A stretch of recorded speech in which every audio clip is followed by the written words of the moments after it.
Sant of the Secret Service. Preface. About Jerry Sant. To those who, like myself, have moved in the continental underworld of spies and spying, the name of Sant of the Secret Service is synonymous with all that is ingenious, resourceful, and daring. In the intelligence departments of London, Paris, Rome, and New York, the name of Sant of the Secret Service is today one to conjure with. Cheerful, optimistic, and the most modest of men, Jerry Sant has seldom spoken of his own adventures. The son of a certain nobleman who must here remain nameless, and hence the scion of a noble house, he has graduated through all stages of the dark and devious ways of espionage. Our first meeting was 10 years ago, in the Tribune at the Battle of Flowers at San Remo, where, to be exact, we were fellow members of the committee, and it is because of our old friendship and the fact that we have been fellow spies up and down Europe that he has permitted me to write down these intensely absorbing memoirs of exciting and unrecorded adventures in defeating the Hun. William Le Queux, Devonshire Club, London, 1918. Chapter 1. Espionage in Piccadilly. The place. The curb in front of the Criterion at Piccadilly Circus. The time. 5 minutes past 3 on a broiling afternoon in July. As an idle lounger, apparently absorbed in contemplation of the ceaseless tide of human traffic that ebbed and flowed, I stood gazing along the famous London thoroughfare. In truth, I was keenly alert to every movement about me, for I had extremely important Secret Service work in hand. I took out a cigarette, tapped it mechanically, and slowly lit it, preparatory to crossing the road to Shaftesbury Avenue, when suddenly, from the procession of hurrying vehicles, a taxi detached itself and drew up to where I stood. I caught a momentary glimpse of a woman's eager face, half shaded by a fashionable hat. The next moment I was seated beside her, and we were bowling smoothly along Piccadilly.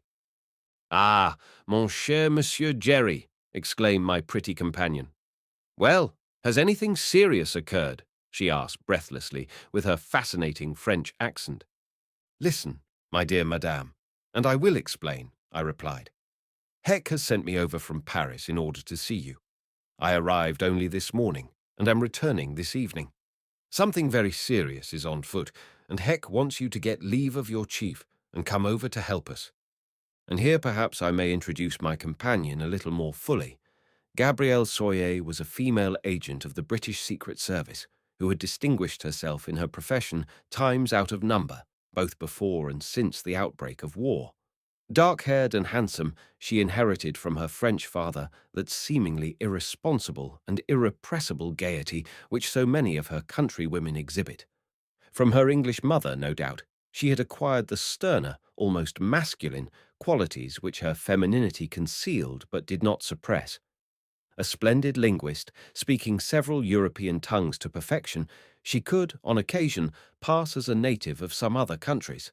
And one of her most amazing feats had been a journey right across Germany from Holland in wartime, in the character of a young German Fräulein travelling to take up a position as governess in East Prussia. Added to her linguistic abilities, she possessed nerves of steel and a quick, subtle brain, which saw the real significance of many an almost unnoticeable incident. Nothing was too big or too small for her attention. I knew her well. I had worked with her in more than one affair of international importance, and it was at my suggestion that Armand Heck, the astute chief of the French International Secret Service Bureau, had applied for her to assist in the difficult task that lay before us. "Something fresh this time?" queried the chic little lady as we drove along. "And pray, who has applied for me?" "I have," was my reply. "A very difficult task is before me, involving the risk of many lives, and you are the only woman I know in whom I can place absolute trust." "Except Doris, eh?" she flashed out, turning to me with a quizzical smile. She was referring to Doris Ray, my well-beloved, who lived with her mother in a quaint old timbered house buried deep in Worcestershire. In the stress of my war work, I had seen her but seldom for the past 2 years, for I was constantly on the move, but the bond between us was none the less true and perfect, and I nodded to my companion with a laugh. The time slipped by as I gave Madame Gabrielle her instructions. "Today is Tuesday," I said as we parted. "I shall expect you on Friday in Paris at the Orléans station. The express for Bordeaux leaves at 8:27. Watch for me and enter another compartment of the train without speaking. Somewhere on the journey, I will contrive to hand you your passport." "But what is the nature of this inquiry, Monsieur Sant?" Madame Gabrielle broke out. "Well, to be frank," I replied, "the French Admiralty report that the enemy has established a new secret submarine base off the Spanish coast. We are out to find it, and what is more, to carry out reprisals on the pirates." Madame, seeing a good chance of a desperate adventure, grinned with satisfaction. "Très bien," was her only comment. So we parted, she to her hotel, I to while away the few hours that remained to me before the departure of my train from Victoria.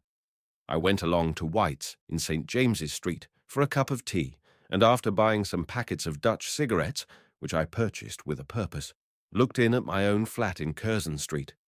The place seemed close and musty nowadays. After a brief conversation with Doris over the telephone, I started out to walk to the station. But I was not to get away from London without a startling surprise. I have never been able satisfactorily to account for the adventure which befell me as I strolled through St. James's Park on my way to Victoria. Whether I was the subject of an attack by a mere footpad or by some tool of our enemies who knew of my work and mission, I cannot say. But one of those strange premonitions which come so frequently to men who, like myself, carry their lives in their hands, as all spies do, undoubtedly saved my life. Since I left Madame Gabrielle, the weather had changed.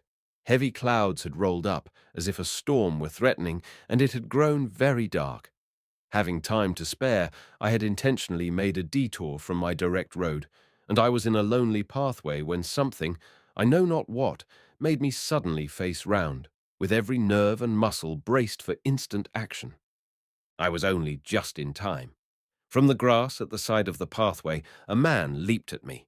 In the gloom, I caught sight of his upraised arm and the flash of a knife.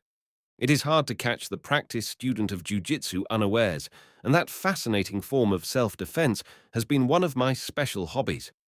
Like a flash, I jumped in to meet the charge of my assailant. Before his knife could descend, my right arm was crooked into his, and I had his wrist in the grip of my left hand. Flinging my whole weight forward, I wrenched his right arm savagely backward and downward.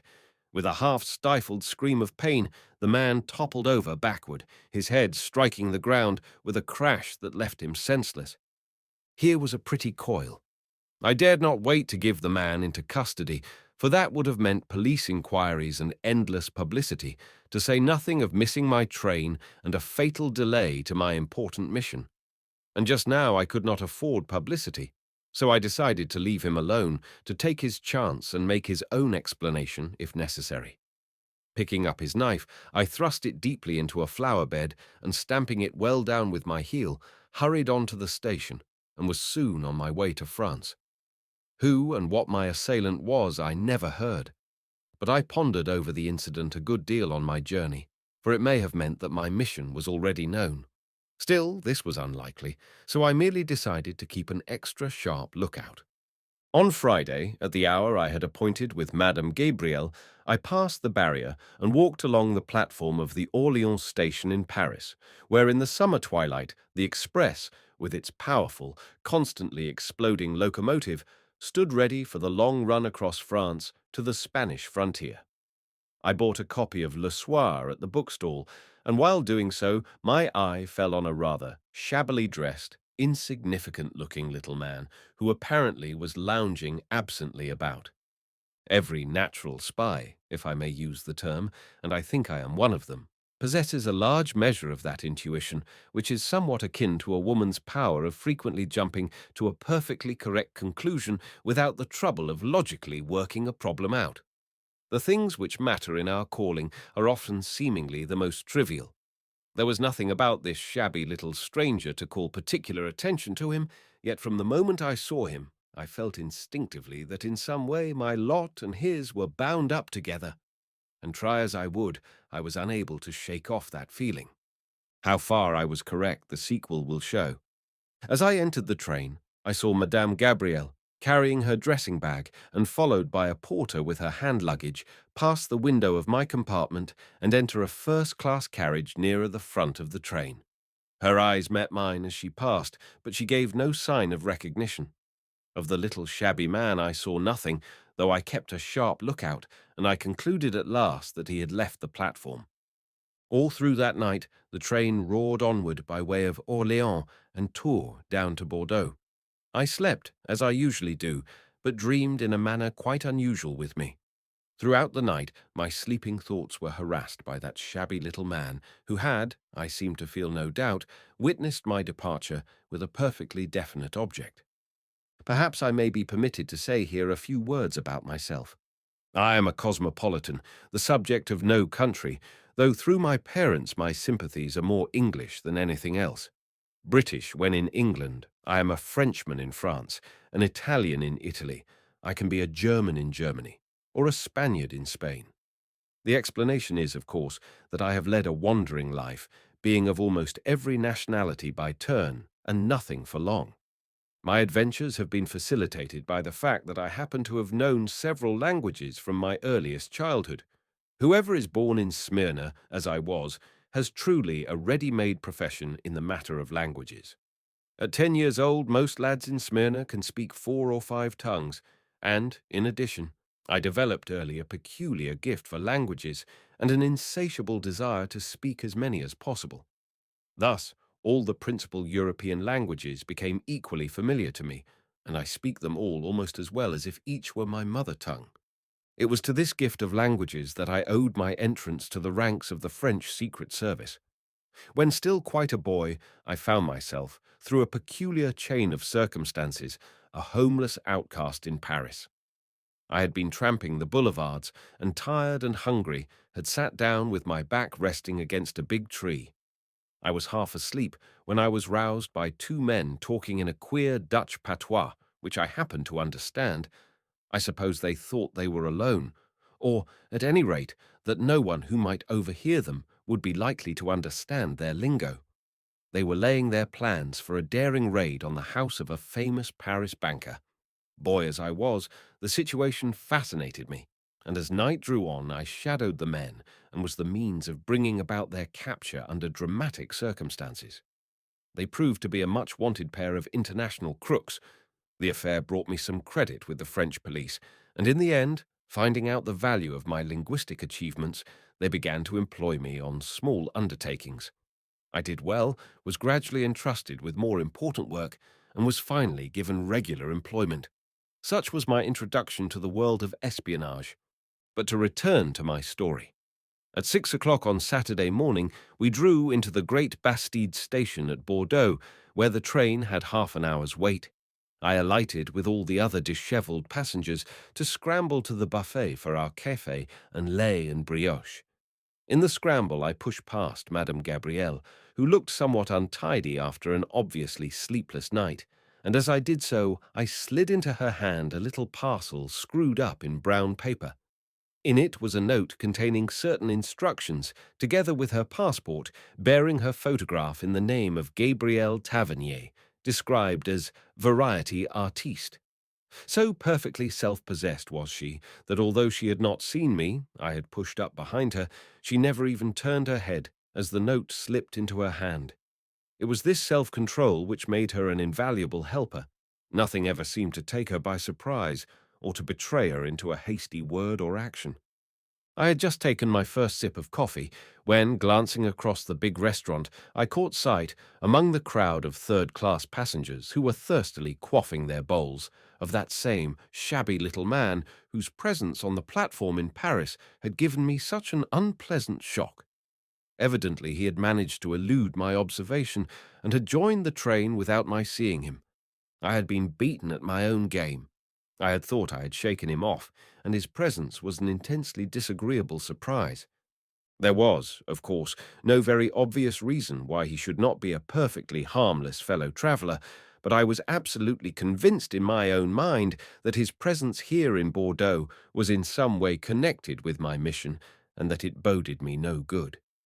Slipping from the station, I hurried across to the Place du Pont, where I knew there was a public telephone. I knew, of course, the password which cleared the lines for official messages, and in less than 10 minutes I was in communication with Armand Heck at his house at Saint-Germain outside Paris. To him I briefly explained how matters stood. "I quite understand, Sant," he said. "Leave matters to me and continue your journey. Bon voyage.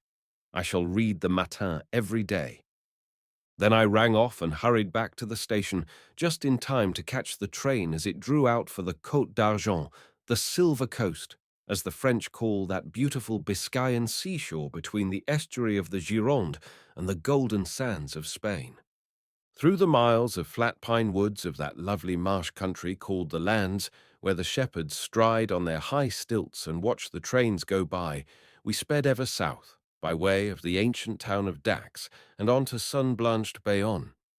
Now we were rapidly approaching the Spanish frontier, and I wondered what was transpiring between Heck in Paris and the officials at Hendaye, the last French station, where the agents of police were stationed to prevent German spies from entering France by that particular back door.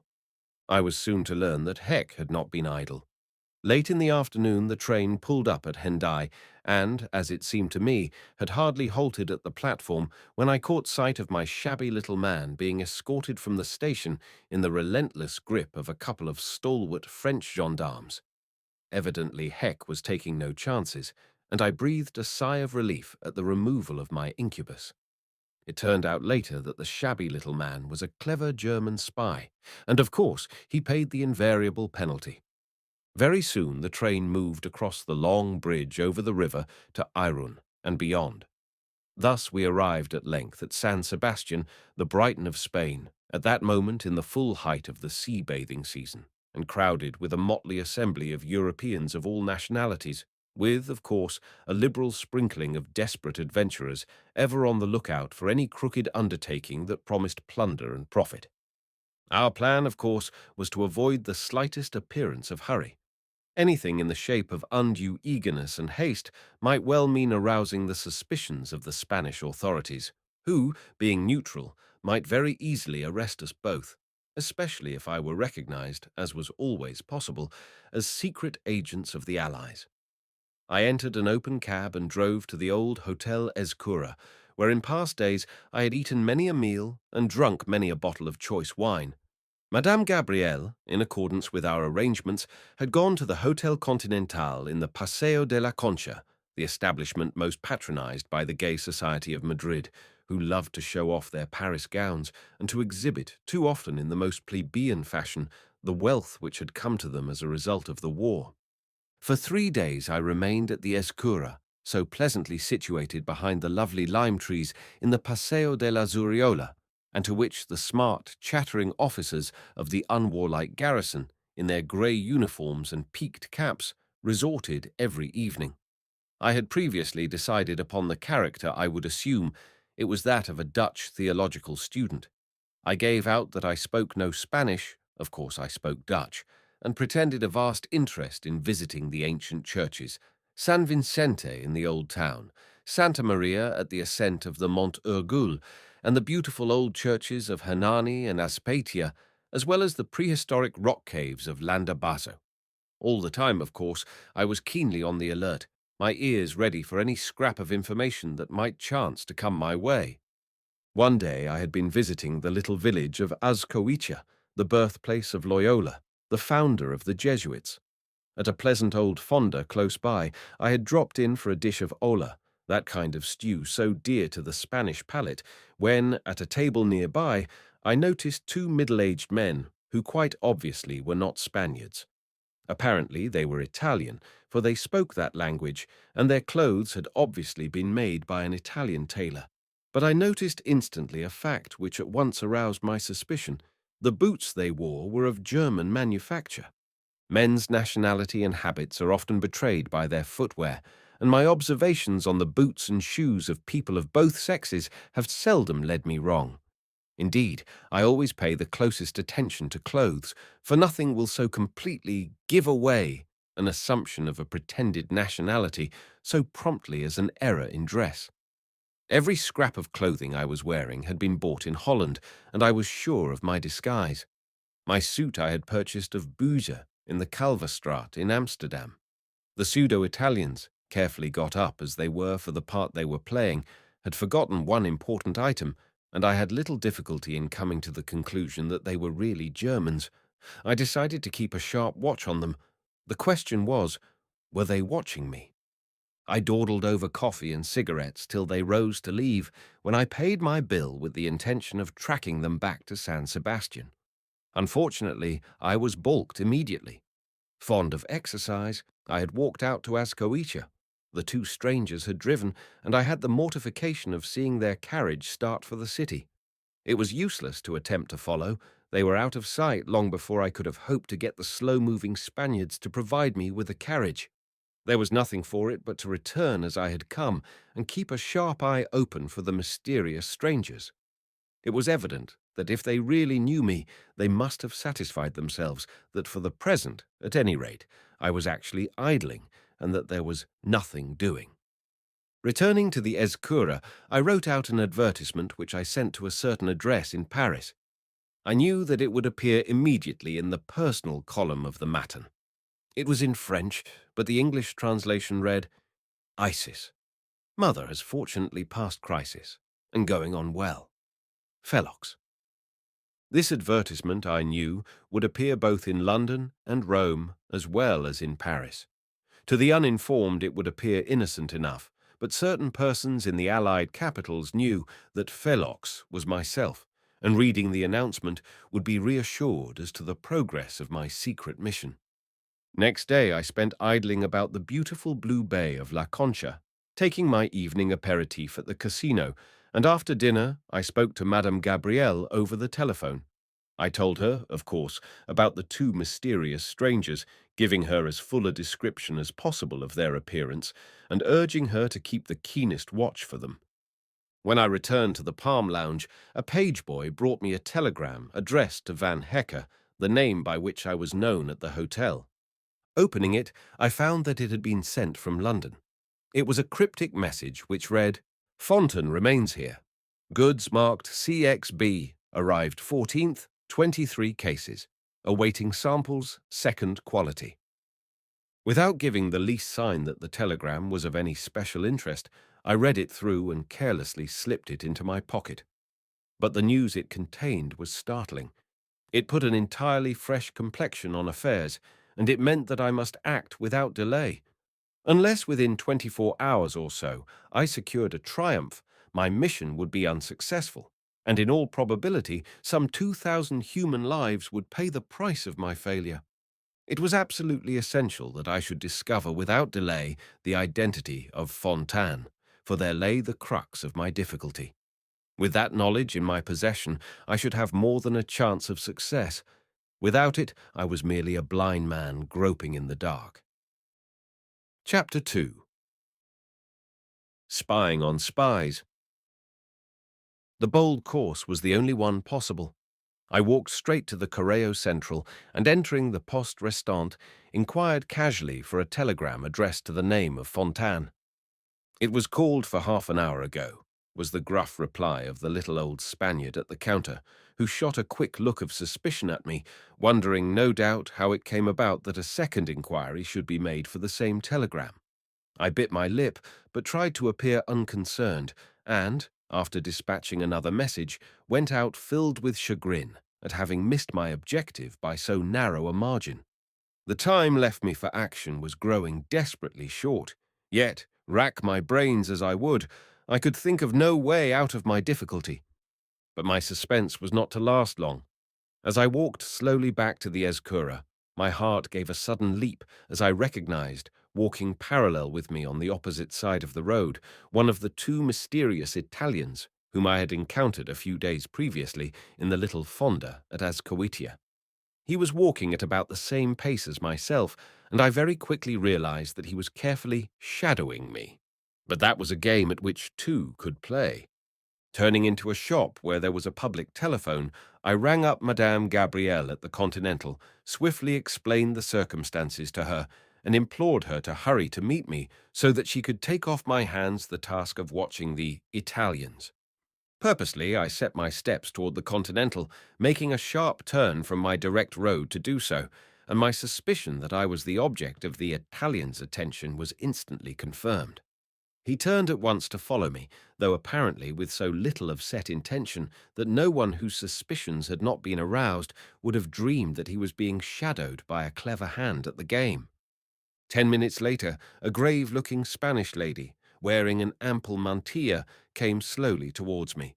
I was eagerly on the lookout for Madame Gabrielle, but I confess that for a moment I never suspected that she and the Spanish lady were identical. Indeed, it was not until she had attracted my attention by a slight but peculiar flip of the hand, which was one of our recognized private signals, that I realized who she was. So perfect was the disguise. However, my course was easy enough now. All I had to do was to indicate the Italian to her, and I knew I could safely leave in her hands the task of finding out all there was to know about him. I had crossed the road, and the Italian was some 50 yards behind us. As Madame Gabrielle approached, I turned down a side street and, when I judged the Italian must be near the entrance, walked smartly round the corner to meet him. I had judged the distance well. We came into violent collision, and with every indication of helplessness that I could assume, I fell headlong into the roadway. Instantly, the Italian was all helpfulness and apologies. He assisted me to rise and helped me to brush away some of the dust with which I was covered. Of course I could not, for this occasion at least, speak Italian, but the language of signs was sufficient, and at length I left him apparently much distressed and started for the Escura, limping with an ostentatious painfulness which I hoped would effectually convince my antagonist, firstly, that I was really hurt, and secondly, that I had not the smallest suspicion of his real identity and object. We signalled goodbye with every appearance of cordiality. I took good care not even to look round on my walk back to the hotel. I knew the Italian would be safely under the observation of Madame Gabrielle, and that I should get the information I wanted in good time. My spirits rose. I felt sure that at length I was on the right track. Returning to the hotel, I volubly explained my dirty and dishevelled appearance in full hearing of a small crowd of idlers in the lounge. I did not know whether among them there might not be another agent of our enemies, and, by way of concealing my suspicions, I spoke warmly of the essentially Italian courtesy of my late antagonist. It came out afterwards that I had done a good stroke of work. The lounge did contain an enemy agent who was watching me, but so naturally was I able to speak that he actually reported that I had obviously not the smallest suspicion of the real calling of the mysterious Italian. Until I received some word from Madame Gabrielle, there was absolutely nothing that I could do, and I passed hour after hour in an inward fever of impotence and anxiety, though outwardly, I dare say, I was cool and unconcerned. One does not wear his heart upon his sleeve in the Secret Service. Dinner came, and I ate with an appetite, well knowing that at any moment a call might come which would tax my physical and mental powers to the uttermost. Having finished my dinner, the big Swiss porter came into the room and handed me a note, remarking in French, "This has just been brought by a boy, monsieur." Inside it, I found a plain visiting card of the size used by gentlemen. There was nothing else. Here, indeed, was the call to action. That plain visiting card was a signal from Madame Gabrielle that she was hot on the scent, but that either because she feared she might be under suspicion or would not run the risk of her message falling into the wrong hands, she could not write a letter. In any case, it was an urgent call for urgent help. The hunt was up. Towards us, urged by the full power of her twin screws, a British liner was being driven at top speed by her giant engines. Awaiting her, securely hidden in some sheltered spot I had yet to find, was one of the undersea assassins of our enemy, and the lives of 2,000 men, women, and children were at stake. At last, the hour for swift, dramatic action had come. Certainly matters had now assumed a very critical aspect. I hurried out along the broad, tree-lined Paseo, where the moon was now shining brightly over the bay of San Sebastian, to the Hotel Continental. Here the gold-laced concierge told me that Madame Tavernier had left about an hour before. "Did she say where she was going?" I inquired. "Yes, to Santander," replied the concierge. The Hotel Europa she gave as her address so that we might forward her letters. She said she had not expected to leave so soon. The meaning of the visiting card was now plain. Evidently, the resourceful Madame Gabrielle had made some important discovery. She dared not communicate with me, but of course she knew I would make inquiries, and for this reason she had left her address with the hotel porter. But why had she gone to Santander? Cost what it might, I must find the answer to that question. "What about the gentleman who was with her?" I asked the porter, making a blind shot to try to find out something. "Gentleman?" he queried. Madame was alone in the omnibus, except for an Italian gentleman who went to catch the same train to Bilbao. An Italian gentleman, I echoed. Here might be the key to the mystery. He was about 40, pale, with a dark cropped moustache, and rather bald, eh? Yes, replied the man. That is Signor Bruno. What about his friend? I asked. He left for Madrid by the early train this morning, was the reply. Matters were now becoming clear. Evidently, the second Italian had cleared off, leaving Signor Bruno in charge of the developments of the plot. I had now to find Bruno, and through him to get on the track of Fontaine. Pleased with my success, I slipped a few pesetas into the willing hand of the concierge and left the hotel, directing my steps back to the Escura. Why had Madame Gabrielle left for Santander, when obviously San Sebastian was the real centre of the plot? The cryptic telegram I had received told us that. It was, in fact, a spy message sent from Holland, which had been intercepted by the French Secret Service and duplicated to me. The real message, of course, had been duly handed to Fontaine at the post office in San Sebastian. How to get to Santander was now the problem. The last train had gone, but after half an hour's deliberation, I hit upon a plan which at least held out a good promise of success. I returned to my hotel and gave strict orders that, as I was not feeling well, I was on no account to be disturbed until noon the following day. It was just 2 o'clock in the morning when I rose and exchanged my Dutch-made clothes for another suit, so glaringly redolent of the American tourist that no one, seeing me in them, would have associated me for a moment with the demure and retiring Dutch theological student, whose absorbed interest in old churches had been the source of many a friendly joke at the hotel. A false moustache helped further in the metamorphosis, and when I looked at myself in the glass I felt tolerably certain that I should pass even a close scrutiny without arousing suspicion. Still, I meant to take no chances. The hotel was now profoundly silent. Here and there a single electric light glowed, left for the convenience of visitors who might be moving about late, but there was no night porter, a fact which I had previously ascertained. Carrying my boots in my hand, I stole noiselessly to a little side door, and dropping a few spots of oil on the lock and bolts to obviate any sound of creaking, I opened it noiselessly and stepped out into the old-world courtyard. The moon was high, and it was almost as light as day, but I had little fear of being observed. The courtyard could not be seen from the street, and at that hour there was little likelihood of anyone being about. The hotel garage was my objective. I had noticed a day or two before that among the visitors staying at the house was a young fellow who possessed a swift and powerful Indian motorcycle. I decided that the urgency of my business amply justified what might have looked like theft had I been detected. Drawing from my pocket the bunch of skeleton keys which I usually carry, I succeeded after a few minutes of perplexity in opening the sliding door of the garage. With the help of my pocket flashlamp, I picked out without difficulty the machine I wanted and filled up the ample petrol tank with spirit from one of the many tins lying about the garage. I was ready at last for my race to Santander. After a hasty glance up and down the road to make sure no one was in sight, I wheeled the machine through the courtyard, under the old archway, and out onto the broad roadway, closing and locking the door of the garage behind me to avoid suspicions being aroused. I knew the removal of the machine would probably not be noticed for a day, or perhaps 2, as the young owner had gone off with a companion on a fishing excursion. When I had reached some distance from the hotel, I lit the headlamp, started the machine, mounted, and rode away.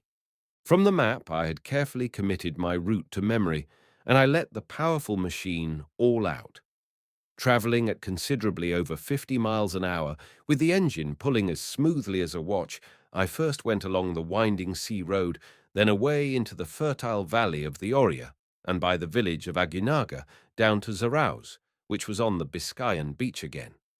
The early morning came, balmy and beautiful, as, covered with dust, I shot down the steep winding road into the chief centre of the life of Santander, that spacious promenade known as the Muay, with its luxuriant gardens, from which I could see the blue mountain ranges of Solares, Valnera, and Tornos beyond. Once in the gardens, I dismounted, and watching for an opportunity when I was unobserved, I wheeled the motorcycle into some low bushes, where I abandoned it. Thence I strolled down to the dock, where in a narrow, unclean street I soon found a dealer in second-hand clothes, of whom I purchased a most unsavoury rig-out. It was evident that the man was well used to proceedings of this kind, and, as his business quite clearly depended upon his knowing how to hold his tongue, if he were paid for it, I paid him generously, and was quite assured my secret would be safe with him. He took me into a dark little den at the rear of his stuffy shop, where he helped me into my disreputable disguise, adding here and there a skilful touch which showed me plainly that he was no novice at the business. Arranging with him to keep my own clothes until I called again, I sallied forth, quite confident that I had effectually destroyed all traces of my identity and evaded the men who had been watching me at San Sebastian. To further my plans, I bought in the market a basket such as street hawkers carry and a quantity of oranges. Having done this, I sought out a quiet corner and, sitting down on the pavement, began eating some bread and olives I had bought, just as any other equally disreputable Spanish peddler might have done. I could hardly help laughing at the incongruity of my surroundings.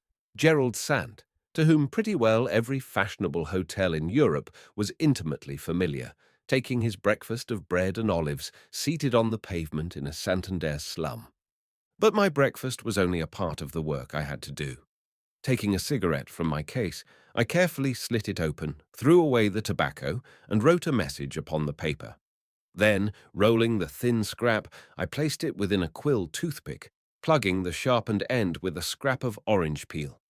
Afterwards, I inserted the quill into the center of one of the oranges, carefully covering up the puncture and drying it. Inside the quill was the translation, for Madame Gabrielle's benefit, of the Fontaine cable. Then, in the guise of a poor fruit seller, I sought out the hotel in the Calle Mendez, where I knew that Madame Gabrielle had arrived. I knew, of course, that she would be eagerly on the lookout for me, and that as she would guess I should be disguised, she would station herself in some prominent place where I could see her at once. Evidently, however, she did not expect me so soon.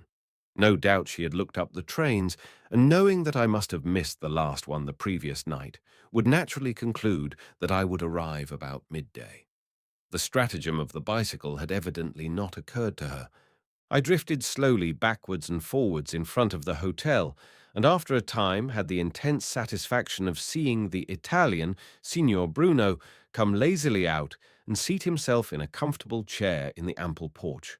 It was obvious that he was expecting someone, for his eyes constantly searched the long, straight roadway.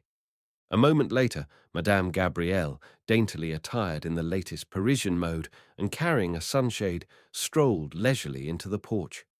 She was accompanied by a lady, obviously Spanish, with whom she had no doubt scraped a breakfast-table acquaintance. Despite the need for hurry, I could not help being amused at her evident failure to recognize me. Twice or three times I slouched past the hotel. The next time I caught her eye, and, as I made the almost imperceptible signal, I saw the answering flash of intelligence in her eyes. "What lovely oranges," I heard her say to her companion. "I really must have some." And she rose indolently and came down the steps to me. As if I had heard and understood nothing, I placed myself directly in her path, saying in a loud, whining voice in Spanish, "Buy some naranjas, lady. Do buy some. Very fine naranjas." Taking out her purse, Madame Gabrielle handed me a coin, and, as she did so, swung her sunshade round so as to interpose it directly between the Italian and myself. With the coin came a tiny folded note, which passed so swiftly into my hands that there was no prospect of the Italian observing it. "What beautiful fruit," she said aloud, adding in a faint whisper, "Be near the fountain in the gardens in half an hour." "Thank you, lady," I whined in Spanish in true hawker fashion, handing her the oranges. As I did so, I tapped one of them 3 times, taking care that she observed the action. It was enough for her swift intelligence. The next moment, touching my battered hat in respect, I slouched off, my basket on my arm, while she, apparently a summer visitor, carried the fresh-cut fruit, each with a leaf attached, just as dozens of others were doing when out for a walk before luncheon. I watched her return to the hotel, of course, to examine her oranges. Lazily drifting along the road, I made my way to the gardens, and was soon stretched indolently in the sunshine within easy sight of the great fountain. Under cover of my battered hat, I read Madame Gabrielle's tiny note. It had evidently been written to be ready for a hurried meeting, and ran, "They will meet tonight on the coast road a mile out of the town near the Big Oak. Bruno and Fontaine will be there at 10:30. The attempt is to be made shortly. I dare not risk speaking." But it was essential we should speak, and I had my plan cut and dried. When Madame Gabrielle came in sight, I was startled to see the Italian following her. Could his suspicions have been aroused, I wondered. Hitherto Madame Gabrielle had been shadowing him. Were the positions now reversed? I noticed she looked pale and anxious. It was evident something untoward had occurred. Long before, we had taught ourselves to send messages in the Morse code by finger movements, the raising or dropping of a finger representing the dots and dashes of the code. Thus, so long as we could see each other's hands, we could communicate rapidly and silently. Failing direct sight, we had only to tap out the message. Gabrielle seated herself negligently on a seat and produced a book, which she read industriously, quite unconscious to all seeming of the disreputable fruit seller lying asleep on the grass, his face shaded from the hot sun by his broad-brimmed hat. The Italian, in the meantime, had seated himself on a seat a few yards away. Whether he suspected me I do not know, probably not. But beneath the brim of my hat I could see Madame Gabrielle's delicate hand and arm flung carelessly across the back of the seat. Her fingers, screened from the Italian's sight, rapidly ticked out their message. "I got your note. It confirms what I have found out. The attempt is to be made tomorrow night. Bruno has been talking with a dark, sailor-looking man who I think must be Fontaine. I overheard them from the balcony outside their room. I suppose I must have made some sound, for Bruno came out hurriedly onto the balcony. He looked as if he could kill me, and ever since he has been following me. I dare not attempt to follow him when he leaves the hotel this evening. The arrangement may be a blind. You must watch him all you can. I will risk everything to get a message to you if I hear any more, but I am afraid I can do no good now." "You have done very well," I signalled back. "Go to the hotel and get on the phone to the British consul. Tell him to recall Jeans by wireless at once for instant action. I shall stake everything on tonight. After that, go straight back to San Sebastian and let it be clearly known in the hotel that you are going. We must throw Bruno off the scent." Madame Gabrielle signified that she understood, and soon after got up and moved listlessly away. She had no sooner turned the corner than the Italian rose and followed her. Of me he took no notice whatever, and apparently he had not the least suspicion that Madame Gabrielle and I had been in communication. I was burning with impatience to be off, but I dared not hurry. The Italian was evidently no fool.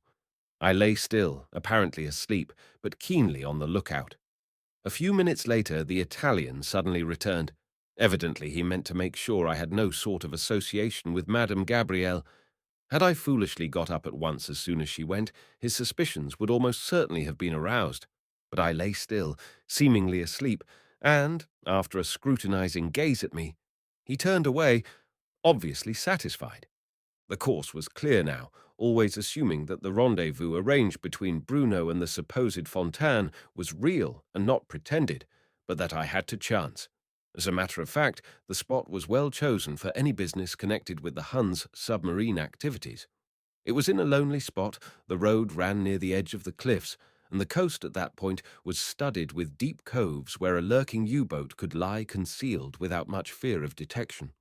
During the afternoon, I saw Madame Gabrielle leave for the station in the hotel omnibus, the Italian following in a cab. So anxious was he to make sure she had gone that, as I heard afterwards, he actually followed her to the train and did not leave the station until after it had started. Probably his suspicions were lulled by the pretty little Frenchwoman thus leaving the field apparently clear for him. But, be that as it may, he later walked straight into our trap. Chapter 3. Berlin's Secret Code. Towards sundown, I wandered along the coast road for some 3 miles until I caught sight of a great crooked tree which stood remote from the road at the head of a narrow cleft through which a steep track descended to the beach. I had very little doubt, when I had thoroughly examined the place, that it was an ideal spot for the Hun purposes. The pebbly beach sloped steeply into the water. It was evident that deep water came close in to the shore. The spot was far from any human habitation. The road was a lonely one, set back at this point at least a mile from the edge of the cliff. I knew that the superstitious Spaniards were not fond of being about the cliffs at night, and that if the U-boat pirates were really using the coast as a secret base, they would, if they took ordinary precautions, run very little risk of detection. My first task was to find a hiding place. After some deliberation, I selected a thick clump of brushwood which grew about half a mile from the point at which the track from the beach rose to the top of the cliff. Lying down at full length, I felt satisfied that I could see without being seen, and, pulling out the excellent pair of night glasses with which I had taken the precaution to equip myself, I prepared for my vigil. Just as sunset was darkening into night, I caught sight of 2 men coming along the road. Through my small pair of powerful glasses, I instantly recognized one of them as the Italian. The other, no doubt, was Fontaine. Their figures showed black and sinister in the last gleam of the sunlight. They were walking quickly, and Fontaine, if indeed it was he, carried in his hand a well-filled sack. As they drew near, they left the road and made straight for the edge of the cliff, disappearing into the cleft almost beneath the very branches of the big tree. It was now or never for me, and loosening my automatic in my pocket, I cast all prudence aside and raced at top speed for the cliff. Arriving at the edge, I flung myself flat on my face and peered over. Below, to my intense gratification, I could see assembled on the sands a dozen sailors in German uniforms, while only a few yards from the shore lay a big German submarine, its conning tower and fore and aft guns showing clear of the long grey hull which lay almost awash. The crew were being exercised along the sands, while Fontaine was handing to an officer a quantity of fresh vegetables, with a packet of letters and telegrams from the sack. Close by, the Italian and another officer, evidently the captain of the U-boat, were in earnest talk. The light was failing rapidly, and soon it became too dark to see more. A lantern twinkled on the beach, and I could plainly hear steps and voices ascending the rough path to the top of the cliff. It was essential I should hear more, therefore I took the desperate course. Swiftly climbing into the tree, I laid myself down at full length on a big branch which jutted out over the path. Preceded by a sailor bearing a lantern, 3 men came up the path. 2 of them I knew to be the Italian and the captain of the U-boat. The third was Fontaine, at whom I particularly wanted to have a look, for something in his walk reminded me of someone I had failed definitely to recall. As the sailor reached the top of the cliff, he turned and swung the lantern so as to show the last few steps of the rugged path. Its rays fell for a second upon the face of Fontaine, and I nearly fell from my perch with amazement. Willi Bernhard, by all that was wonderful. One of the Kaiser's most expert spies, who was head of one of the departments of the Königgrätzer Strasse, posing in Santander as a humble boatman. No wonder I had failed to recognize him until I saw his face. "No need for me to come any farther," said the deep voice of the U-boat captain in German. "We shall lie here until midnight tomorrow, and will expect you at sundown with the latest instructions. I only want to make sure the others are ready at their stations. And then," he added, with a cruel laugh, "goodbye, Athabasca." The Athabasca was the liner I had come out to save. I gritted my teeth with rage at his brutal callousness, and when I thought of the 2,000 or so lives dependent on the Athabasca's safety, I could barely restrain myself from emptying my revolver into his head. That, however, would have been merely suicide, so I bided my time. The Italian and Bernhard, as I may as well call him now, wished the captain au revoir and started to walk briskly to Santander. The sailors returned to the shore. Once the way was clear, I wasted no time. I am a good runner, but never in my life have I covered 3 miles as quickly as I did that summer night in my dash for Santander. I was elated beyond measure, for I had quite obviously dropped right onto the submarine supply base, the existence of which had for months been a practical certainty. And further, I had discovered the identity of Fontaine, the German spy who was acting as the post office of the U-boats and supplying them with all necessaries. It now remained only to smoke out the pirate's nest and destroy the whole brood. That cryptic telegram, which was delivered to me at the Escura in San Sebastian, had been sent to Bernhard in the name of Fontaine at the Poste Restante in San Sebastian and called for by the Italian. It was originally sent out by wireless, intercepted by the International Bureau, and retransmitted to me for my information and guidance. In the code of the Maritime Department of the German Secret Service at Kiel, when decoded it read, "Fontaine remains here. The following message is sent to Fontaine at your poste restante. Goods marked CXB, the wireless call letters for the British liner Athabasca from New Zealand, bound for London. Arrived, meaning due to arrive. 14th, today was July 12th. 23 cases, 23 o'clock continental time, in our time 11 p.m. Awaiting samples second quality. Samples in the spy code meaning submarines, second quality, German, first quality, meaning British. Thus, the submarine commander was informed of the coming of the great liner and was lying in wait in the calm, secluded cove, ready to pounce out and sink the great ship with 2,000 souls on board, including a large number of New Zealand troops. Racing into Santander, I made for the British consul's house, presenting so disreputable a figure that it was only with the utmost difficulty that I secured admission to the consul himself.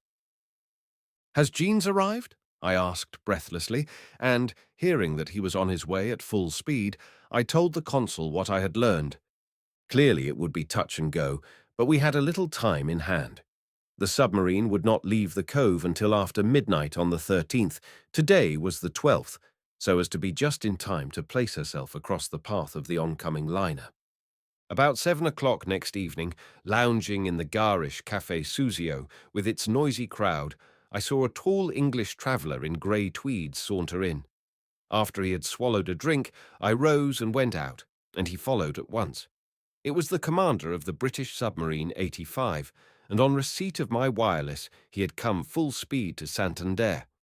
At that moment, his boat was lying off the port, skillfully screened behind a big British tramp steamer that was being used as a decoy. He had come ashore, apparently from the tramp, but really from his own boat, which had submerged the moment he left it.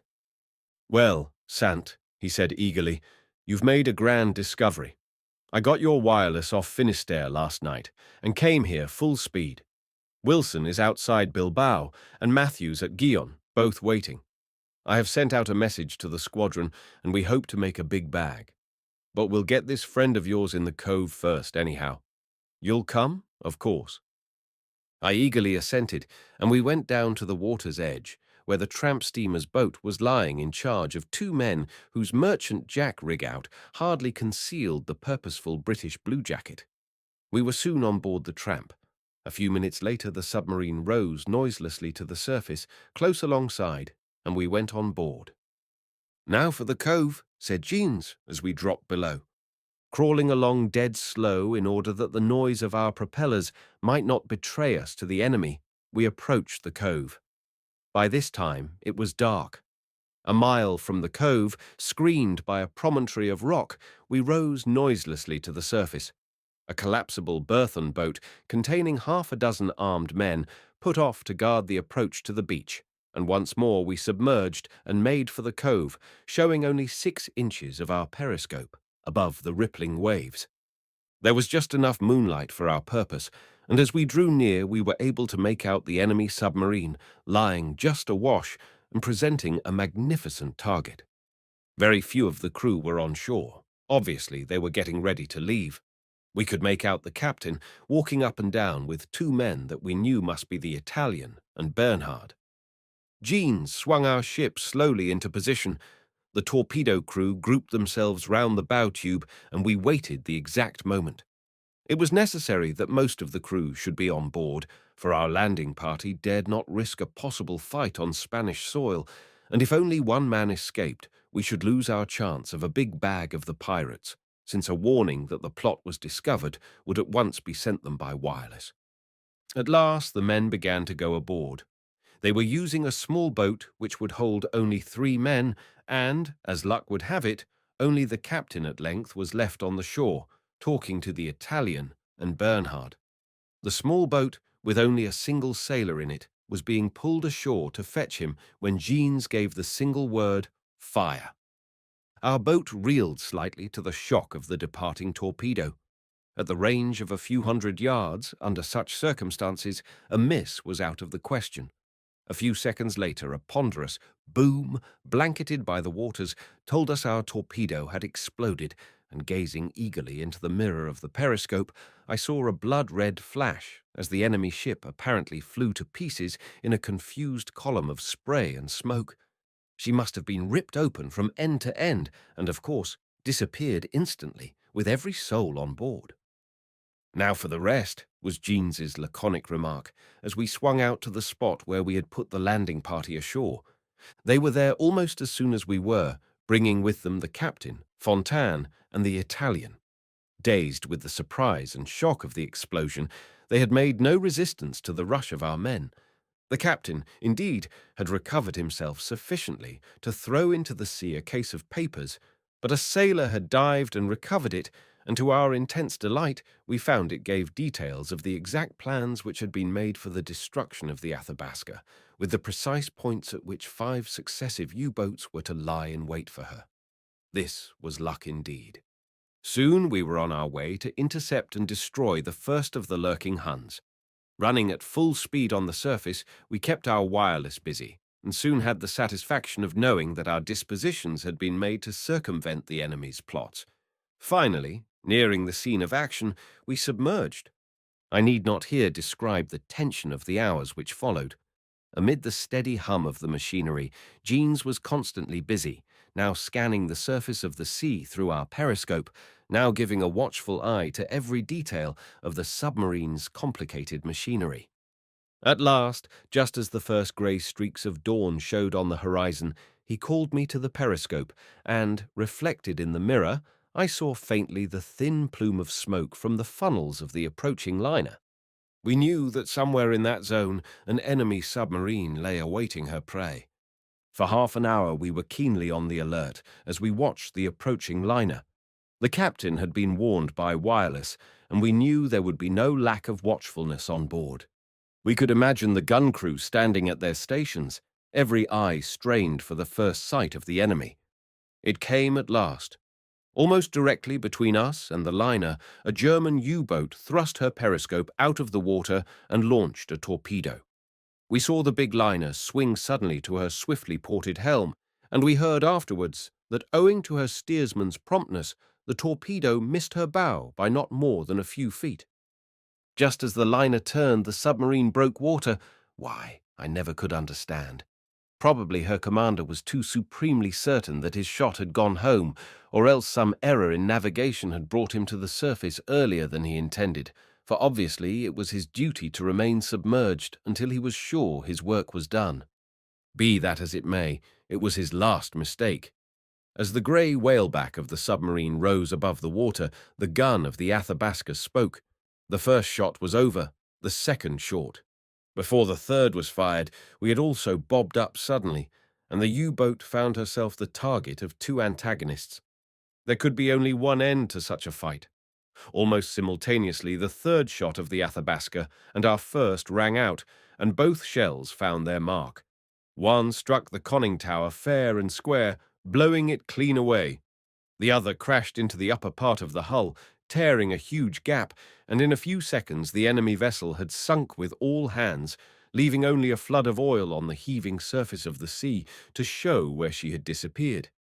Next day I was on the Sud Express for Paris, while Madame Gabrielle, whom I had recalled by wire, followed me a few hours later. From Heck in Paris, I learned the full sequel of our adventure.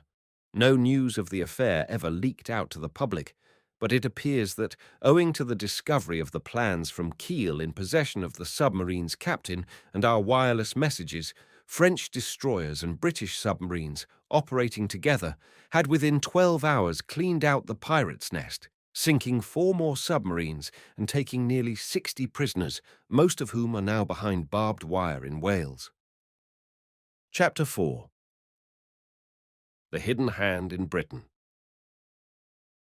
Ah, my dear Heck, you have now set me a very difficult task, very difficult indeed.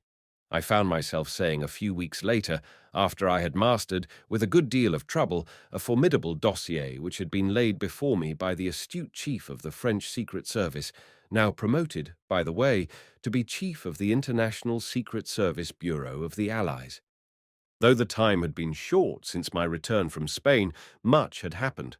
At length, unity of command in contra-espionage work had been realized as an absolute essential for securing a definite mastery over the incessant plottings of the Huns, and, with the cordial goodwill of all, Armand Heck, whose brilliant abilities had given him a commanding position, had been unanimously chosen for the much-coveted post. "I admit it is extremely difficult," said the short, grey-bearded, alert little man, knocking the ash from his excellent cigar, leaning back in his cane-deck chair, and regarding me with an amused smile. "It is so difficult that I confess I do not see my way at all clearly. For that reason I have put the matter before you." "There can be no doubt about the seriousness of the affair," I said. "The French service have done very well so far, and so have our friends in London. We are quite well aware that during the past few weeks there has been an amazing recrudescence of German espionage, both here and in England, and even Whitehall is seriously alarmed. There is good reason for believing that working drawings of the new British trench mortars have, by some means, been smuggled over to Germany. How they got out is a complete mystery, for the control at all the ports has been stricter than ever. Yet Van Ecker has managed to get through to Holland a message from Berlin which leaves very little doubt as to the fact. It is undeniably serious, for the new mortar is a wonderful production, and I happen to know that it was intended to be one of the grand surprises in the Allies' spring offensive." Heck grunted, and I paused. Then I went on saying, "We have a pretty good idea of the traitor in the department concerned, and he is now safely under lock and key. Unfortunately, the mischief was done before he was even suspected, and the closest inquiries have failed to unearth any of his associates who would be regarded as in the slightest degree doubtful. It looks very much like a case of a hitherto thoroughly reliable man yielding to a sudden and overpowering temptation, while the real culprit, the man who pulled the strings, remains undiscovered. No doubt Count Weddell and his precious propaganda department have a first-class man at work, and they have so cleverly covered up the tracks that the method of their latest coup remains a mystery. It is perfectly obvious that the subterranean work of Germany is even now proceeding in France, Italy, and Great Britain." "Exactly, mon cher Sant. And you must take this particular matter in hand at once and try to discover at least one of the fingers of what your good friends across the Channel call so appropriately the hidden hand. For myself, I feel quite sure that at last, after much seeking, we have alighted on the source of the whole affair, so far as England and France are concerned." Our conversation had taken place at Armand Heck's house out at Saint-Germain, beyond Paris. I had come post-haste from Lausanne, where I had been engaged with Poiry, an ex-agent of the Paris Sûreté, upon another matter. An urgent telegram from Heck had warned me that the new business was most important, hence I had lost no time in answering his summons. It was a warm afternoon, and we were seated out on the terrace overlooking the pretty garden. which was the hobby of the most remarkable and resourceful secret agent in all Europe. To outward seeming, Armand Heck was a prosperous Parisian financial agent whose offices in the Boulevard des Capucines, opposite the Grand Hotel, were visited by all sorts of persons of both sexes. None, excepting those in the know, suspected that these handsome offices, with the white-headed old concierge wearing the ribbon of 1870, were in reality no mere financial establishment, but the headquarters of the international espionage of the Allies. None realized that the crowds of speculators who flocked thither in the pursuit of ever-elusive wealth included among them dozens of men and women who day by day carried their lives in their hands, in their never-ending warfare with the unscrupulous and resourceful agents of Germany. None dreamed that to the busy staff, finance was a mere sideline, that their real interest was not the daily fluctuations of the bourse, but the thread of Hun intrigue which ran through all the crowded life of the gay city and was nowhere stronger than in the department of finance. "Now, Sant," said Heck abruptly, after we had sat silent for a few minutes while I ran over in my mind the essential facts of the new and tangled case. "You have seen the photographs and the dossier, and you understand the position. What is your opinion?" "There can be but one," I answered leisurely. "Before the war, Jules Cauvin, of Issoire in Auvergne, was a struggling corn merchant. He has since, in some unaccountable way, blossomed out into a man of wealth, and has purchased an important estate with money which has come from some mysterious source. Constant payments appear to reach him from a firm of motor engineers somewhere in England. In his sudden prosperity, he has bought a villa at Mentone, where he lives during the winter with his wife and family, and he is often seen at the tables at Monte Carlo. Among those who have stayed with him at the Villa des Fleurs was the Russian colonel Miasoyadev, who was recently hanged as a spy of Germany. There can be only one conclusion from all this." "Ah, my friend, I see you have mastered the essentials," said Heck approvingly. "Now Cauvin and all his friends are under the strictest surveillance. The question is how we are to secure evidence to convict him of the espionage he is undoubtedly concerned in. We can arrest him, of course, at any moment. He has no chance whatever of getting away. Every letter he sends or receives is opened and photographed, yet, up to the present, he has been too clever for us. If he were put on trial for espionage tomorrow, not even his friendship with Miasoyadev would prevent him from being acquitted. We have no evidence against him whatever, beyond the fact of his sudden wealth, and that, even in these times, is not enough." And Heck looked at me with an appeal in those soft, strange eyes of his. I could see that the case of Cauvin presented itself to him as supremely important, and that it must be solved if we were ever to grapple successfully with the mysterious, deadly influence whose workings we could feel and trace all around us, but the real wielder of which appeared constantly to slip through our fingers. "I quite understand you," I said, sipping the little glass of Cointreau he had offered me. "There is only one thing to be done. We must find that finger of the hidden hand in England." "Exactly, my dear Sant," exclaimed my chief, with a quick gesture of approval. "We seem to be losing ground day by day. Why? At all costs the position must be retrieved. You will want Madame Soyer to help you. Let me see. She is at present in England. I sent her across only a week ago to make some inquiries. Excuse me a moment while I speak to Guillet." And he left me to go to the telephone. Monsieur Guillet was his private secretary, who controlled his financial office in the Boulevard des Capucines. A few minutes later, he returned, saying, "Madame is today at the Midland Grand Hotel in Manchester. Presuming that you wish to meet her, I have told Guillet to telegraph, asking her, if possible, to meet you tomorrow night in London." "No," I said at once. "That won't do. We cannot begin to work in England yet. I must learn a lot more about this interesting person Cauvin, who has so mysteriously acquired a fortune. Then we will begin to probe matters across the Channel. Recall Madame Gabrielle here, and we will set to work. But it will be extremely difficult. The investigation of the hidden hand in England has always met with failure, so far as the principals are concerned. We have caught one or two of the minor tools, but the mastermind has always eluded us. although the British Secret Service is most excellent. Ah, mon cher Sant, there I agree most cordially with you. The world little dreams of the astuteness and resourcefulness of our colleagues at Whitehall. One day it will know, and it will be greatly surprised. Very well, I will order Madame Gabrielle to come direct to Paris. Again he rose, and during his absence I once more glanced at the formidable dossier concerning the wealthy Jules Cauvin, who was so well known in the gay night life of Paris, whose smart wife was one of the leaders in the social world, and who had recently established a hospital out at Neuilly, where his wife and daughter worked unceasingly on behalf of the wounded. According to one report, the suspected man was in the habit of entertaining certain high officials of the state at his fine house close to the Étoile, and he had several bosom friends in the Admiralty. Such was the present position of a man who only 5 years ago was a struggling corn merchant in rural Auvergne. I lit a cigarette and reflected.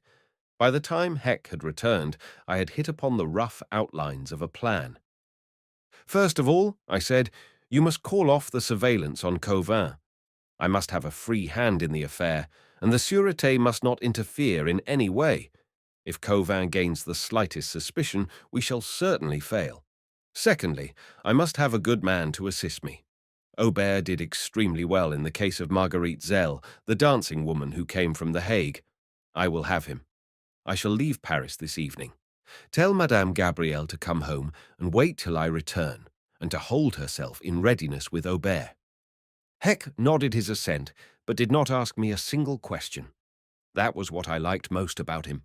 He never asked one how he intended to proceed. His trust, when it was given, was complete. He expected results, and did not bother about mere details. Yet, when his assistance was asked at a difficult point, he was always completely at the service of his employees. He knew I had no particular affection for the Sûreté, because in one important case they had bungled and brought me to disaster which nearly cost me my life. So he merely shook hands and wished me good luck. 24 hours later, I arrived at the Hôtel de la Poste in Issoire, a dull, remote little town in Auvergne, and next morning set about making inquiries regarding Jules Cauvin. First of all, I looked up the entry of his birth at the prefecture, which showed that he was the son of the village postman of Champay, 7 miles from Issoire. I found out also that his father had been imprisoned for 7 years for thefts of letters. It was necessary to make many inquiries without arousing suspicion. Therefore, I was compelled to spend several days at my task. I made some interesting discoveries, for naturally the entire neighborhood was familiar with Cauvin's rise to wealth, and he had been put under that microscopic observation and discussion which is so marked a feature of provincial life everywhere, but especially in France. I chanced upon a retired butcher named de Metz, in whose debt Cauvin had been to the extent of nearly 2,000 francs. De Metz had been on the point of suing for the money when, to his intense surprise, Cauvin called one day with a bundle of 1,000-franc notes in his hand and threw out 3, saying gleefully, "The extra 1,000 is for interest, my dear friend. I invented an improvement in automobile engines a year ago and patented it. A big firm in England has taken up my invention, and my fortune is made." Naturally enough, the retired butcher had been keenly interested in Cauvin's sudden wealth and had tried to question him about it. But the postman's son was too wily to be drawn. He declared that the invention was a secret, that it would revolutionize the motor trade, and that the English syndicate which had bought it meant to spring it upon the market as a complete surprise. I soon found out that the man Cauvin was not popular. True, he flung his money about, and there were few local institutions which had not benefited by his largesse. But there is no population in the world so suspicious as the French provincial, and it was evident that the ex-postman's son had entirely failed in his prosperity to win either the affection or the confidence of those who had known him in his earlier and humbler days. De Metz voiced the prevailing suspicion. "Where does his money come from, monsieur?" he asked me. "From a motor invention. Bah! What does Jules Cauvin know about motors? He had hardly ever been in one before he grew so suddenly rich. There is something mysterious about it all." But it was evident that even Demetz had not the least inkling of the real truth, and of course I did not breathe a syllable of it to him. The matter was of extreme urgency, and I did not allow the grass to grow under my feet. I had promised Doris to spend a week with her in Worcestershire, but this was impossible. I knew, however, that she had long wished for a trip to Mentone, so I sent her a wire, asking her to come with her mother and meet me there. A few hours after I got the reply I wished for, and the following afternoon I alighted upon the long platform at Mentone. 2 days later I was joined at my hotel by Doris and her mother. In Mentone, of course, my objective was the Villa des Fleurs. I particularly wanted to have a good look round the interior of that interesting house. Cauvin, of course, was away, and the house was shut up, but I learned that it was being looked after by an old woman, the wife of the gardener, and accordingly I hired a fiacre, and with Doris as my companion, drove out to the Villa des Fleurs. On the Côte d'Azur, the weather was stifling. Driving up the white, winding road of Castellar, we found the olives and aloes dry and dusty, and the land parched and brown. The Riviera is not gay in the dog days. At last we arrived at the villa, a great, recently built house of the flamboyant new art style, its green shutters closed, and the whole place silent and deserted in the burning sun. Roses and geraniums ran riot everywhere, but the gardens were kept spick and span, as became the winter pied-à-terre of a wealthy man. I posed as an Englishman who wished to view the villa, with the object of becoming its tenant next winter, having heard from a friend of Monsieur Cauvin that he might wish to let it. Doris, I assured the old gardener, a white-bearded man in a big straw hat and blue apron, was my sister. He took the bait readily enough and handed me over to the care of his wife, by whom we were conducted over the house. The house was most luxuriously furnished, and it was evident that popular rumours, for once, had not exaggerated Cauvin's wealth. Everything was in splendid taste, and bore the unmistakable cachet of a famous Paris firm of experts. Cauvin, evidently, was no fool. He had committed none of the absurdities of the average nouveau riche, but had wisely given experienced men carte blanche. The result was a mingling of luxury and good taste, which certainly could not have been expected from the son of a village postman.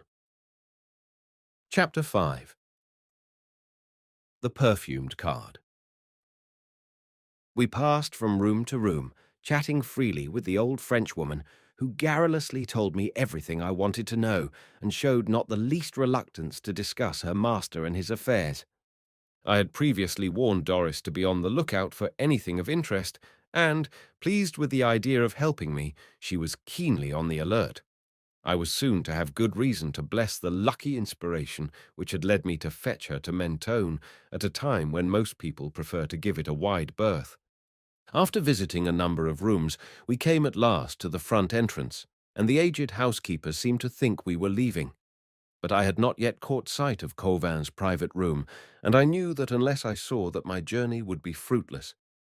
"It is a very nice house," I said to our guide, "and the gardens are beautiful, but I have much writing to do, and there does not seem to be any room which would serve well as a study." She hesitated obviously. "Well," she said slowly, "there is Monsieur's private room, but it is locked. If Monsieur desires it, I will fetch the key." "I might as well see it," I said, as carelessly as I could. "I must have some private den of my own," I went on. The old dame shuffled off for the key, and I gave Doris a special hint to keep her eyes wide open. When the old woman returned, she led us directly to Cauvin's private room, a good-sized apartment, furnished something after the pattern of the library of the ordinary English house. I noticed immediately that it had double doors. Evidently, Cauvin had good reasons for making sure that there should be no eavesdropping when he was at home. Leading from it was a large salon, upholstered in pale blue silk, and the old woman passed into this in order to open the sun shutters and admit the light. In the window of the library was a big American roll-top desk, which stood open and was rather dusty. The green blotting pad remained just as the master of the house had left it, and near it lay a pile of miscellaneous and dusty-looking papers. I was glancing round when I was startled by a faint, gasping sob, and looking round, saw with alarm that Doris had dropped into a chair, apparently faint. The old woman had rushed to her assistance. "It is nothing, only the heat," murmured Doris faintly. "Please get me a glass of water." The old woman hurried away, and, much concerned, I bent over Doris. I had no idea that her illness was anything but real, and I was surprised when she said crisply but quietly, "Now is your chance." Then I realized her purpose and began a hurried examination of the desk, keeping my ears open for any sound of the old woman's return. But I could find nothing. Evidently Kovan left little to chance. The drawers of the desk were not even locked, and I soon concluded that I had drawn a blank, and that the key to the mystery I was bent on solving must be sought elsewhere. Of course I was not surprised. It was not in the least likely that Kovan would leave incriminating documents in his winter quarters, but in the work upon which I was engaged it would never do to miss the opportunity that might be afforded by the momentary carelessness which is the ever-besetting peril of even the cleverest of rogues. As events proved, we were to learn once again the truth of the old adage that no man can be wise at all times. When the old lady returned with water, Doris soon recovered and assured the volubly sympathetic dame that she was quite herself again. As we stood for a moment saying farewell, her quick eye caught something which I had overlooked. "Why," she said, "here is an invitation to a wedding in England." And she picked up from a small side table, where it lay in a china bowl, a card printed in silver ink, an invitation, as she said, to a wedding, and printed in English. "Has Monsieur Cauvin many English friends?" I asked the old Frenchwoman, hoping that something useful might slip out. "Non, monsieur," she replied. "I do not think so. I have never seen English letters come, and you are the first Englishman who has ever been here." I glanced at the card with an interest I took care to conceal. It had been issued 6 months before by the brother of the bride, a certain Agnes Wheatley, and invited Monsieur et Madame Cauvin to be present at her marriage to Captain James Easterbrook of the Royal Fusiliers at St. Mary's Church, Chester. The address given for the reply was 118 Whitefriars, Chester, an address which I took early opportunity of scribbling upon my shirt cuff. Suddenly Doris, who had taken the card from my hand, raised it to her nostrils and sniffed at it. "Why," she said, "it is scented. I never saw an English wedding card scented before." And she sniffed again and handed the card to me. I raised it to my nostrils and decided that the odor was either that of lemon-scented verbena or the old-fashioned stag-leaved geranium. The scent was fast disappearing, and it was evident, from the age of the card, that it must have been very pungent when fresh. Small things mean much in our profession, and it struck me at once that Doris's discovery might be decidedly important. Here we had a perfectly innocent-looking invitation to a wedding in England, printed in quite the ordinary English style, and, judging from the type employed, evidently the work of an English printer. Yet the card, found by chance in the house of a foreign suspect, showed a variation from English social customs which Doris, womanlike, had instantly detected. The fact of the card being scented, had I been alone, would certainly not have struck me as being of any peculiar significance. Very few men, I am certain, would have given it a second thought. Yet the trivial circumstance was to be the means of leading us finally towards our goal. "Are you sure they never perfume wedding cards in England?" I asked Doris. "Absolutely," she replied. "I have never heard of such a thing. The card is of excellent quality, and, judging from the fact that the bridegroom is a military man, the parties must be of fairly good social circles in which any departure from the accepted custom in such things would be regarded as bad form." Well, I thought, it may be important. At the same time, I realized that the card might have lain in contact with a scented handkerchief and thus absorbed part of the odor. As against this was the fact that the scent was not a common one. I decided in my own mind that the matter might be worth looking into, and, when the old custodian's back was turned, took the liberty of slipping the card into my pocket. Soon after, having learnt all I could about Cauvin and his abode, we left the Villa des Fleurs, and giving the old woman a handsome tip, returned to Mentone. The same evening I left for Marseille, Doris and her mother remaining behind for a day or two before returning to England. Somehow I could not dismiss the subject of the perfume from my mind. Why, I cannot exactly tell, for I could not see precisely the bearing of the card on the problem I had to solve. Was the perfume verbena or scented geranium, and had the card any special significance? Next day, in Marseille, I entered the shop of one of the leading perfumers in the Canebière and asked the young lady assistant whether she could identify the perfume for me. "Certainly, monsieur," she said without hesitation. "That is geranium." "Are you quite sure," I asked, "that it is not verbena?" "Monsieur shall decide for himself," was the ready reply, and the girl at once fetched samples of both perfumes. A single test was enough to show that she was correct. And then, recognizing the purpose of the card, though she could not speak English, she practically duplicated Doris's remark. "Is it not unusual, monsieur, to scent a wedding card?" That set me thinking furiously. It was quite possible that Doris might have made a mistake about a point of social etiquette, but here was a young Frenchwoman corroborating her in quite a dramatic fashion. "It is unusual. I suppose they are peculiar people," I replied as I left. It is one of the penalties of contra-espionage work that one becomes almost morbidly interested in the seemingly trivial. One of the first lessons to be learned is that nothing is so small that it can be safely neglected. There were, it was obvious, many ways by which the card might have become accidentally impregnated with the perfume. But my intuitive suspicions grew ever stronger, and at last I found myself convinced that there was something in it.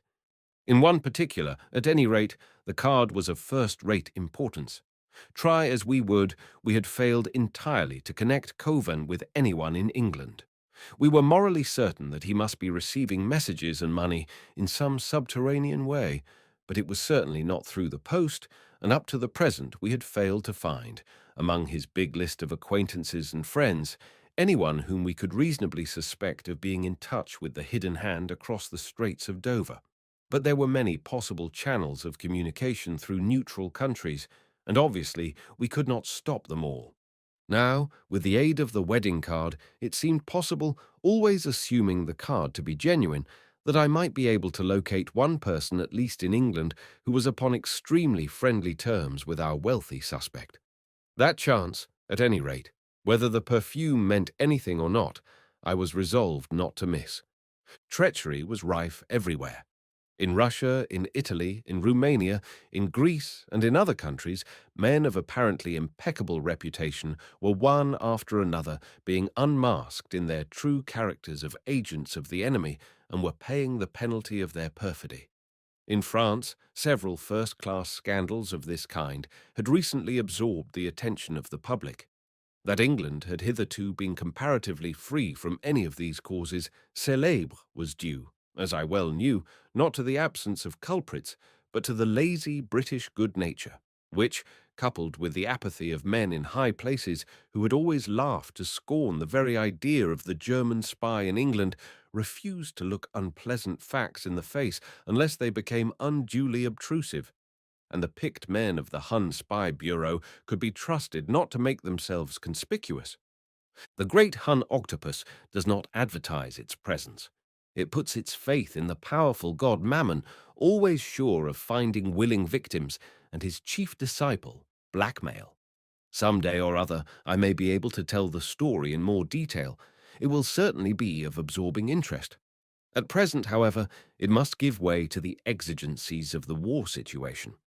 The Germans would be only too glad to learn just how much we know. The British public would probably explode into a blaze of indignation if they once fully realized the supine attitude of their rulers to the ever-present and ever-growing menace of the German spy in their midst.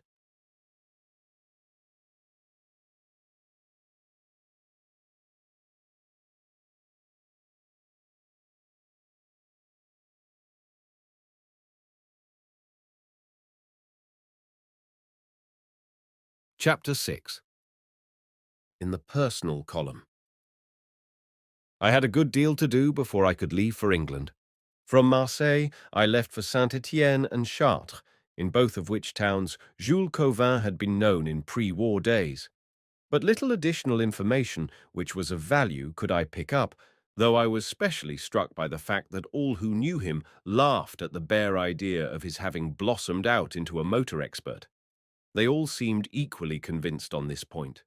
One man even ventured the suggestion that if Cauvin was indeed making huge sums of money from a motor invention, he must have stolen the idea from someone else. And believe me, monsieur, ejaculated the voluble Frenchman, he would not be above doing so. Jules Cauvin, an inventor. Phew, he is too lazy. He never did any work if he could help it. However, as I was tolerably sure in my own mind that Cauvin was being handsomely paid for services of quite another kind, this did not help me much. At length, after a journey of a week, during which time I spent only one night in bed, I found myself late one afternoon back in Paris, chatting with my colleagues, Madame Gabrielle Soyer and Henri Aubert, in the former's cosy little flat au troisième in the Boulevard Pereire. To both I gave certain very definite instructions. To the elegant little Frenchwoman I added, "You will proceed to the Grosvenor Hotel in London, and from there will keep the surveillance I have indicated. Remain there until you hear from me. Report progress frequently, at least every other day, in the personal column of the Times." I could scarcely refrain from smiling as I turned from the vivacious Frenchwoman, a Parisian in every detail of her chic appearance, to Henri Aubert, who was to be our colleague in the undertaking we had in hand. Aubert was a sad-faced, rather melancholy-looking middle-aged man, with a face from which every shred of intelligence seemed to have vanished. He looked, indeed, exactly like one of those middle-class nonentities, colourless and featureless, who, by the mysterious workings of the mind of the great god democracy, managed to get themselves elected as municipal councillors, or by superhuman endeavour rise to the position of advocate, and never do any good.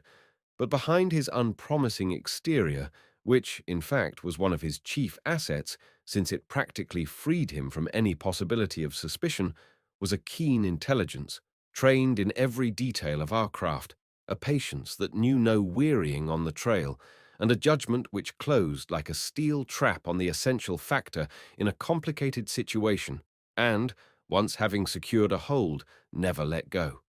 I knew him well and esteemed him highly, and he possessed the entire trust of the astute Armand Heck, a trust difficult to win, but, once won, fully and freely given. To Aubert I explained the situation as fully as I could, and though I knew him to be a model of circumspection, I ventured on a hint of the extreme care and discretion necessary in the delicate affair if we were to succeed in tracing the source of Cauvin's mysterious rise to sudden wealth. He listened to me with a ghost of a smile on his thin lips, but he was evidently piqued. "Perhaps, Monsieur Sant, someone has been telling you I am a confirmed babbler," he said dryly, and I laughed. The idea of Aubert babbling had its humorous aspect. "I think we understand each other, Monsieur Aubert," I said. "I don't mean to cast any reflections on your discretion, but you know the people we have to deal with." "Quite well, monsieur," replied Aubert, with a real smile this time.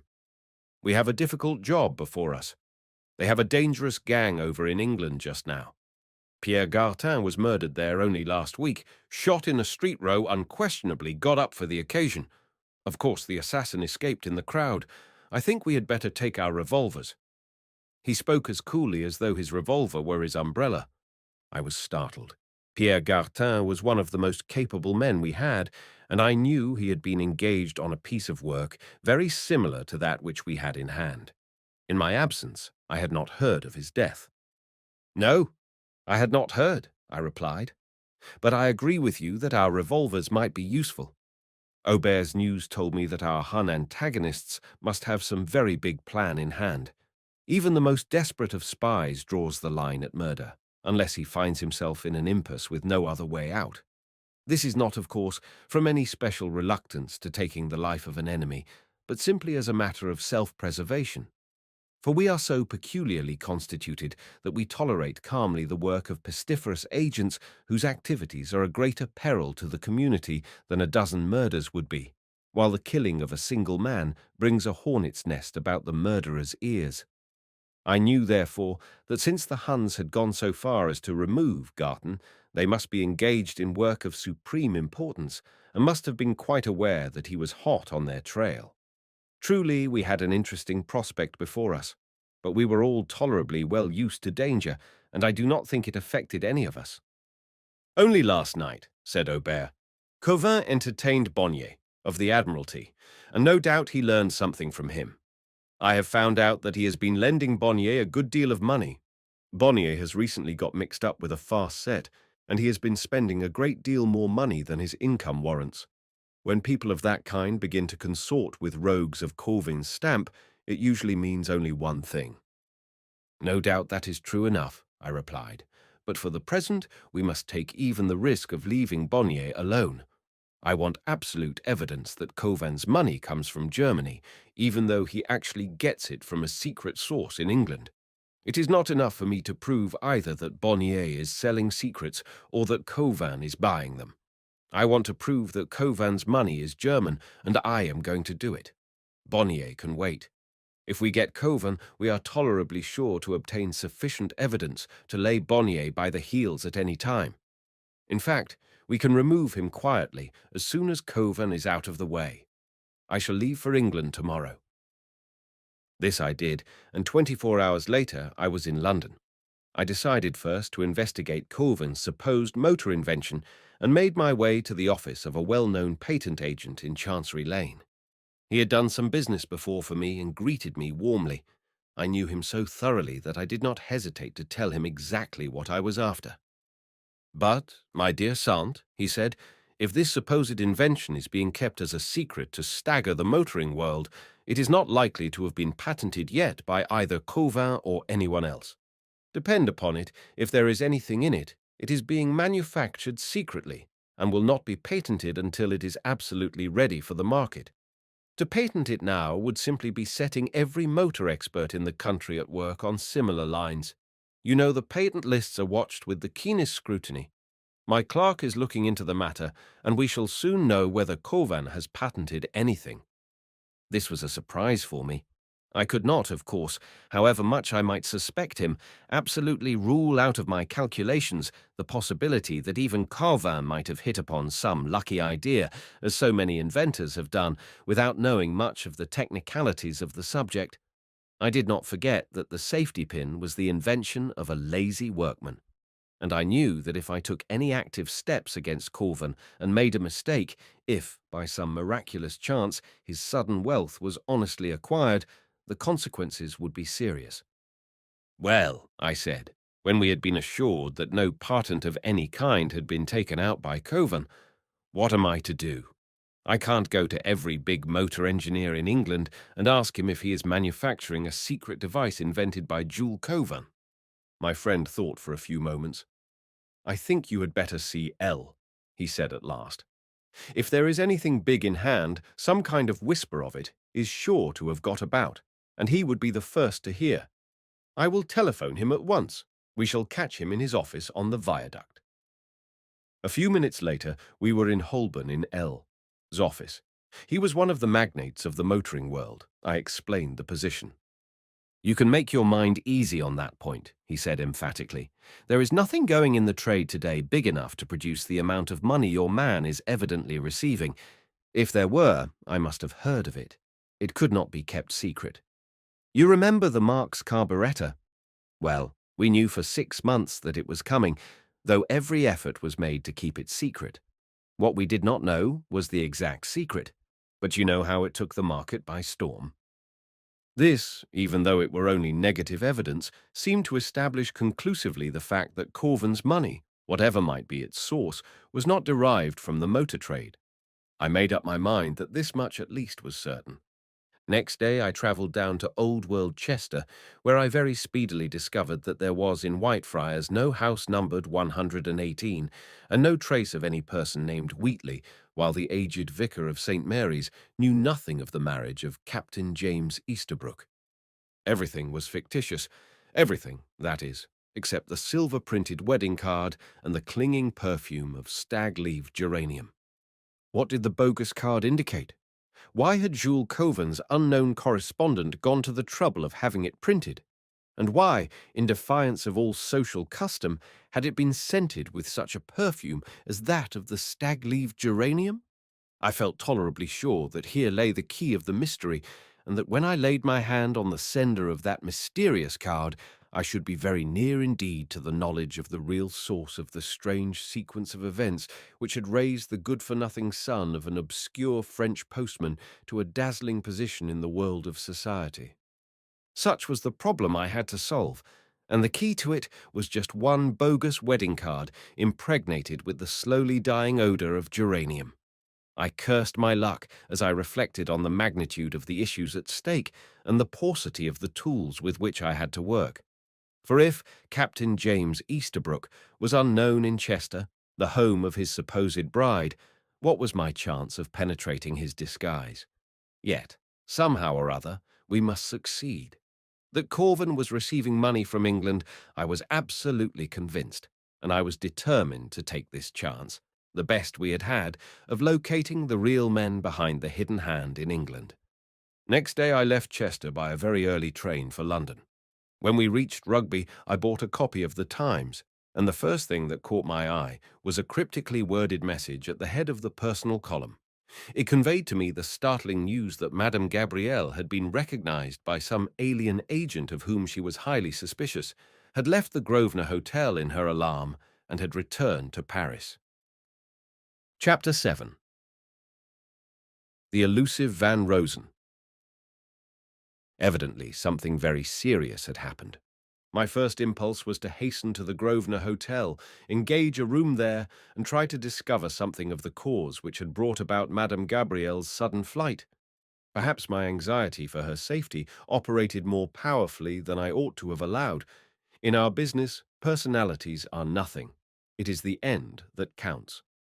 A moment's reflection showed me that in taking this course I should simply be playing into the enemy's hands. I was too well known. I hoped that my presence in England was not suspected by the German agents, and if I ventured to stay at the Grosvenor, they would certainly very soon have me under close observation. By using the official telephone between London and Paris, I managed to get into communication with Madame Gabrielle at her flat in the Boulevard Pereire, and soon learnt the reason for her flight. Van Rosen had discovered her and was watching her closely. Here, indeed, was an antagonist worthy of my steel. I had long known, and so far as his abilities went, had respected Van Rosen as one of the cleverest agents of the Königgrätzerstrasse. He was able to pose as an Englishman, a rare accomplishment in a German, for he had been educated at Haileybury and had been in England off and on since his youth. He was now living in a northwestern suburb, where he posed as Mr. George Hugenrose, a solicitor who had retired from practice. Only British apathy made this possible.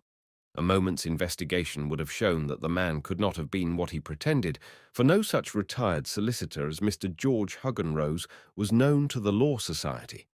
As a matter of fact, it was through this very slip on his part that I had spotted Van Rosen. We had suddenly lost sight of him a year or two before, and try as we would, for we knew that wherever he might be, he would be dangerous. We could not locate him. The accident which led to his discovery was curious. I had been spending a few days in North London, and one morning stopped at the railway bookstall to buy a paper. As I approached the stall, a tall, gentlemanly-looking man, who had been chatting with the clerk, turned away and entered the train. Something about him struck me as strangely familiar. "Who is that gentleman?" I asked the man at the stall. "Oh," he replied, "that's Mr. Hugenrose. He used to be a solicitor in the city, but he retired and has been living here for a year or two." But I was not quite satisfied. Some odd memory, in which I felt sure Mr. Hugenrose was concerned, haunted me all the way to town, and I could not shake it off. I had only seen Van Rosen once, though I had had a good deal of experience, and it was not surprising that I failed to recognize him. When I got up to town, I consulted the law list, but could find no trace of Mr. Hugenrose. Then I became more suspicious, and before many days were over, I had succeeded in definitely identifying Mr. Hugenrose with one of the Kaiser's cleverest spies. Thus, the mystery of Van Rosen's disappearance was solved by his own slip. If, when I looked up the law list, I had found Mr. Hugenrose's name and address duly set out, I should probably have thought I had been deceived by some chance resemblance and wasted no more time on the matter. How true it is that trifles make the sum of life. The position now was plainly serious. Van Rosen's presence in London boded no good. The man was as unscrupulous as he was clever. The British Contra-Espionage Department knew him well and had been greatly chagrined at losing sight of him. Afterwards, in consequence of my report to Heck, he had been kept under close observation, but we had never been able to secure sufficient proof to justify his arrest, strong though our suspicions were. He had evidently been walking very warily since the outbreak of war. Unfortunately, he had adopted that easiest of all cloaks of the German spy, and had become a naturalized Englishman just before war broke out. But the adage, once a German, always a German, applied with special force to Van Rosen. After speaking with Madame Gabrielle, I had a long chat with Heck over the private wire, and together we mapped out a pretty comprehensive plan of campaign, in which both Aubert and Madame Gabrielle had very definite parts to play. Then the mysterious scented wedding card claimed my full attention, for I was determined to sift its secret to the bottom. First, I paid a visit to Somerset House, where I very thoroughly searched the records of recent marriages. These showed me that no marriage had taken place between persons named Wheatley and Easterbrook. A certain Agnes Wheatley had been born in June 1894 at Mina Road, Old Kent Road, in the parish of St. George the Martyr, Southwark, and there were records of two James Easterbrooks. One was James Stanley Easterbrook, born in Lord Street, Southport, in 1881. The other, James Henry Charlton Easterbrook, had first seen the light of day in the village of Fortiviat, Perthshire, in 1870. The army list, of course, failed to show any Captain James Easterbrook of the Royal Fusiliers. All this did not carry me much farther.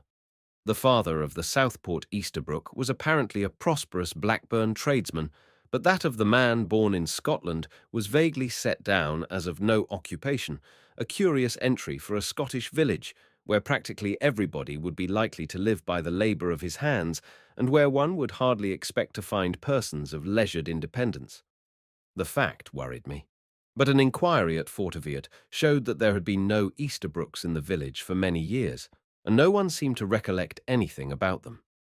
In order to conceal myself from the astute Van Rosen, I had taken rooms in a cheap boarding house full of old ladies in Guildford Street, Bloomsbury, and equipped with a silver discharge badge and a set of faked army papers, posed as an invalided soldier recovering his health before taking up work. I was thus able to disarm the inquisitive prying of my fellow boarders, and I am afraid I gave them some highly remarkable information about the war and my share in it. If one is engaged in spying or contra-espionage work, one must be ever ready to combat silly suspicions that give rise to endless gossip and to evade unfriendly and malicious comment. The enigma of the wedding card worried me incessantly. That the prosperous Jules Cauvin was one of the puppets of Potsdam, and also that he had betrayed France, I felt morally convinced. Heck, indeed, held documentary evidence of Cauvin's friendship with the Austrian millionaire spy, Herr Jellink. I knew, almost with certainty, that the perfumed wedding card was intended to convey a message of some kind, since in every particular it was clearly shown to be a bogus document. Yet without more direct evidence, Cauvin, had we ventured to arrest him, must have slipped out of the clutches of the law. For after all, mere friendship or acquaintance with a spy, however suspicious, does not prove the guilt of espionage. Inquiries made by the British Special Branch soon showed that none of the Easterbrooks in the British Army could by any possibility be connected with the Captain Easterbrook of the wedding card. Within a week I established the fact that Agnes Wheatley had died before she reached the age of 10 years. Therefore she could not have been the mysterious bride to whose wedding Jules Cauvin and his wife had been invited. I was thus thrown back on the two Easterbrooks, and for the next few days, if I may use the term, I breakfasted, lunched, and dined on Easterbrooks. And helping in my quest were some of the smartest men of the British Special Branch. 6 weeks went by, weeks of feverish activity and incessant patient investigation. That mysterious wedding card, with its pungent odor of stag-leaved geranium, hypnotized me, and I could think of nothing else.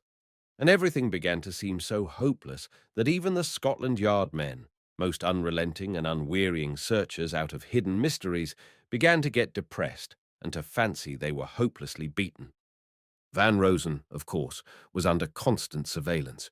Whether he suspected it or not, I do not know, but for the time being he seemed to have entirely abandoned his usual business. He went about quite openly, and I often wondered whether he was tacitly defying us. Probably his work was so far advanced that he could afford to wait and hope to disarm suspicion by the very openness of everything he did.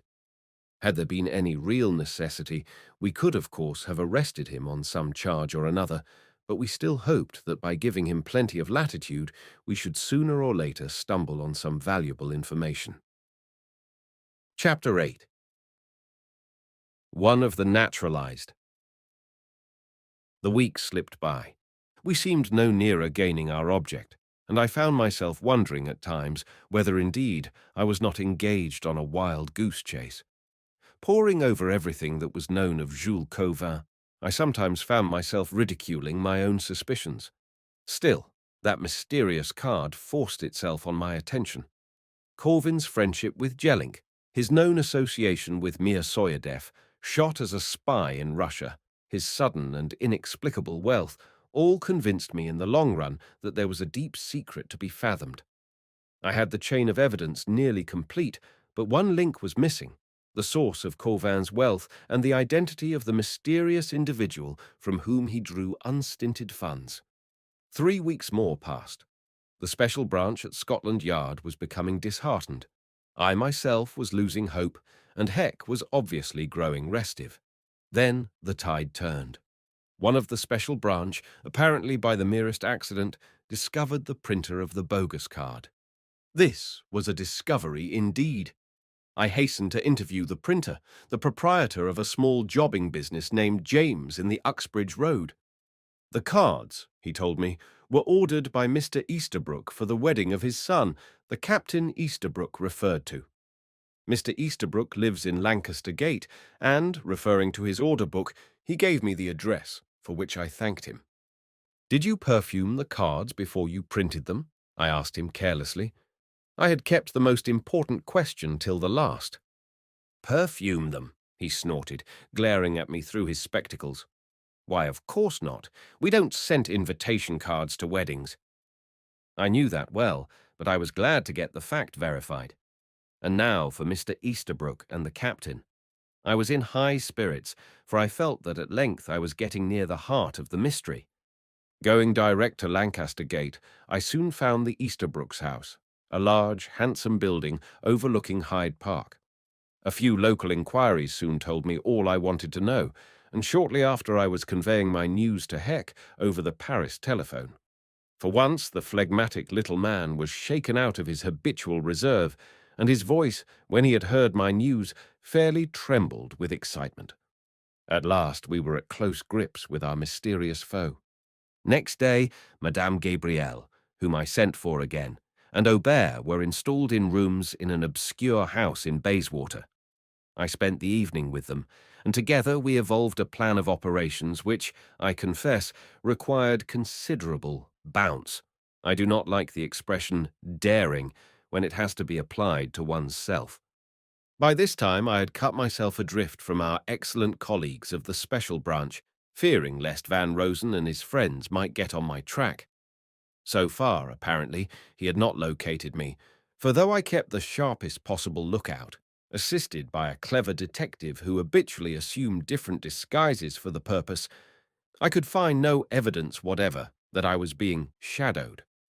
Madame Gabrielle, Aubert, and myself were also working apart, though I was directing the general plan of operations. Following up the trail I had struck in the Uxbridge Road, I soon secured some astounding facts regarding Mr. Essendine Easterbrook of Lancaster Gate.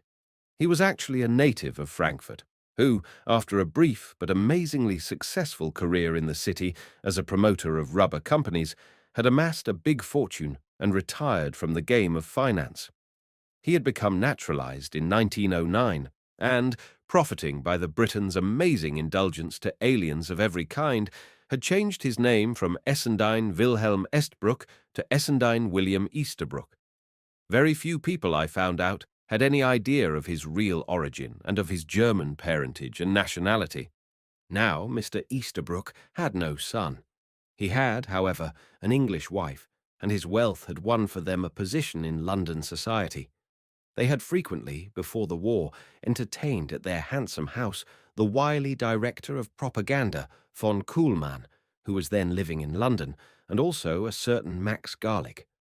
But try as I would, I completely failed to establish any sort of connection between the Easterbrooks and Mr. Hugon Rose. The name of Garlick, however, told me a lot. Garlick had been the German secret police counselor in France for the departments of the Nord, the Pas-de-Calais, the Somme, and the Ardennes. He was an ex-naval lieutenant, and 2 years before the war broke out was appointed to the arduous but lucrative office of Politerath for London, establishing his office nearly opposite the Army and Navy stores in Victoria Street, Westminster. This Mouchard, in order to disguise his true occupation, was in the habit of putting in a few hours' work daily at a desk in the London offices of the Hamburg America line in Cockspur Street. That Essendine Easterbrook, the father of the non-existent captain, had been the friend of Max Garlick was quite sufficient to show his connection with the enemy, for Garlick had been the head of the actives in England. We then set to work to obtain more inside evidence. Aubert, on my instructions, watched carefully, and soon made an opportunity of getting into the confidence of Mrs. Easterbrook's English maid, a young woman named Dean. He found out without much trouble that she was not greatly attached to her mistress, who, in spite of her gushing manners in society, was harsh and domineering towards those in her employ, and was totally incapable of winning either respect or affection. Dean had been engaged from a local registry office in the neighbourhood, a fact which materially facilitated our plans. I had a long interview with the young woman. She had a sweetheart serving in the army, who had seen a good deal of German methods and had told the girl enough of the sufferings of the conquered French and Belgian populations to fill her with an intense hatred of Germans and everything German. Directly I informed her that she had been working for a naturalized German, her indignation knew no bounds, and she willingly gave me a lot of valuable information. She declared, moreover, that she would not remain in the place another day. This, too, was exactly what was wanted.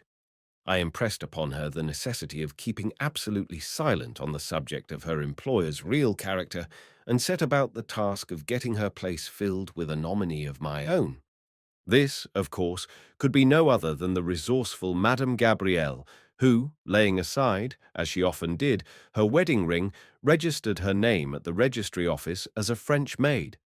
A handsome douceur to the excellent registry keeper and some highly satisfactory references, carefully prepared for the occasion, accomplished what we wanted, and in the course of a week I had the satisfaction of knowing that the Easterbrook household was under the close surveillance of one of my smartest assistants, who posed as Mademoiselle d'Arbour, and was quite certain to miss no opportunity that might present itself to her.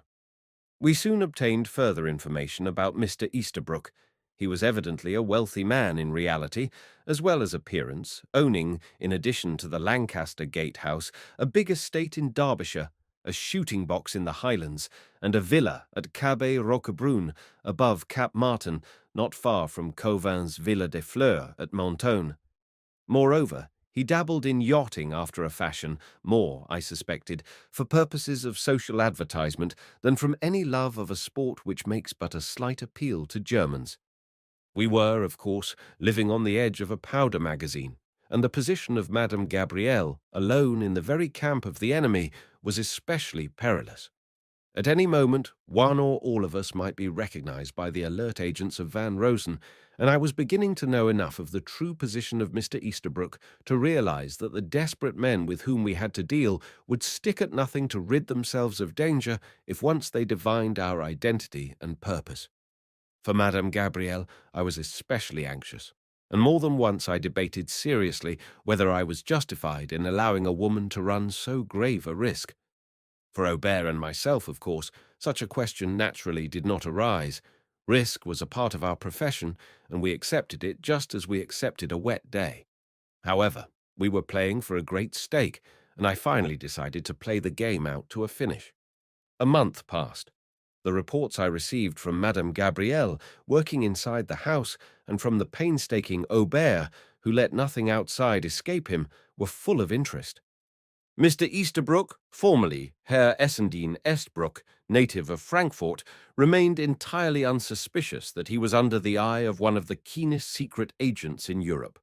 It was important that he should remain in ignorance, and I prepared a little plan which I felt sure would be so completely reassuring to him that it would throw him completely off his guard, and yet put him in such a position that he would find it almost impossible to resist the temptation carefully arranged by us to betray the country of his adoption. It so happened that an important post had become vacant in a certain government department dealing with a large number of confidential plans. I found out from Madame Gabrielle that, as a matter of fact, Easterbrook had for a long time been working strenuously to secure a government appointment. Honorary, of course, since money was no object to him except as a means to an end.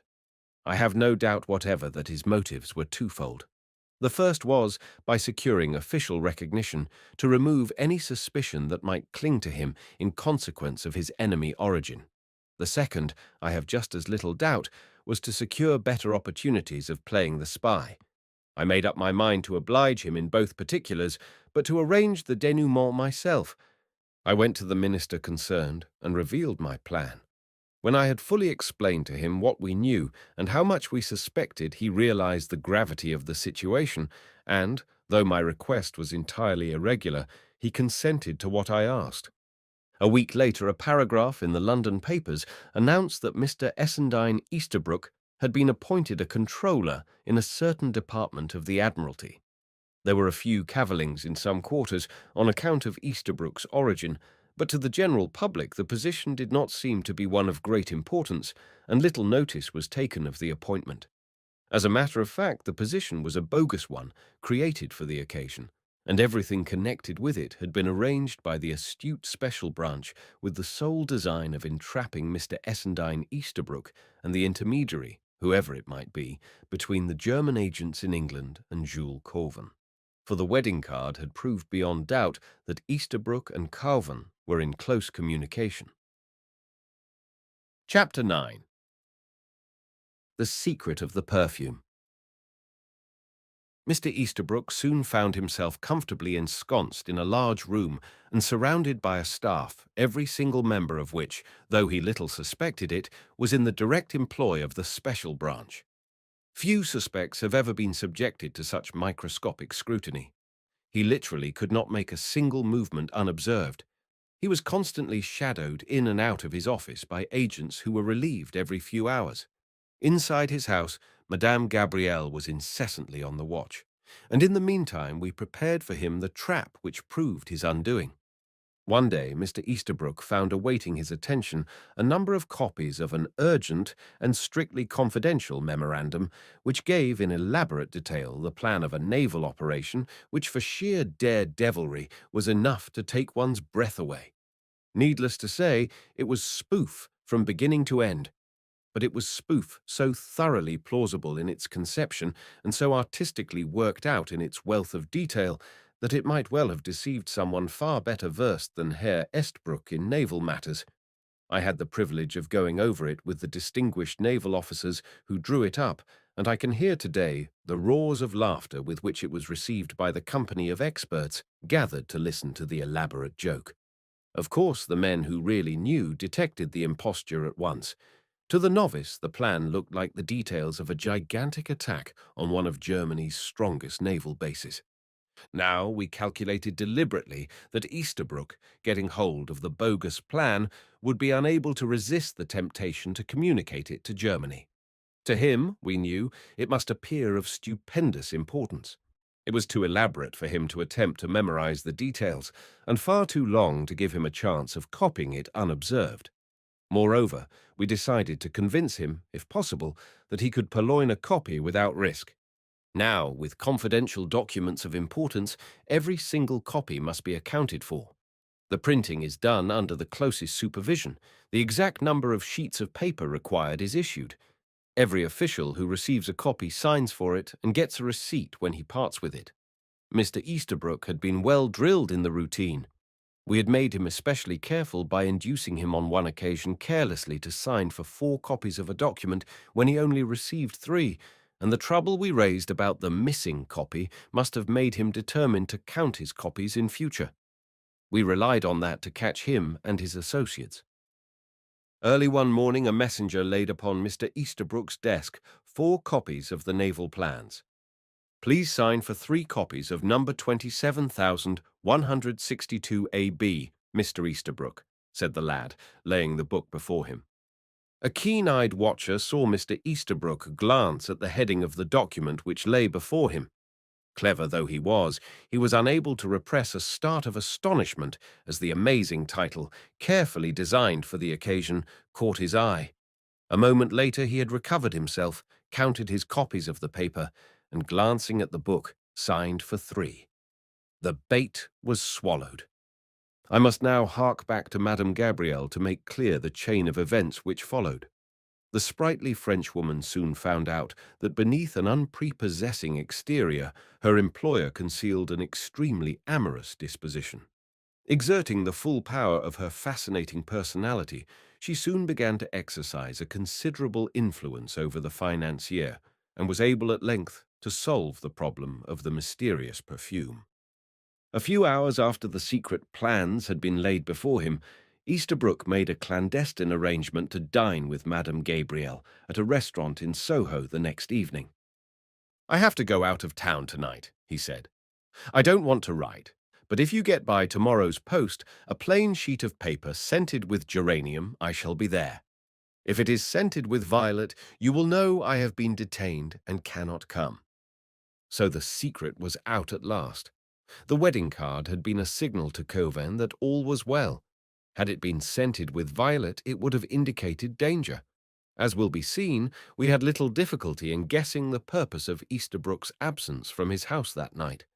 We calculated that, finding he had been debited with 3 copies of the plans, whereas he actually received 4, Easterbrook would calmly pocket one of them and return to the proper department the 3 for which he had signed. Events proved that we were right. In the afternoon, at the usual time, he left the office. 3 minutes later, we ascertained that the 4th copy of the plans was not in his desk. He had taken it with him, and it was easy to guess his purpose. From that moment, his doom was sealed. We could have arrested him at once, of course, but we wanted to know by what means those plans were to be dispatched to Germany. If we could only find that out, one finger of the hidden hand would assuredly be lopped off for good. On leaving the office, Easterbrook made for a public telephone office, where, as it happened, 3 boxes stood side by side. As he entered the one, an agent of the special branch entered the one farthest from him. The boxes were of the 3pence in the slot pattern, and the trifling delay caused by dropping in the 3 pennies gave the detective his opportunity. Ringing up the operator at the exchange, he demanded, in the name of the police, that Easterbrook's conversation should be tapped. The operator promptly plugged him onto the line Easterbrook was using, so that he was able to listen, quite unknown to Easterbrook, to the conversation which followed. "Is that 7257 North?" Easterbrook began. "I want to speak to Mr. Huggan Rose," he went on. "That you, Rose? This is Easterbrook. Will you come down to Piccadilly and have some dinner with me? I am just arranging a yachting trip, and perhaps you would like to make one of the party. All right. Be at Scott's at 7 o'clock. Goodbye." And he rang off. 7 o'clock found Easterbrook and Huggan Rose dining comfortably at Scott's. 4 men of the special branch, immaculately attired and apparently mere men about town, were seated at different tables near them. Easterbrook and his guest talked yachting ostentatiously, and many maps and papers were handed backward and forward. One of these, the lynx-eyed watchers noted, passed from Easterbrook to Huggan Rose and was not returned. It was the confidential paper. Another link in our chain had been forged. At 10:30, the 2 conspirators rose to leave. At the door of the restaurant, they brushed past a man in seafaring dress, quite obviously a Dutch sailor, and, swiftly though it was done, one of our watchers saw a folded paper slip from Hug and Rose's hand into that of the Dutchman. He made off at once, closely shadowed by two of our men, while Easterbrook and Hug and Rose walked away together, evidently looking for a taxicab, none too numerous at that hour. Just as a cab drew up to the curb, I arrived on the scene. I had been kept closely informed of what was going on and had been waiting in a neighbouring restaurant in order to be present at the arrest of the two plotters. Incautiously, I approached too near, and in the light of a street lamp van, Rosen caught sight of me. He recognized me instantly. With a snarl of rage, he turned on me, and his hand shot to his hip pocket. Then he recovered his self-possession and entered the taxi with Easterbrook. No doubt he reflected that a shot at me would not help him, and, it should be noted, neither man had any incriminating document on him. The plans were in possession of the Dutch sailor, and until they were secured, we had to hold our hands. But one quarry was safe now. The taxi soon deposited the two men at Easterbrook's house, which was immediately closely surrounded. Half an hour later, Madame Gabrielle, hatless and showing every sign of a struggle, slipped from a side door. Breathlessly, she explained that Van Rosen, catching sight of her as he was going to his room on the first floor, had recognized her at once and had attacked her furiously. Why he did not shoot her, I never could understand. Physically, Madame Gabrielle was a match for him. She was a superb gymnast and in hard training, whereas Van Rosen had been leading a dissipated life and was in thoroughly poor condition. A brief struggle had ended in Madame Gabrielle throwing him heavily by a simple wrestling trick, and knowing that she must get away at all cost, she had rushed down the back stairway and got into the street. A moment or two later, a servant left the house and posted some letters in the pillar box a few yards away. The letters were recovered later, and one of them, a postcard, was found to be addressed to Jules Cauvin. It was in a feminine handwriting, and bore neither the date nor the address of the writer. It read, "My dear Jules, Henri will return home tomorrow. He has immensely enjoyed his visit, and his health has greatly improved. Yours, Marie." Innocent enough, but the card was perfumed with violets. Clearly enough its purpose was to let Cauvin know that danger was in the air. We were expecting every moment the news that the Dutch sailor had been arrested with the incriminating documents in his possession. That would have been the signal for the arrest of Easterbrook and Van Rosen. But the arrest was not to be made. Far away to the east, we heard the low boom of a gun. Another and another followed. Then came the crash of high explosives, and we realized that an air raid was in progress. Nearer and nearer came the sounds of guns and bombs. Suddenly, I picked up the drone of an aerial motor directly overhead, and a few seconds later came an appalling crash that seemed to shake the very earth. I saw a red blaze flash out over Easterbrook's house, and after that, everything was a blank.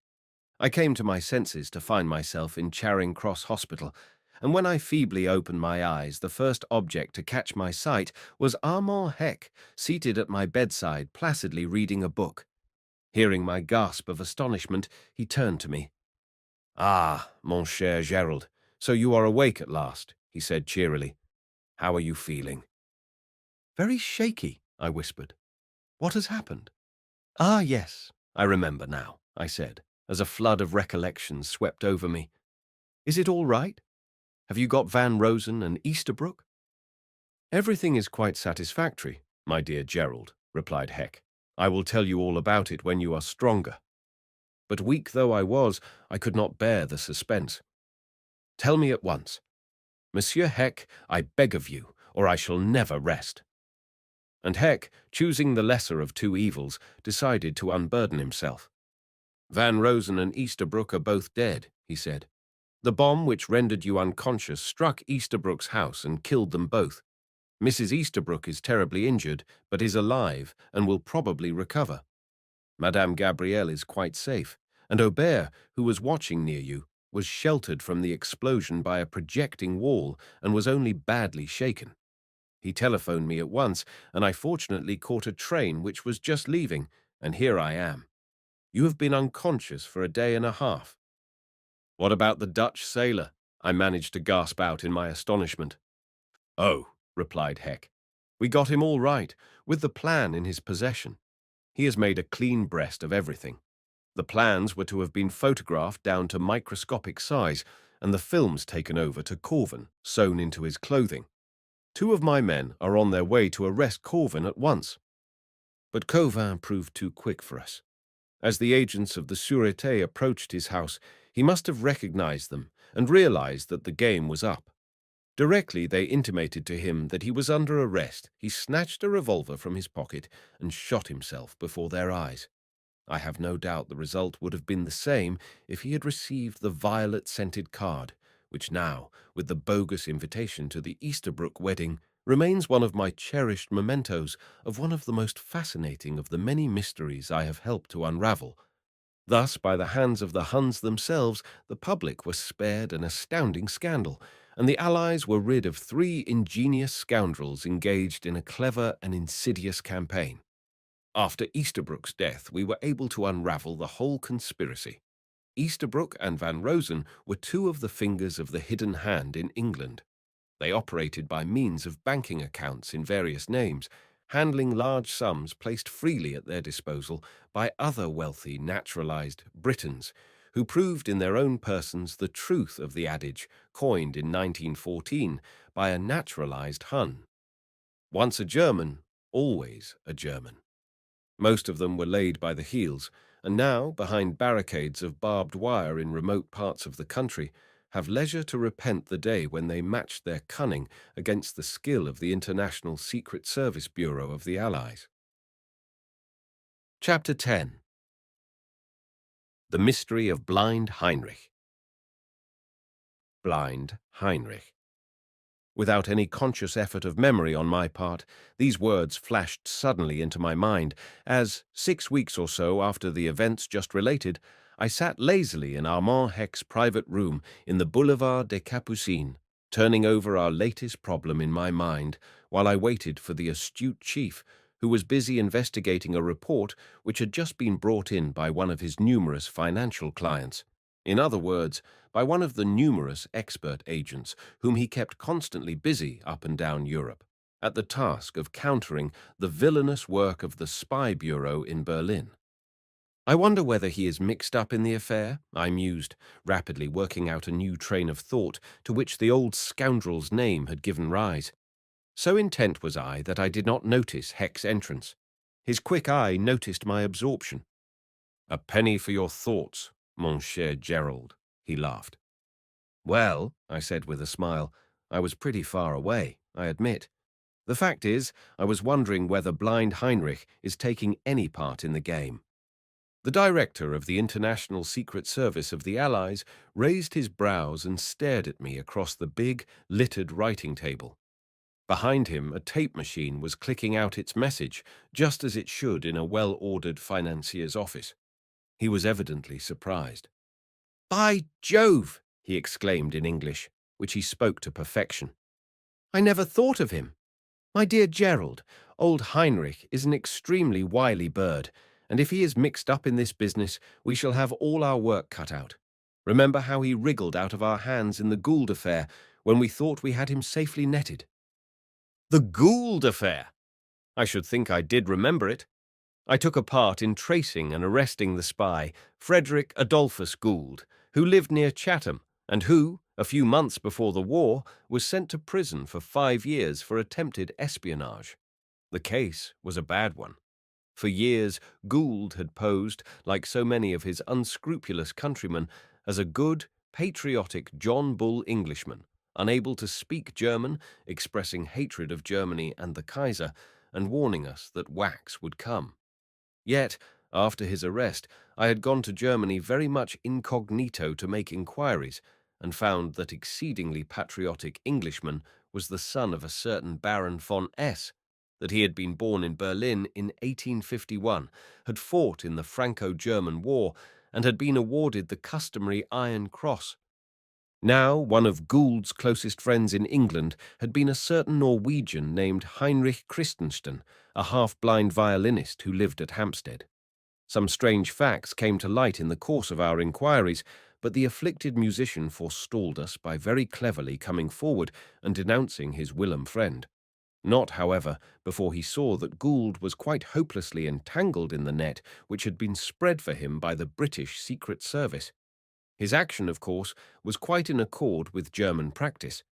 Seeing that the game was up, so far as Gould was concerned, he saved himself on the principle that one loss was better than two.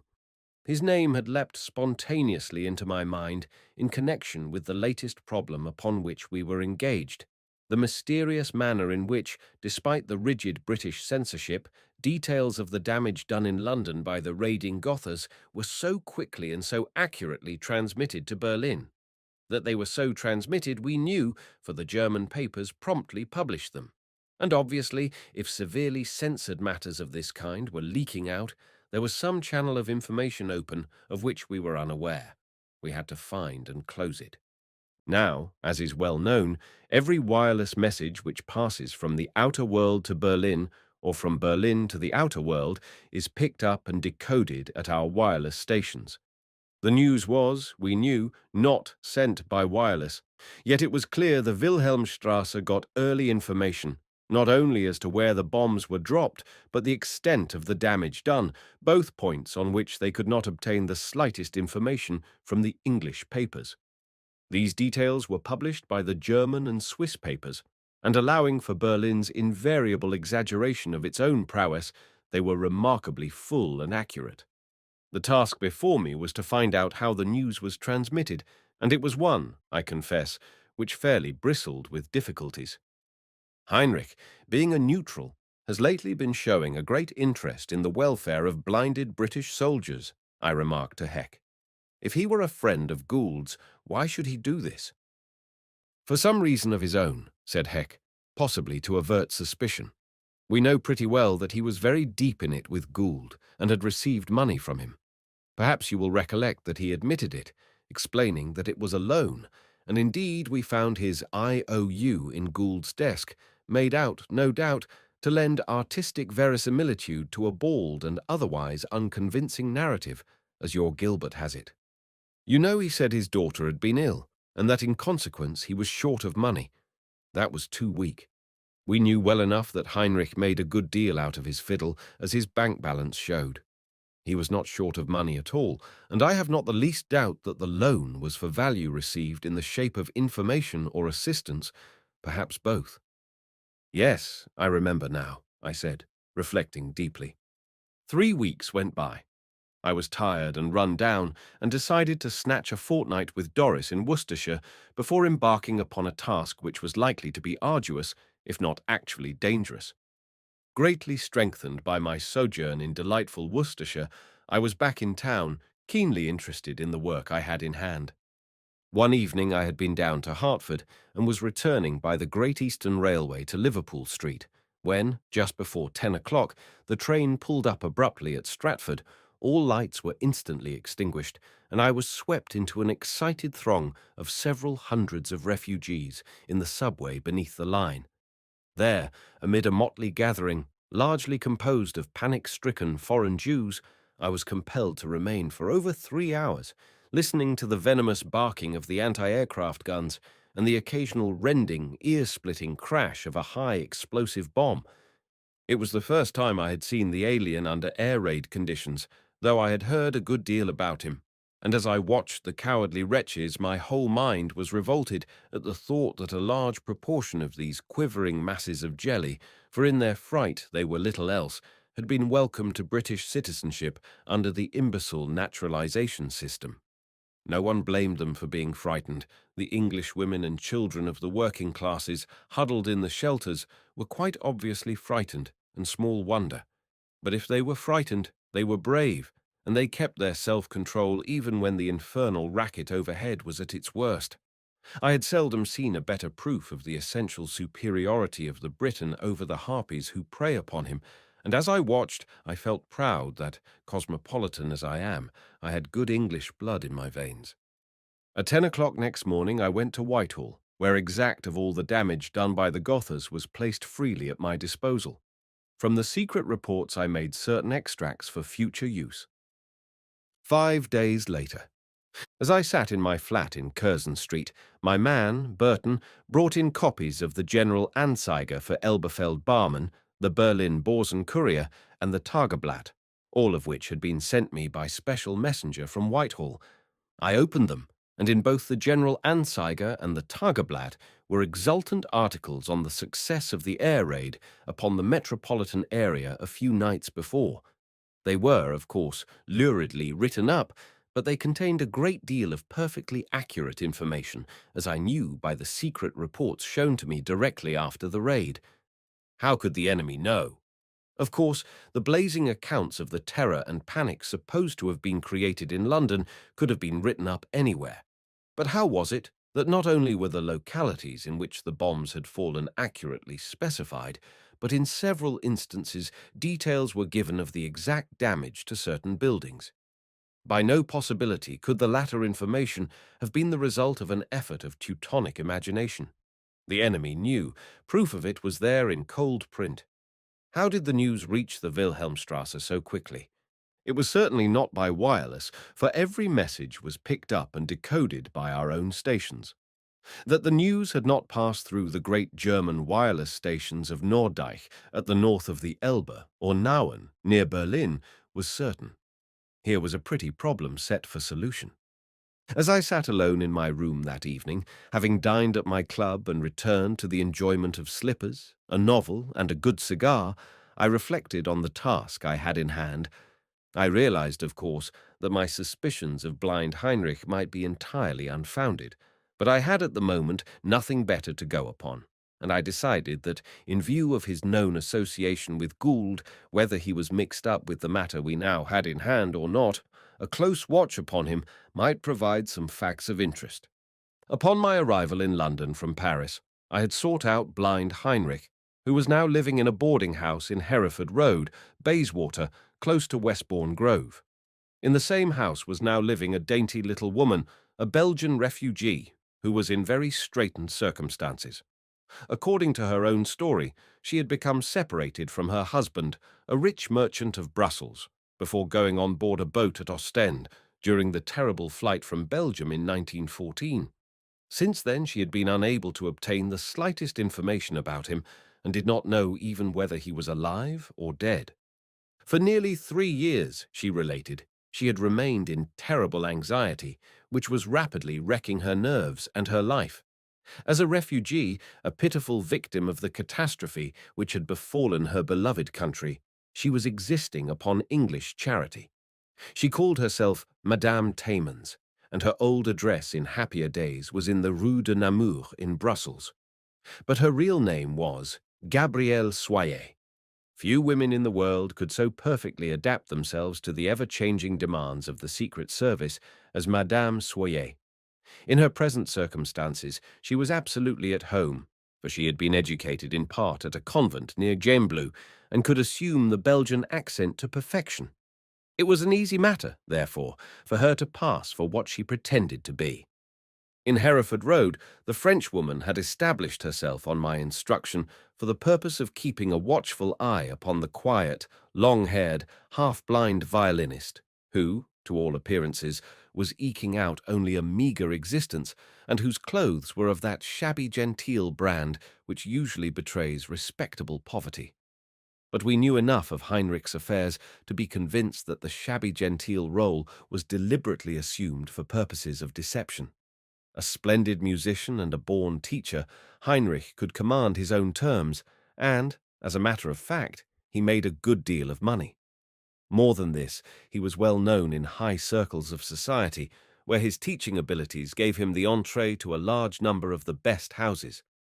And, of course, no one ever suspected that the half-blind old fiddler, crawling from house to house in the aristocratic quarters in which he found most of his pupils, was in reality the alert and dangerous agent of the enemy, which subsequent events revealed him to be.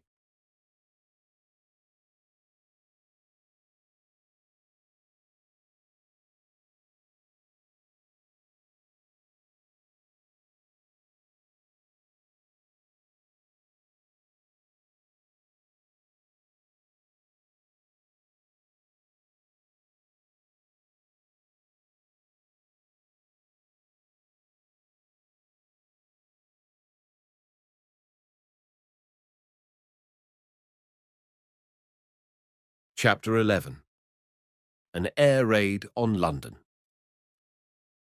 One night of brilliant moonlight, I had just come in from a visit to a theatre and was glancing through the evening papers before turning in when my telephone bell rang. On replying, I found the caller was Madame Gabrielle, and in consequence of the cryptic message she gave me, I abandoned the idea of going to bed and remained keenly on the alert. For a full hour, nothing occurred. Then I heard the air raid warnings for which I had been waiting, and soon after the guns, distant at first, but gradually drawing nearer, began to boom out their defiance of the aerial invaders. For nearly 2 hours the raid continued at brief intervals, as squadron after squadron of Gothas came hurtling through the night sky on their mission of hate. As soon as the all-clear signal was given, I hurried out and made my way rapidly to Harrington Street, a quiet thoroughfare at the back of Cadogan Square, with dark, old-fashioned houses, each with the deep basement and flight of steps to the front door, so characteristic of a period of architecture which we may hope has passed away forever. One of these houses was my objective, and I soon found it, for its door was painted in a light shade, quite different from the hue of sombre respectability which characterized all its neighbors in the gloomy street. It was noticeable that while nearly every house in the street showed lights, the inmates had not yet got over their scare and could be heard volubly discussing the alarms and excursions of the night. This particular house was in total darkness and was as silent as the grave. I soon located a deep doorway from which I, myself unseen, could keep a close watch on the dark and silent house, and commenced my vigil. Presently, a man wearing a long, light overcoat turned from the square into Harrington Street, and sauntering leisurely along, ascended the steps of the house I was watching, and let himself in with a latchkey. 5 minutes later, a second man passed close to where I was standing. Luckily, my doorway was in deep shadow, and he did not notice me, and also entered the house. 2 others followed in quick succession. One of them I instantly recognized by his gait. It was blind Heinrich. For 4 hours I kept surveillance, and during that time no fewer than 7 men arrived, each letting himself in with his latchkey. It was evident we had found out the meeting place of some highly doubtful individuals whose obvious familiarity with the locality, coupled with the strange hours at which they arrived, indicated quite clearly that some nefarious scheme was afoot. It was evident, too, that the old Norwegian belonged to the gang, and I began to feel assured that our suspicions as to his real character were well founded. It would have been difficult to find a better place for the meeting, for Harrington Street, though readily accessible, led to nowhere in particular, and was as quiet a thoroughfare as any in London. No one would notice the arrival at intervals of the men, policemen rarely visited the street, and after midnight it was entirely deserted, save for the occasional arrival home of some belated resident. It was not until 5 o'clock in the morning that the last man arrived in a taxi, which, however, did not come along the street, but deposited him at the corner of the square. A quarter of an hour later they began to come out singly, at intervals of about 5 minutes, dispersing in different directions. There was no sign, however, of Heinrich Christensen. "Well, mon cher Gerald," said Madame Gabrielle, as she sat with me in my flat in Curzon Street soon after breakfast the same morning. "You see, they receive warning of coming air raids, and meet directly after. Who are they?" "Enemy spies, beyond any possibility of doubt," I replied. "Our course is clear now. When the next raid is made, we must follow them individually and learn each man's identity. I will make all the arrangements. Meanwhile, do you continue as you are and keep an eye on the blind fiddler." Madame Gabrielle returned to Hereford Road to continue her watch. For my own part, I set to work and very soon discovered that the mysterious house in Harrington Street was unoccupied and was to let furnished. In the guise of a possible tenant, I went over it thoroughly, but could see nothing suspicious, except that I ascertained that the caretaker was an old compatriot of Heinrich's. The owner, who had left London and was now residing on the south coast, was well known, and his loyalty was beyond dispute. It then became evident that the caretaker was cognizant of the secret meeting, if, indeed, he was not closely concerned in the business, whatever it might be, that brought these men together in an empty house at dead of night, so soon after a raid, when most honest people would be only too anxious to get to bed as promptly as possible. It was obviously necessary that we should learn all we could about the identity of the men who met in the empty house in Harrington Street, and I was soon in touch with the special branch and made all the necessary arrangements for shadowing our suspects. 4 nights later, another raid took place. As soon as the Gothas were gone, we were all swiftly at our posts. So thoroughly was the house surrounded that a mouse could hardly have gone in or out undetected. Yet there was no sign of a watcher, and anyone going to the house would certainly be in blissful ignorance of the fact that he was under the close scrutiny of the keen eyes of the Secret Service. There is very little clumsy shadowing about the special branch, but we watched in vain. No meeting was held, or if it was held elsewhere. The blind musician, it is true, left his room in Bayswater, but he never reached Harrington Street. The house remained all night silent and apparently deserted. I wondered whether the gang had by any chance discovered our activities and taken alarm. I was not very deeply concerned about it, apart from the chagrin which the delay caused me. Blind Heinrich, at any rate, could hardly escape us, and, if the gang had for any reason changed its place of meeting, I had little doubt that we should soon discover it. But who had blundered? I felt certain that it was not Madame Gabrielle, and I did not think it could be myself. One morning I received a note from the clever little Frenchwoman asking me to take tea with her at Hereford Road that afternoon, and adding, "I have something to show you." Of course I went, and we had tea together in the big drawing-room which she used in common with the other guests in the boarding-house. Several of the old ladies who lived in the house were present. Just as we had finished our tea, Madame exclaimed, "Do excuse me, monsieur. I have forgotten my handkerchief." Rising, she left me. When she returned, she was carrying a work-bag of blue brocaded silk, which she placed upon her lap as she reseated herself. In her hand, also, she had an evening paper, which she handed to me with a casual remark that I might like to look at it while she got her work ready. I knew well enough that this was for the benefit of the other people in the room, who, as usual, were keenly interested in any friends of a pretty woman and were scrutinizing me pretty carefully. I knew, too, that Gabrielle had some further motive in her mind. Accordingly, I leaned back in my chair and read the paper diligently. A moment later, I noticed Madame Gabrielle telegraphing me in our finger Morse. "Look carefully at the book showing in the mouth of my work bag," she signaled, "and get a copy at once. It belongs to Heinrich, and I have just borrowed it from his room. He may be back at any moment. He has only just gone out, and I must replace it at once." She had casually left the mouth of her work-bag open. It revealed the title page of an open book, published, as I saw, about 7 years before. The title was Royal Love Letters. I had never heard of the volume, but I made a note of its title. Madame Gabrielle, with an excuse, quitted the room for a few moments, taking the book with her in her bag. On her return, she began talking pleasantly about general subjects, but she was listening keenly, I could see. Soon we heard the front door slam, and a heavy shuffling tread crossed the hall and went up the stairs. "Blind Heinrich," she telegraphed. "I was only just in time. He is terribly watchful, and would certainly have noticed if the book had not been on the table where he left it. I often wonder whether he is as blind as he pretends to be. You had better go. If he comes in here for tea, it is quite possible he may recognize you." A quarter of an hour later, we were walking along Westbourne Grove together, and Gabrielle told me the history of the mysterious book. For several days, she said, she had been following Heinrich, who had suddenly developed an amazing interest in second-hand bookstalls. He had gone into shop after shop in various parts of London, asked a single question apparently, and come out again. At length, she had managed to overhear him ask at one shop for a copy of Royal Love Letters.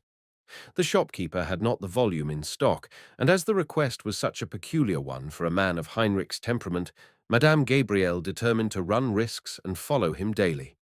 He entered 6 more shops, making the same request at each, and at length, in a dingy little by-lane in Soho, managed, to his evident glee, to get what he wanted, and carried it back to Hereford Road with obvious satisfaction.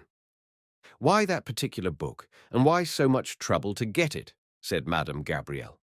"What do you make of it, Mr. Sant?" I made nothing of it, except that there seemed to be good reasons why I should get a copy at once. If royal love letters interested Heinrich Christensen so deeply, it might well be that it would not be wholly without interest for me.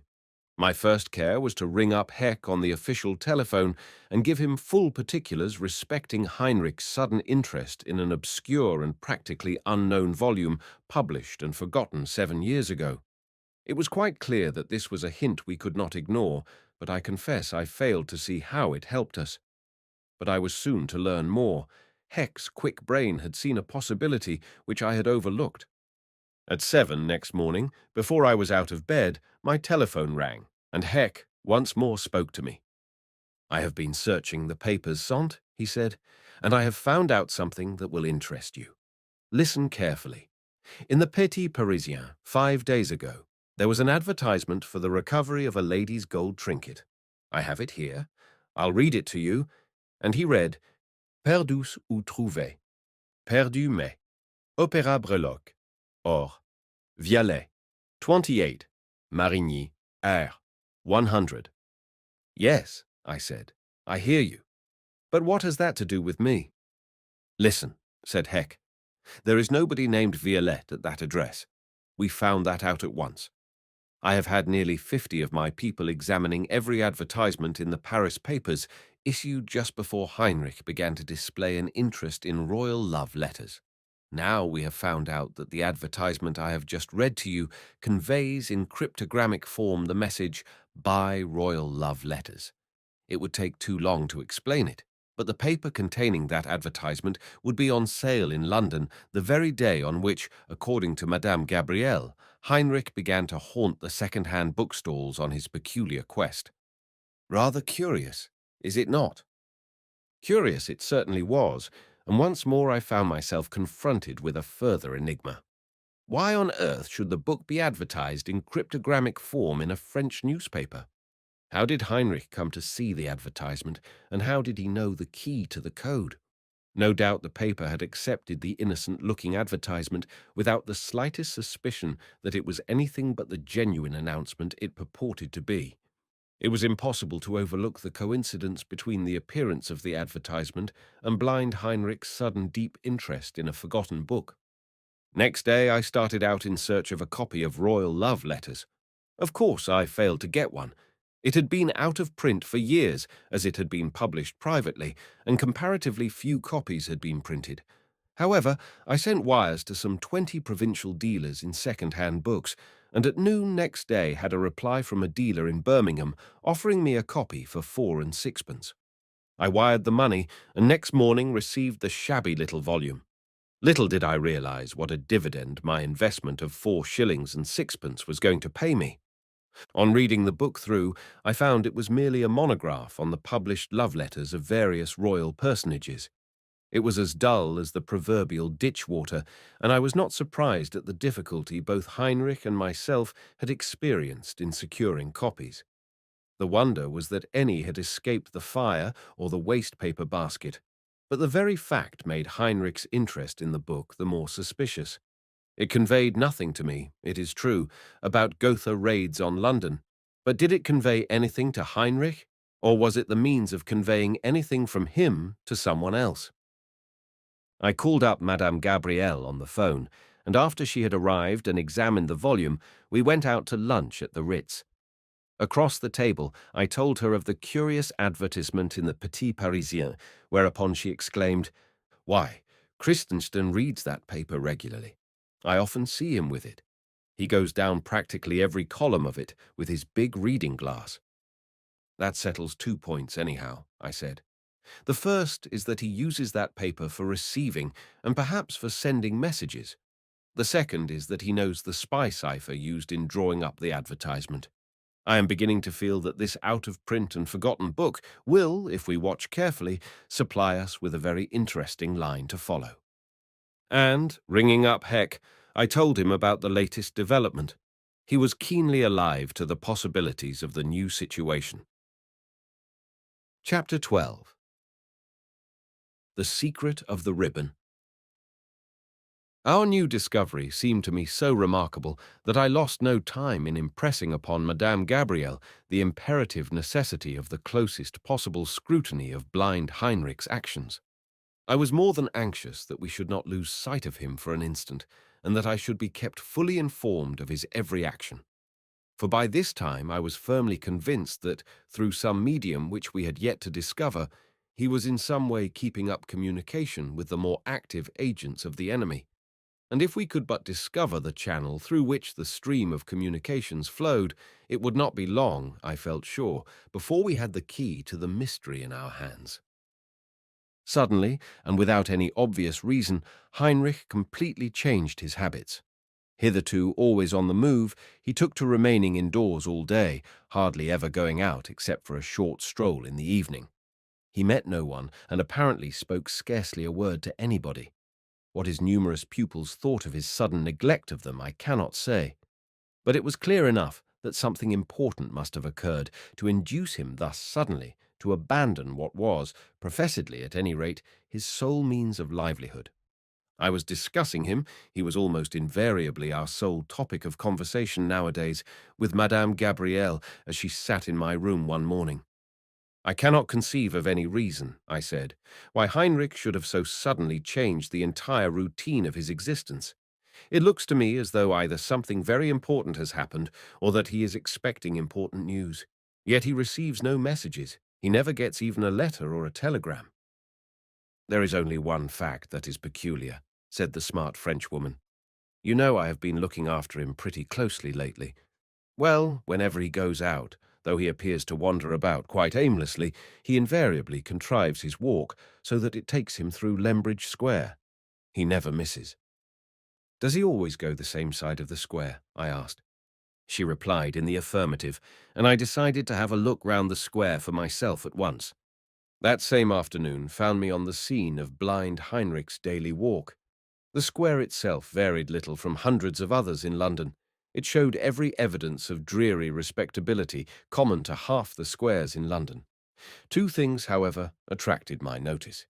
In the ground-floor window of one house was a big brass cage containing a grey parrot, which was insistently emitting the hideous noises common to the parrot tribe.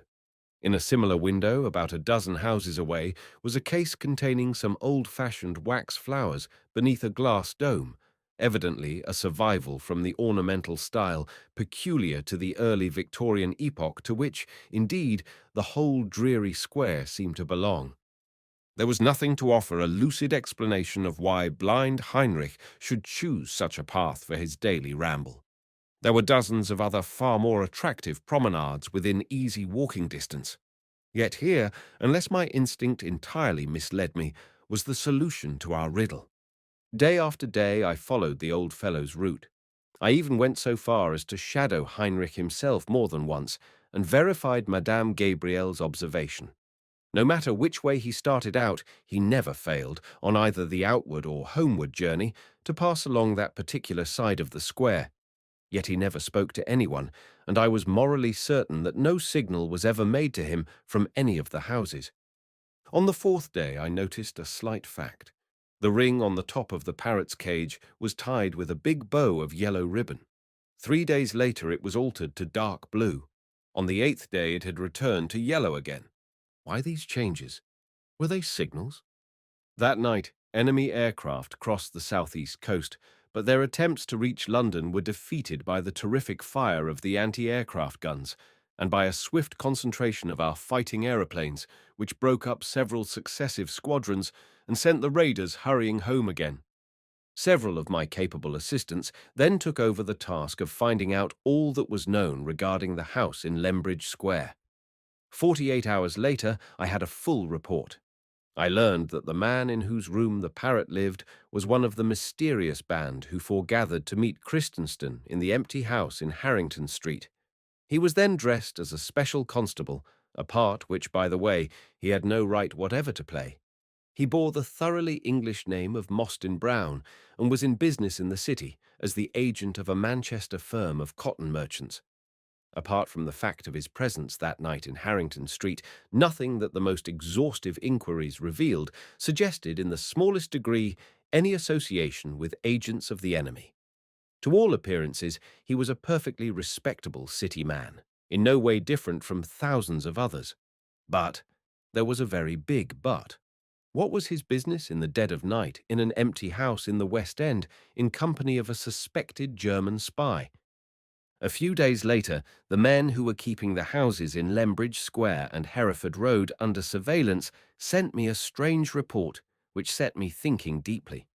By some means, whether he suspected he was being watched or whether a lucky chance favoured him, we never knew. Blind Heinrich managed to elude the unwearying vigilance of Madame Gabrielle and arrived alone, evidently in a hurry, at Westbourne Grove. Here he hailed a taxi and was driven to Waterloo Station. There at the booking office on the Loop Line side, he had met a short, fat man, to whom, after a brief conversation, he handed a bottle wrapped in white paper. They remained in conversation a few minutes longer and then parted. The fat man was followed to the Tube Railway and thence to King's Cross, where he had bought a ticket for Peterborough and left by the 5:30 express. Why Peterborough? I wondered. There were certainly no facilities there for anyone engaged in Germany's nefarious work, but attached to the report was a snapshot, taken secretly, of course, which showed me at once that the little fat man was apparently a sailor, camouflaged, hastily, in a badly fitting overcoat and a cloth cap. That gave me a further clue. I took down a Bradshaw, and glancing at the train by which the little fat man had travelled, made an interesting discovery. It was the Newcastle Express. I began to see why the mysterious little man had booked to Peterborough. That afternoon, I ascertained that the parrot's cage in the house in Lembridge Square sported a broad ribbon of yellow satin. At midnight, I rang up Heck at his house at Saint-Germain and asked him to send Aubert, the detective, over at once. An hour after midnight came another air raid alarm, the second to coincide with the appearance of the yellow ribbon. Now, one coincidence of this kind may mean nothing. Two begin to be suspicious. A third is convincing. I found my suspicions deepening into certainty.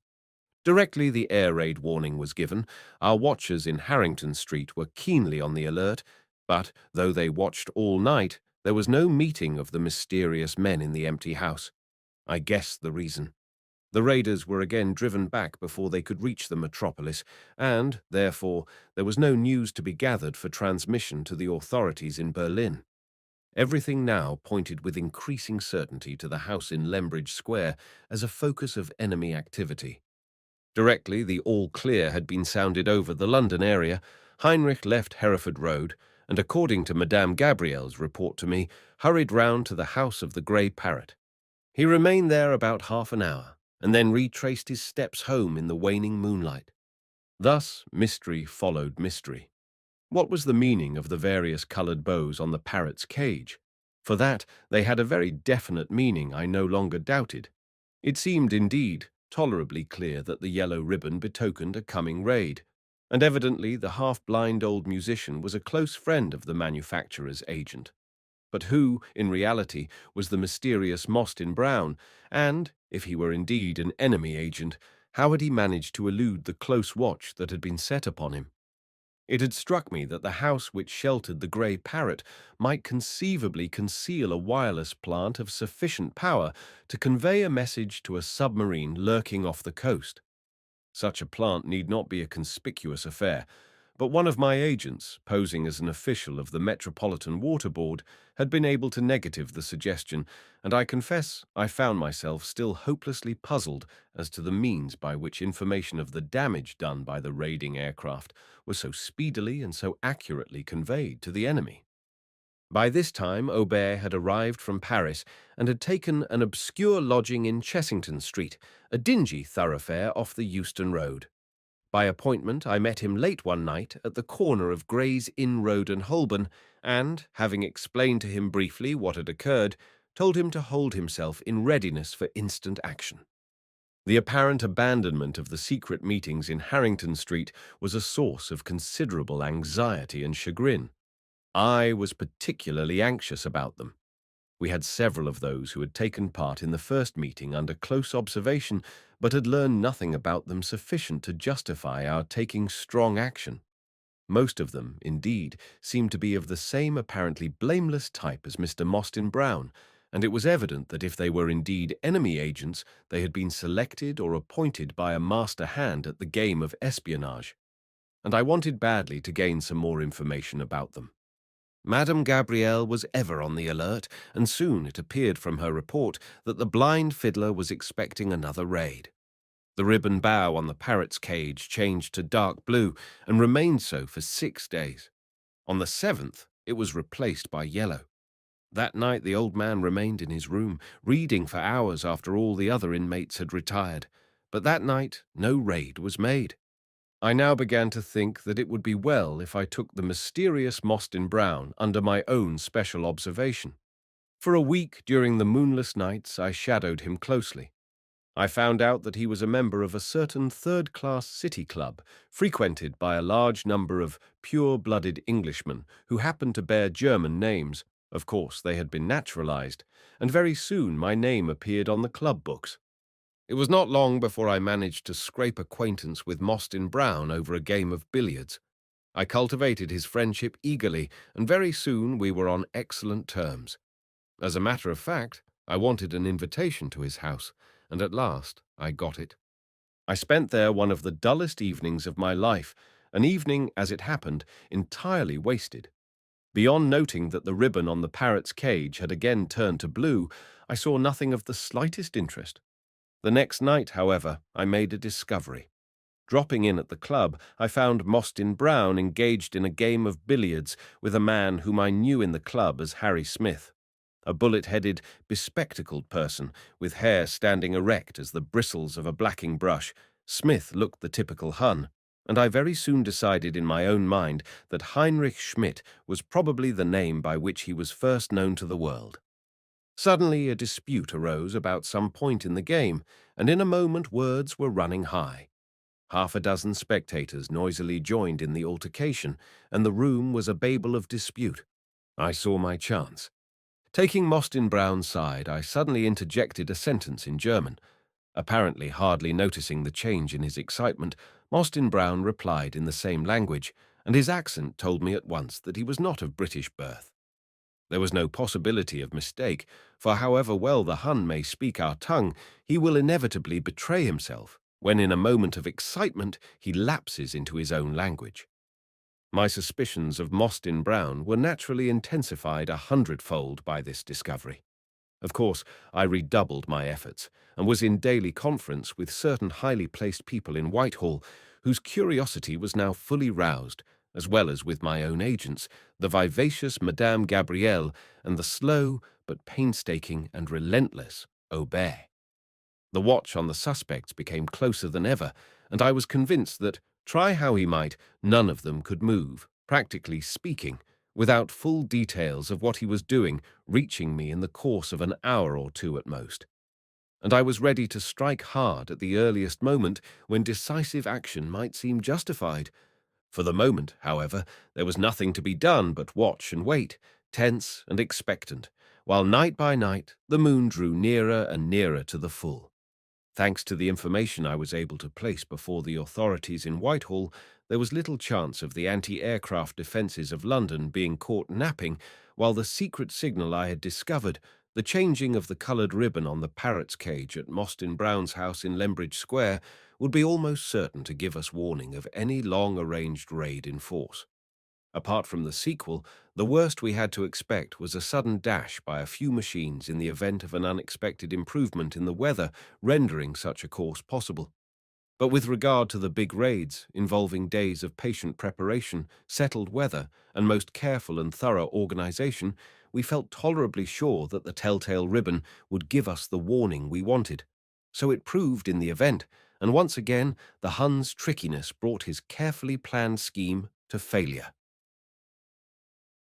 Chapter 13. How Berlin Obtains Information. At last, the day, or rather the night, which we had been expecting came. The sun had risen in a cloudless sky, and all day long had poured down a fierce flood of heat and light. London was stifling. Everyone seemed to be the victim of heat lassitude. Tempers were decidedly short, and even the most amiable of people seemed suddenly to have developed raw-edged nerves. Added to all this was an uneasy presentiment of danger. "There will be a big raid tonight," was the thought in the back of everyone's mind. In order to avoid arousing Mostyn Brown's suspicions that his house was being watched, we had given up, apparently, all observation on the place during daylight. But not in reality. In a house on the other side of the square, directly facing that occupied by Mostyn Brown, I had hired a room on the third floor, and from the window, with the help of powerful field glasses, we could keep the house under the strictest watch. We had not even to enter the square to reach our tower of vantage, for there was a back entrance from an adjoining street. Towards this eyrie I had bent my steps, and on arriving I found Aubert in a state of suppressed excitement. "Look," he said, handing me the glasses, and, taking them from him, I levelled them at Mostyn Brown's room. The ribbon on the parrot's cage had been changed to yellow, but this was not all. The sun shone full on the window of Mostyn Brown's house, and his room was strongly illuminated. The field glasses showed us that Mostyn Brown was at home, a most unusual thing in the daytime, and that with him was blind Heinrich. How Heinrich had got there we could not imagine. Aubert had not seen him enter. They were seated on chairs drawn up to the table and were poring intently over a book, apparently making memoranda on sheets of paper. As we watched, Madame Gabrielle, habited as a coster girl and carrying a huge basket of flowers, came slowly along the square, past Mostyn Brown's house, and round past the house in which we were seated. I saw her flutter a signal, and, with her arm resting naturally on the side of the basket, she rapidly tapped out a message with her nimble fingers. "Heinrich has been with Mostyn Brown for the past 2 hours," she spelt out. "He came straight from Hereford Road and went into the next house from the back." Evidently there was some way of communication at the rear of the two houses.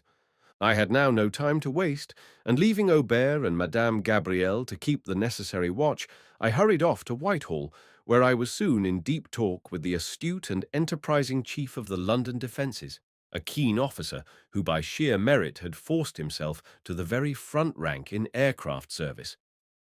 "Good," he said, when I had told him my news. "I think we shall give them a surprise tonight. Perhaps you would like to see how we work. Sit down for a bit." And he turned to his big table on which stood a telephone.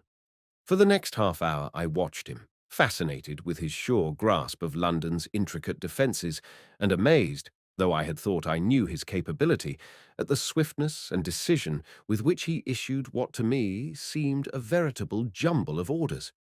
To centre after centre of the aircraft defences, he spoke a series of numbers, so bewildering in their speed and complexity that an enemy agent seated in the very room could not have gained a scrap of information. Even to me, familiar as I am with almost every branch of code work, it was a veritable revelation. "I think we are ready for them now," he said finally, wiping the perspiration from his face, and I could see that even to him the strain had been severe. How well he had done his work all England was to know the next day, though the public never even suspected the magnitude of his task. There was now nothing to do but wait. Our traps were set, and it remained to be seen whether the enemy would walk into them. I made my way to my chambers for a few hours' rest, and was soon deeply asleep. At 9:30, Burton, my man, roused me. "The first warning has just come in," he said. I dressed swiftly and sat down to snatch a hasty supper, knowing well that it might be many hours before I tasted another meal. It was exactly 10 o'clock when the report of the first maroon broke the stillness, and London, with one accord, hastened to cover. 10 minutes later the streets were deserted, and a midnight hush reigned supreme. The great city seemed a city of the dead. As we listened, a faint, distant boom struck softly on our ears. The strafe had begun. Suddenly, far away to the eastward, a searchlight flickered up into the sky. Another and another followed in rapid succession, and soon the entire sky was covered and checkered by dozens of wavering pillars of flame, moving to and fro, methodically searching the heavens as though moved by a single hand. Far above us, I caught the soft purr of an aeroplane, evidently one of our own, for the sound was quite different from the deeper and rougher note of the Gothas. Suddenly, with a deafening crash, half a dozen guns barked simultaneously, and looking out, I saw far away, seemingly caught on a pencil of living light, the ethereal butterfly shape of an enemy aircraft. A second later, in quick succession, came the unmistakable sound of bursting bombs. In the midst of the tumult, a single tiny light showed for a moment far up in the sky, just outside the ring of shrapnel that was bursting all round the enemy craft, now hopelessly entangled in the beams of a dozen converging searchlights, and, dive and drop as it would, utterly unable to escape from the zone of effulgent radiance in which it seemed to float. Instantly, every gun was silent. We caught the crackle of a machine gun far up in the air, and a moment later the enemy machine burst into a lurid sheet of flame, and the blazing mass pitched headlong to earth amid a roar of cheering from watchers who in thousands had braved all possible danger to see the aerial fight heralded by the outburst of machine gun fire. It was obvious that one of our Sentinel aeroplanes, perched far above the raider, had caught sight of him in the searchlights, and, swooping swift as a hawk on his quarry, had sent the Gotha a fiery run to the earth 12,000 feet below. I learned later that the Gotha had fallen in Essex, the three occupants calcined to cinders in the flood of blazing petrol. That was the extent of London's excitement for the night. It was not until some hours later that I learnt that no fewer than 8 squadrons of Gothas, each consisting of 4 machines, had started out on their errand of murder for London. Only a single machine got through, and that now lay a heap of ruins. The rest had been split up by gunfire, caught in the beams of endless searchlights, harried to and fro by a vast concentration of British fighting planes swiftly assembled when the warning of the yellow ribbon had become known and had been relentlessly chased homeward in utter disorder. Their repulse was a triumph brought about by Colonel's masterly effort at organization, when I conveyed to him in Whitehall the news which had reached me through a simple yellow ribbon tied to a grey parrot's cage. Reports soon began to reach me in swift succession from my subordinates in many quarters. Hereford Road, Harrington Street, and Lembridge Square were being carefully watched. Madame Gabrielle and Aubert, the latter dressed in the guise of a seafarer, were on the alert, with dozens of other reliable agents ready for anything at a moment's notice. Suddenly, Aubert rang me up on the phone. I took up the receiver and spoke to him for a few moments. "Meet me at the corner of Harrington Street at 5 o'clock, I said. We met in the grey light of dawn, and I soon learned that with anything like reasonable good fortune, we had in our hands the opportunity for a great coup. Blind Heinrich had gone to the house soon after the all clear had been sounded. He had been followed by Mostyn Brown, again in the uniform of a special constable, and by 5 other men, one of whom was the little fat man who had previously met Christensen at Waterloo. Now I had made up my mind that the little fat man was the intermediary by whom the news collected by the other conspirators was conveyed abroad, and it was essential that he should be caught red-handed. Fortune had favoured us. He had been the first to leave the house, had walked to the Queen's Road Underground station, and, as we learnt by telephone, had travelled to King's Cross. Here he was at present, seated in one of the waiting rooms, evidently intending to travel by an early train. Leaving the necessary instructions with regard to the conspirators still in the house in Harrington Street, I accompanied Aubert to King's Cross. The little fat man was still there, but just after 7 he walked to the booking office and took a ticket for Peterborough. Just behind him in the queue of passengers were Aubert and myself. When the express pulled out on its fast run to Peterborough, the first stopping place, Aubert sat in the same carriage as the little fat man, apparently profoundly asleep. I was in the next compartment, ready for anything that might happen. We were not much surprised when at Peterborough the little fat man remained in the train, and so we continued our journey. When tickets were examined, the little man paid excess fare to Newcastle, and my hopes of an important capture rose momentarily higher. Hour after hour the express raced northward, and in the afternoon we came to smoky Newcastle, where we were to be the witnesses of a strange denouement. The little fat man, closely followed by Aubert and myself, made straight for the docks. Here, in haste, he boarded a steamer, one of a service which sailed regularly between Newcastle and Bergen. He was evidently known, for he was greeted without question by the men about the decks and promptly disappeared below. We followed with several other passengers, and very soon I sat in the captain's cabin, swiftly explaining to the owner what had happened, and my suspicion of the man who had just come on board with a freedom of movement which suggested that he was one of the crew. Captain Jackson was one of the men who have done so much to make the North Sea Service a model of everything that is implied in unswerving courage and loyal devotion to duty. A fine, bluff, grey-bearded skipper of the very best type, he cared not a rap for the peril of mines and submarines, which dogged him at every yard of his journeys. All he cared for or respected was the Admiralty orders which gave him his chart through the ever-shifting minefields. With those and his crew, he was ready to take his ship across to Norway and to defy the Huns to do their worst.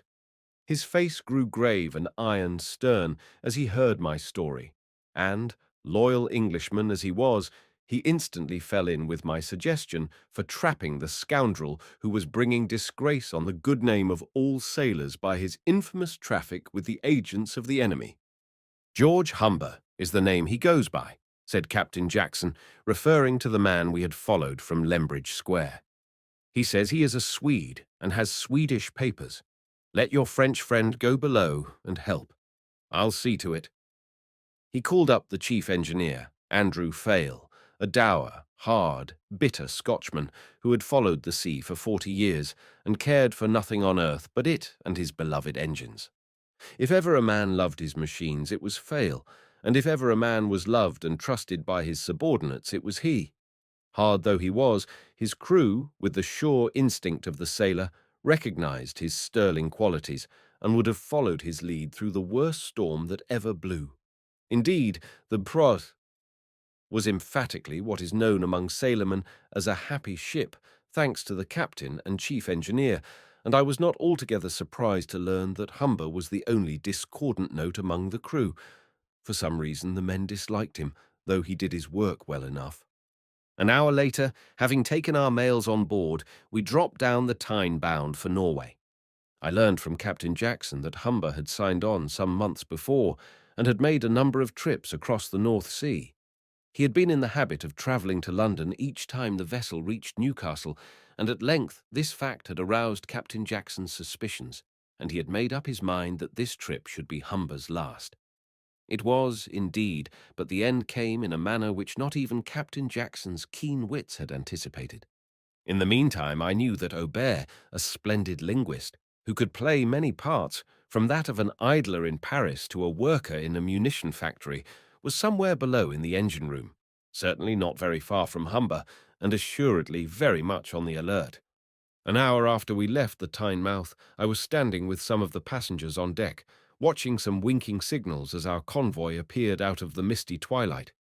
Of what the convoy consisted, I could not quite discern, but the captain, before he ascended to his bridge, had said, "Our friends will pick us up presently, and they will see us safely across and look out for submarines." The night passed without incident, and the next day proved grey and windy. Ever and anon, one of our patrolling airships paid us a visit, while 3 other ships, forming our convoy, stood by, with their deadly guns ever ready to talk in deadly earnest with any submarine that might venture to show her periscope. At 10 o'clock that night, I was on deck watching a series of strange flashes of light showing in the eastern sky, when a sailor approached and informed me that the captain wanted to see me in his cabin. I went at once. "Look here, Mr. Sant," the bluff old seaman exclaimed as soon as I had closed the door, which he locked. "I've been rummaging the ship.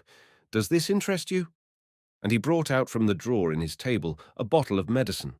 It had apparently been recently bought from a chemist, for it was wrapped up in the usual paper, which was still quite clean and fresh, and sealed in the usual way. "This was found by your French friend concealed in Humber's trunk.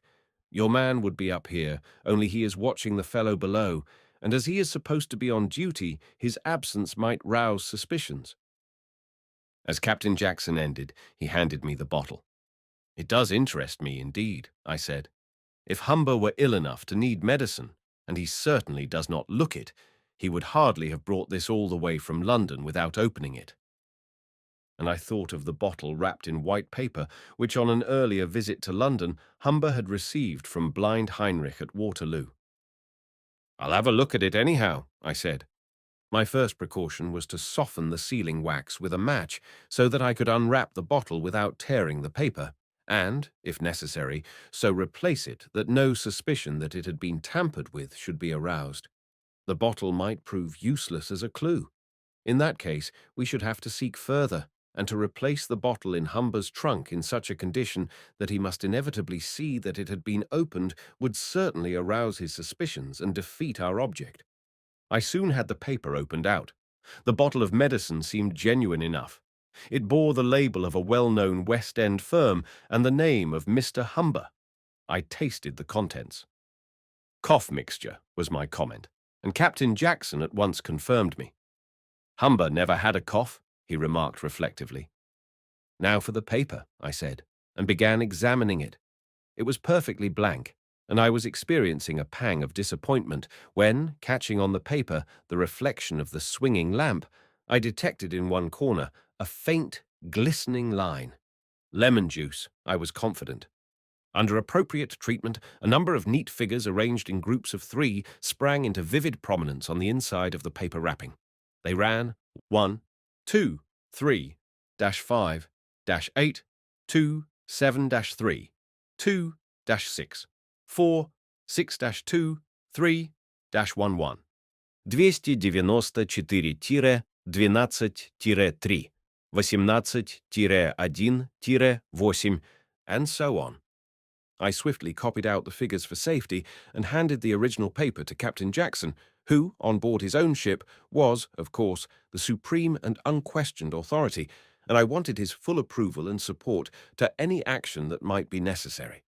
The figures were meaningless as they stood, but I had not forgotten old Heinrich's systematic search for that odd volume of royal love letters. I had my copy in my bag and fetched it at once. With such an obscure book as the key to the cipher, there was no need for any further elaborate precautions, and we hit upon the solution of the difficulty at once. On page 123, the 8th letter on the 5th line was B. On page 27, the 6th letter in the 32nd line was R. And in a few minutes, I had decoded the word Brixton.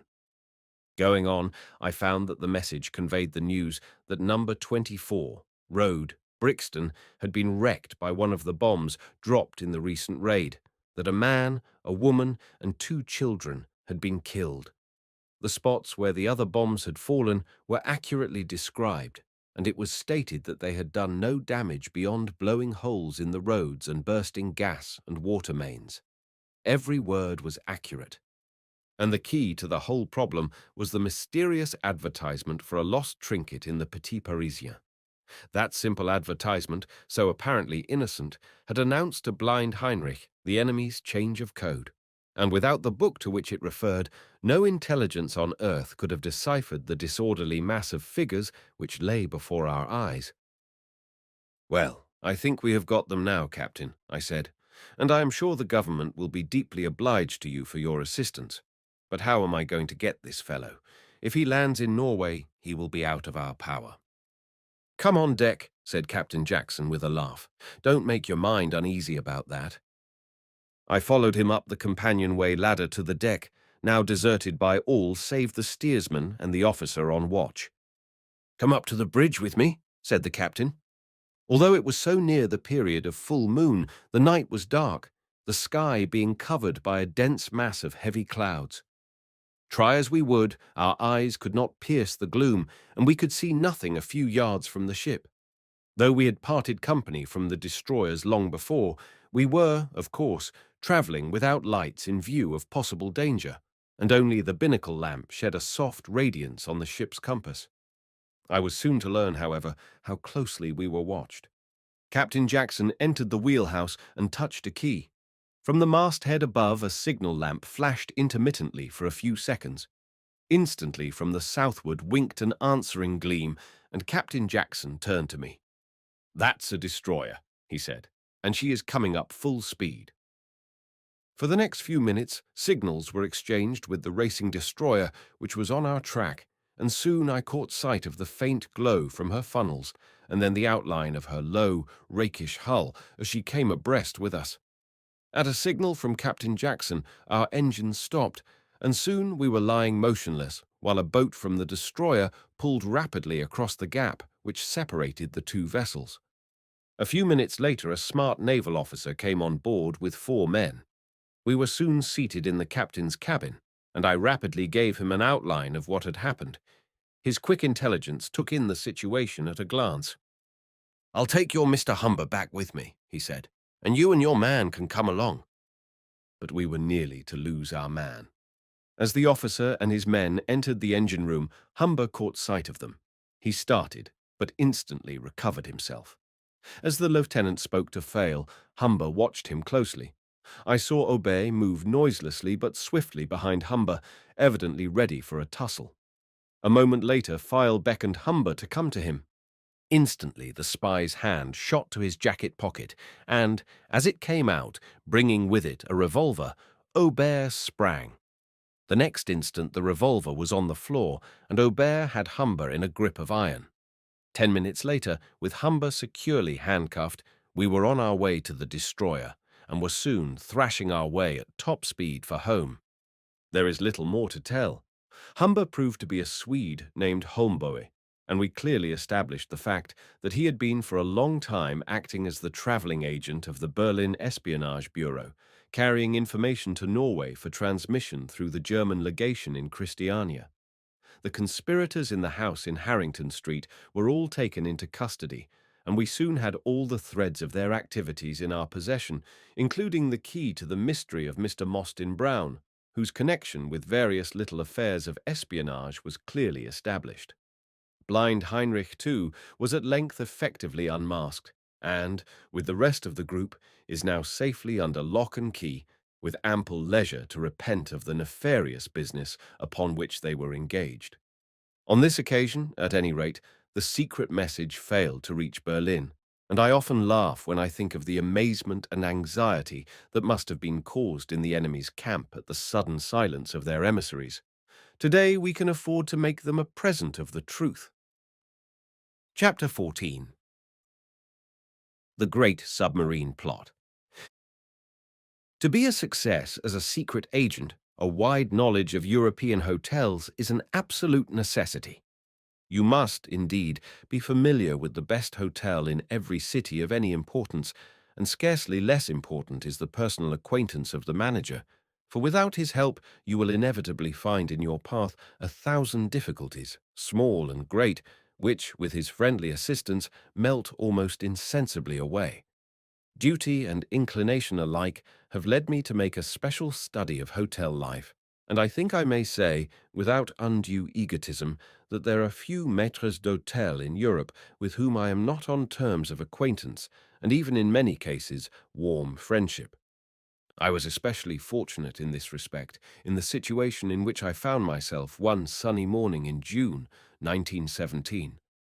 As the clock struck 10, I strolled out of a big hotel, which I will call the Waldesruhe in Lucerne, and wandered along the shady avenue beside the lake in the direction of the Schwanenplatz. Luigi Battini, the manager of the Waldesruhe, was one of my closest personal friends, and I should have stayed at the Waldesruhe at any time I was in Lucerne, quite apart from the particular business which had brought me there on this occasion. Luigi was one of those marvelously efficient human machines which appear almost to reach omniscience in everything connected, even remotely, with his profession. He would give his guests, offhand and without the slightest hesitation, minutely detailed directions for the most complicated of journeys without opening a timetable, and invariably his information was correct to the smallest particular. He knew at what stations every dining car was put on every train within a radius of hundreds of miles, and he impressed upon you, in the far-off pre-war days, to remember that the train left Weiss for Passau 20 minutes earlier this month than the hour mentioned in the timetable. His memory, especially for faces, was prodigious. Indeed, it was to this that I owed the beginnings of our friendship. Years before, Luigi had been a waiter at the Great Buffet at Liverpool, where passengers from the incoming American boats were in the habit of snatching a hasty meal before joining the train for London. I had arrived in England from New York, cold and hungry, and, owing to some delay about my baggage, was unable to get to the restaurant until just before the London Express was due to start. I had not realized how long I had been delayed, and had just taken my first mouthful of the soup which Luigi had brought me when the bell heralding the immediate departure of the train rang loudly. With a muttered ejaculation of annoyance, I hastily threw down on the table the price of my abandoned meal and rushed out, jumped into the train, and a moment later was speeding Londonwards, still cold and hungry and in the very worst of tempers. Of course, I promptly forgot the incident, and it was not until a year later that I was forcibly reminded of it. I had again arrived in Liverpool from New York and hurried to the same restaurant for a meal. By some queer chance, I made for a table at which Luigi was still the waiter. I should not have known him, but he recollected me and our previous meeting. With a profound bow and a smiling flash of his exquisite teeth, Luigi said quizzically, "Good evening, monsieur. Has monsieur returned for his dinner?" I looked at him in blank astonishment for a moment, then burst into a roar of laughter as I remembered both him and the long-forgotten incident of a year before. The ice was effectually broken between us, and when I left for London, I felt I had made a friend of the smiling Italian. But it was years before I discovered how deep and loyal a mutual regard had sprung out of a trifling incident. But the best friendships not infrequently owe their origin to some such triviality. Time had slipped by since then, and Luigi had climbed the ladder until the humble waiter was a power in the great cosmopolitan world of the hotel. But to me, at any rate, he was the Luigi of old.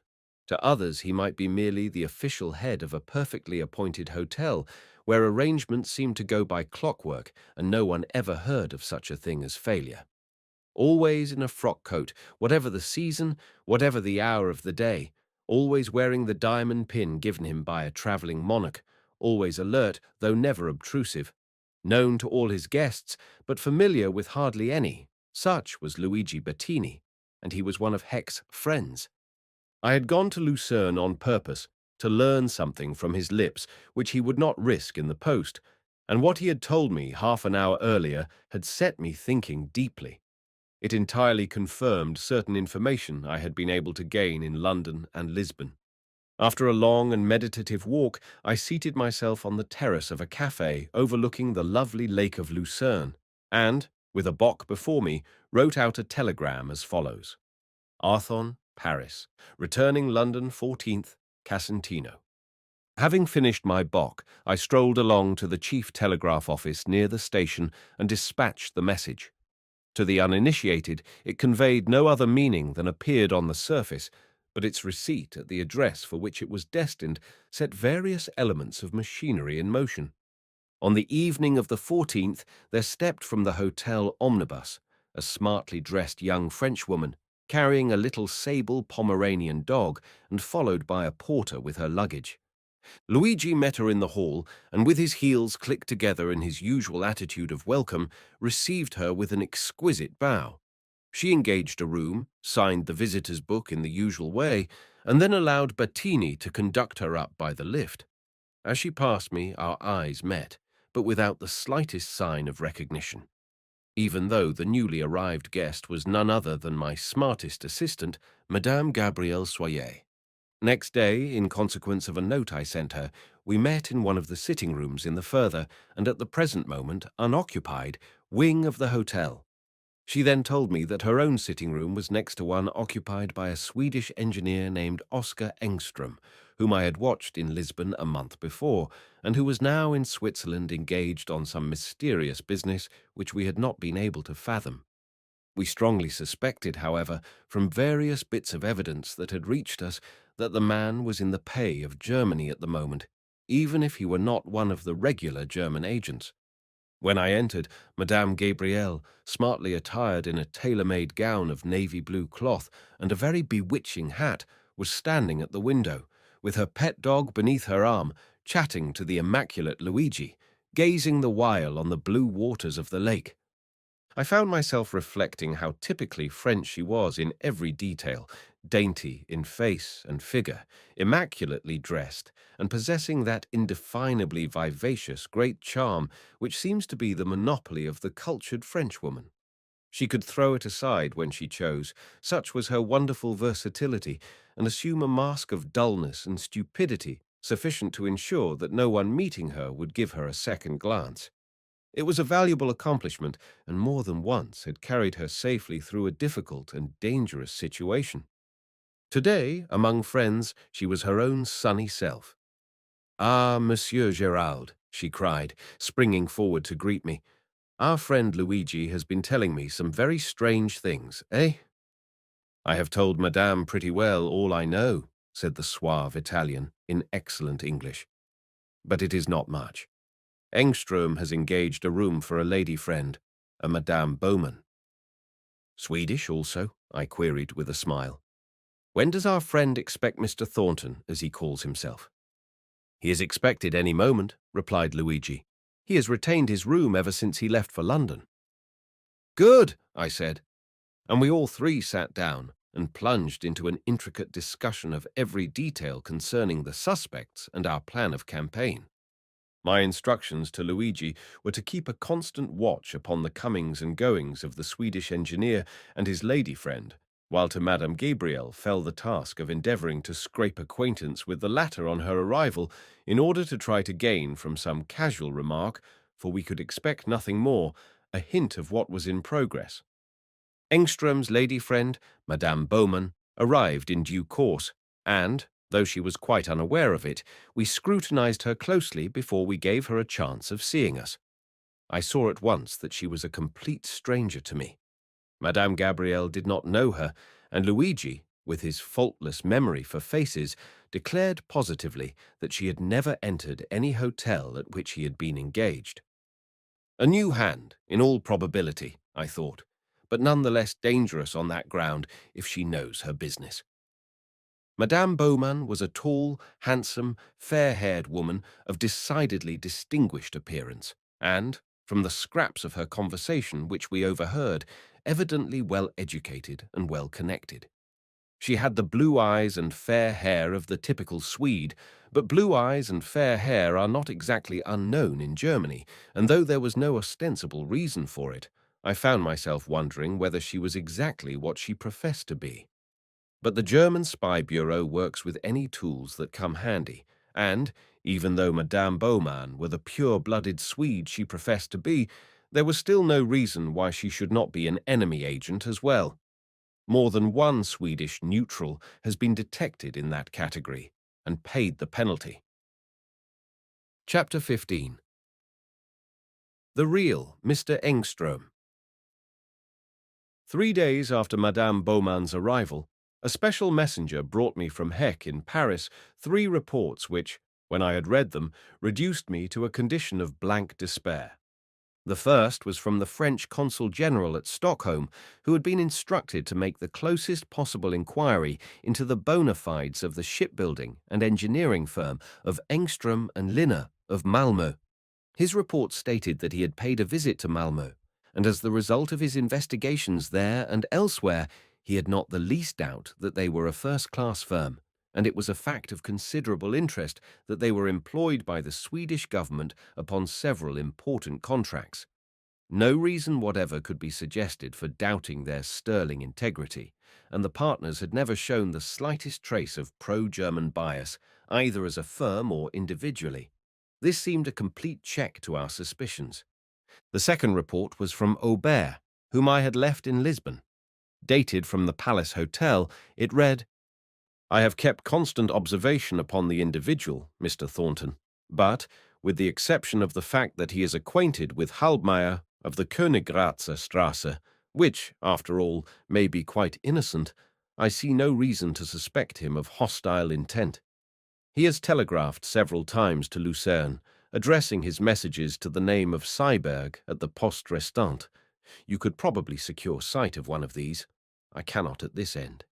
He was visited a fortnight ago by a Swedish lady named Bowman.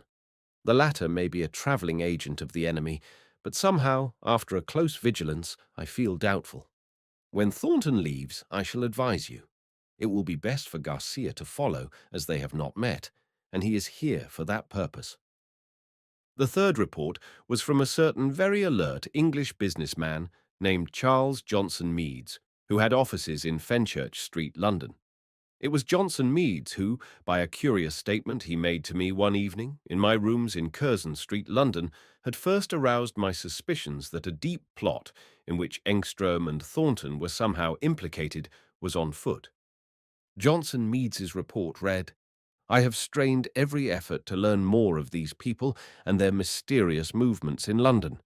Contrary to my belief, I have now established the fact that Engström is, after all, the well-known Swedish engineer, and not the fraud I believed him to be."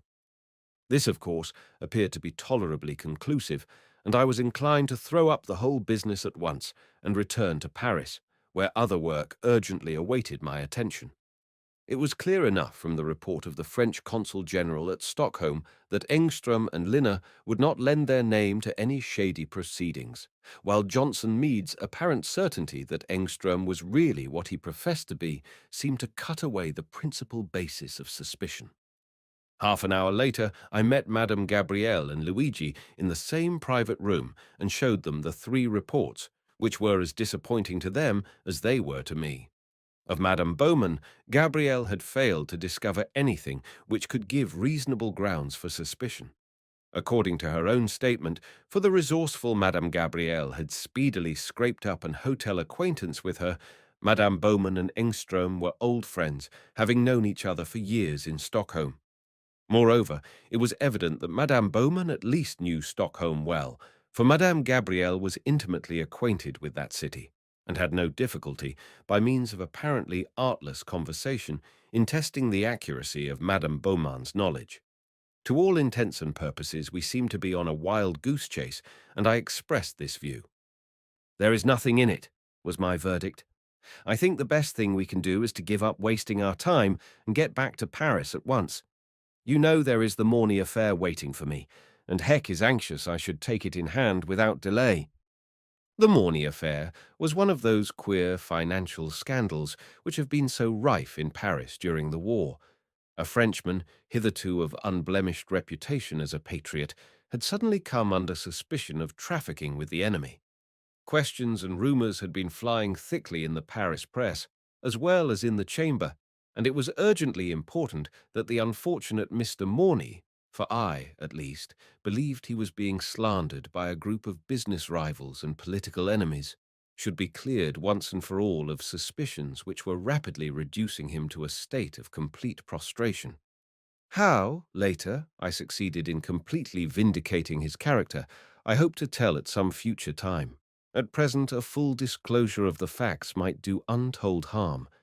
But Madame Gabrielle, her feminine intuition busily at work, was not to be easily put off. She strongly dissented from my view. "Yesterday," she said, "during Madame Bowman's absence with Engström at Brunner, I took Luigi's master key, and entering her room, opened her dressing case and thoroughly searched her papers. It is true, I found nothing of interest, save that there were letters from certain friends in London, the addresses of which I have copied. And I found this." This was a blank sheet of notepaper which she produced, bearing the heading of the Palace Hotel at Lisbon. "You see," she said, "it has been very carefully preserved, for it was enclosed in these two envelopes. I wonder why." I took the blank paper from her and examined it carefully. I found it to be the ordinary hotel notepaper, exactly similar to that which I myself had used in the hotel writing room during my recent visit to the Portuguese capital. "Well," I said, "I don't see how that proves or even suggests anything. We know perfectly well that Madame Bowman has been to Lisbon. She herself makes no secret whatever of the fact, and she may very well have brought away by accident a sheet of the hotel notepaper and a couple of envelopes.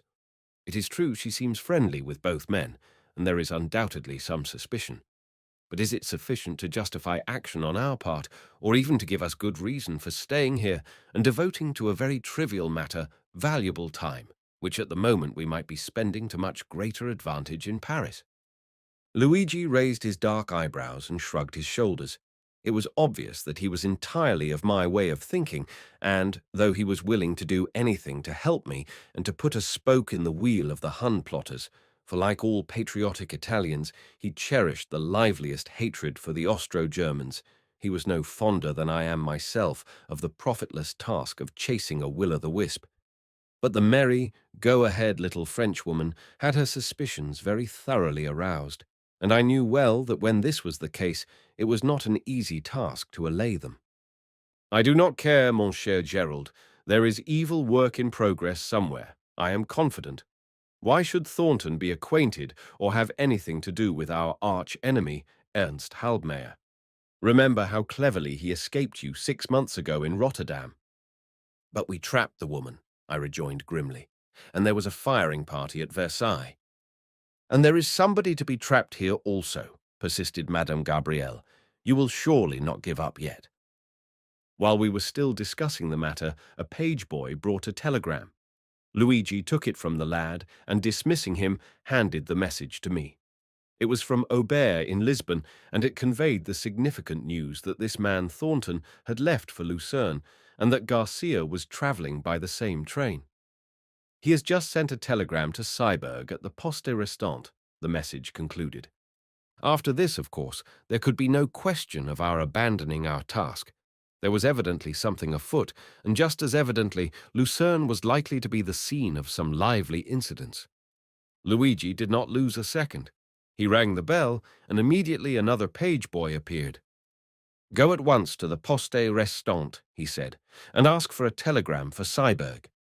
They know you come from me, so there will be no need of a letter. Don't forget the name, Syberg, and make haste." The boy disappeared instantly, and for a quarter of an hour we waited in feverish impatience for his return. When he came back, he brought with him the message we wanted. Opening it, I read in French as follows: "To Syberg, Poste Restante, Lucerne. Received good news from London. Meads, the man in London whose suspicions had been aroused, is now with us, so business can proceed, leaving for Lucerne tonight. Shall see tea in Paris to arrange further details and transit of machinery. Thyra, the Christian name of Madame Bowman, will meet E.H. Was this Ernst Halbmeier? At Geneva on the 15th. This message was unsigned, but it confirmed the impression given us by Aubert's wire that events were on foot, and at once the three of us plunged with renewed energy into our plan of campaign. "There can be no doubt," I said, "that E.H. refers to Halbmeier, and probably he is directing the whole of the intricate affair." "Very likely," said Luigi dryly, "but I do not see that we have much more light on what direction against the British the conspirators, if they really are German agents, intend to work." "True, but that is just what we have to find out," I replied.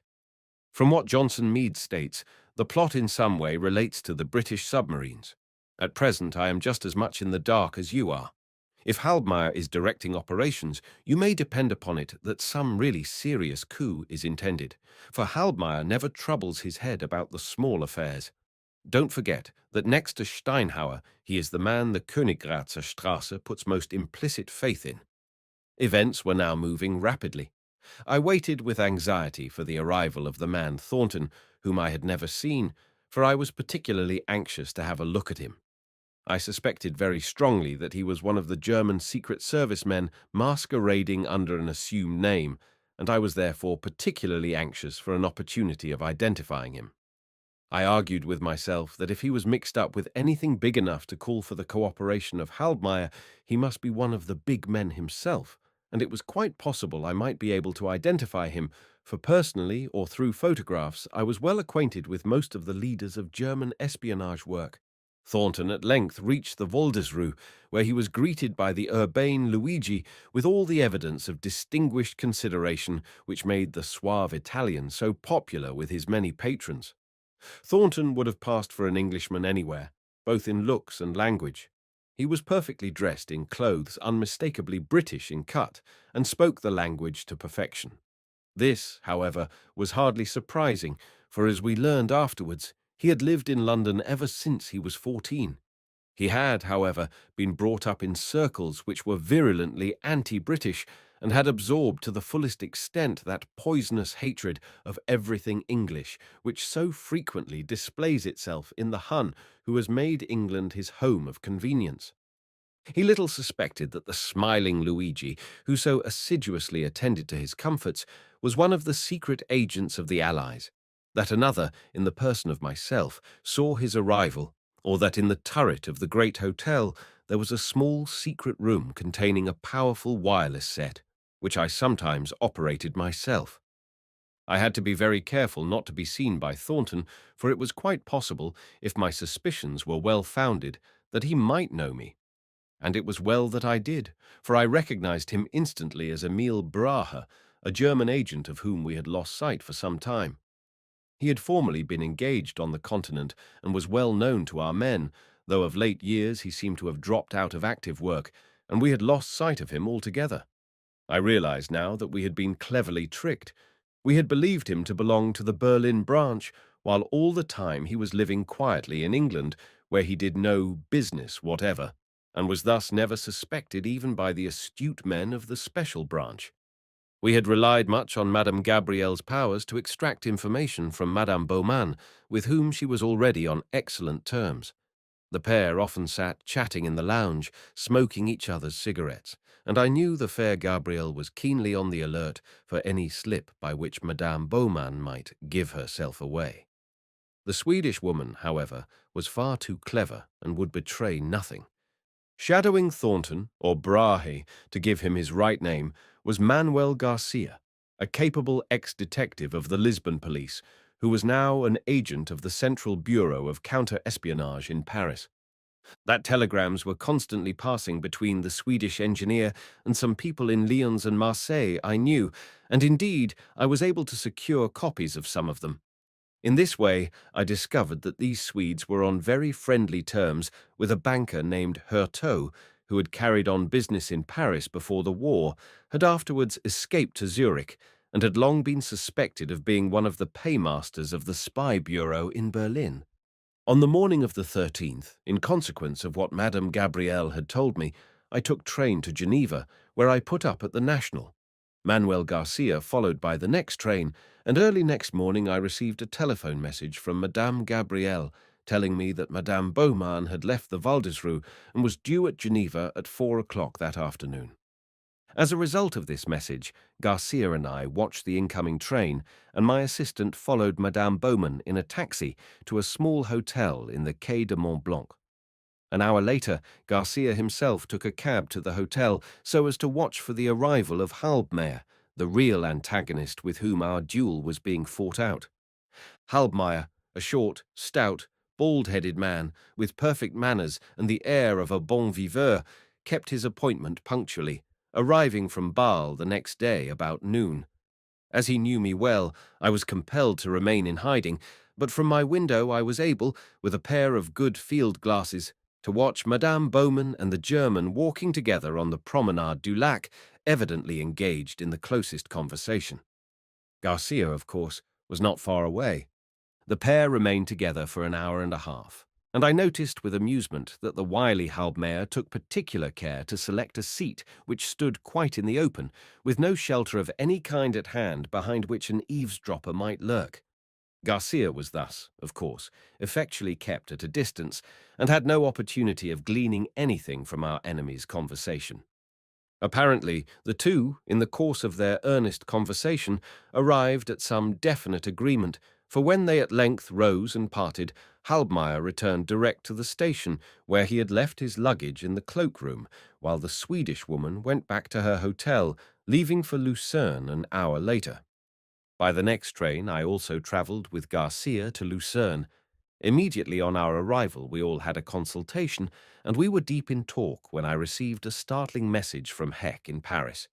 It had been sent to him by Johnson Meads, who had promised to communicate with me through Heck if any further suspicious matter came under his notice.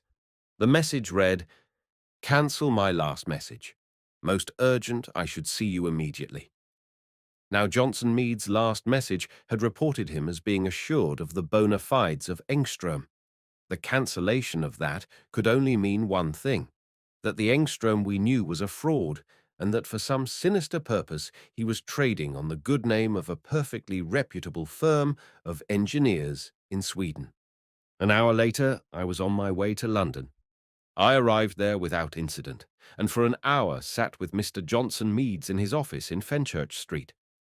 "I am afraid you will think me criminally careless, Mr. Sant," he said, "in the matter of my assurance that the man you know as Engström was what he professed to be. But I was deceived by a curious coincidence, and can only offer as an excuse that I have not had your training in solving problems of this kind. You will remember what I told you when I met you in Curzon Street. Well, that remains true. Where I went wrong was in identifying Engström with the head of the Swedish firm. It so happened that I have business friends in Malmö, and, after our conversation, being still very suspicious, I wrote to them asking for information about Engström and Linna. I soon received a reply, which was in every way satisfactory, and my correspondent mentioned, quite casually, that Mr. Engström was actually in London and was staying at the Hotel Cecil. As I had that very day seen the man we now know as Engström, that seemed to me to clinch the matter, and perhaps foolishly, I dropped all suspicion. Now for the curious coincidence. A few days ago I was going home by train about 6 o'clock. The trains, of course, were packed, and I was strap-hanging. We had just left King's Cross when, owing to steam in the tunnel, our train ran with considerable violence into a train which was standing in the tunnel.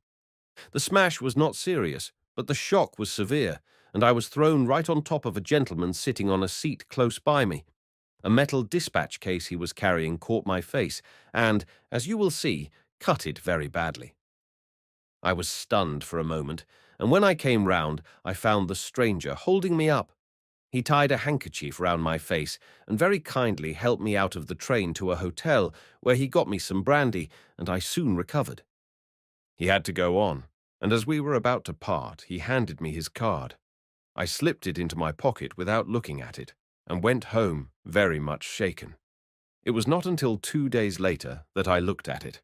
It read, Engström and Linna, Stockholm, Oscar Engström. "Now, Mr. Sant," he went on, "the Mr. Engström who helped me was not the man we both know as Engström. He did not resemble him in the slightest degree. I immediately tried to find Mr. Engström, but found to my dismay that he had left the Hotel Cecil, and no one knew where he had gone. He was on a holiday tour, and when he tears a few days from business, he frequently disappears altogether for a week in order to get a complete rest from business cares. I have wired Malmö, and all they can tell me is that he will not be back for 10 days. Now what can we do?" I thought deeply for a few moments. Obviously, I must see the real Mr. Engström as soon as possible, but there was no chance of finding him immediately, and in the meantime, much might happen. I soon made up my mind.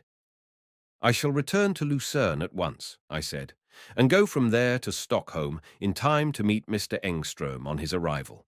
There is nothing else to be done." 2 days later, I was back in Lucerne. Engström, his friend Thornton, and Madame Bowman were still there, busy on their plot, whatever it was, and entirely unsuspicious either of the urbane hotel manager or the pretty little Frenchwoman who had apparently developed a lively affection for the handsome Swedish woman. One day I learned from Luigi that, in the course of a couple of hours, Engström had received 3 telegrams and had sent a reply to each of them. Of their purport, Luigi could gain no knowledge. Now, I was particularly anxious to get a sight of those telegrams, for obviously they might throw a good deal of light on the business on which Engström was engaged. I laid my plans accordingly.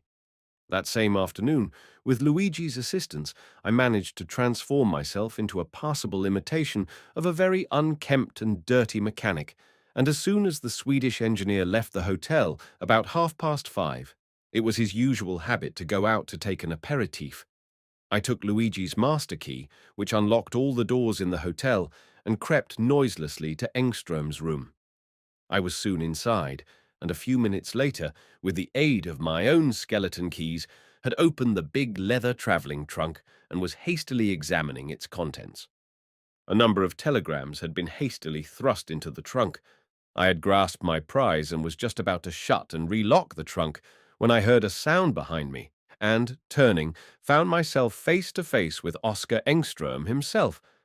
And not only that, but I was looking straight into the barrel of a very serviceable-looking automatic pistol, held without a tremor in Engström's very capable hands.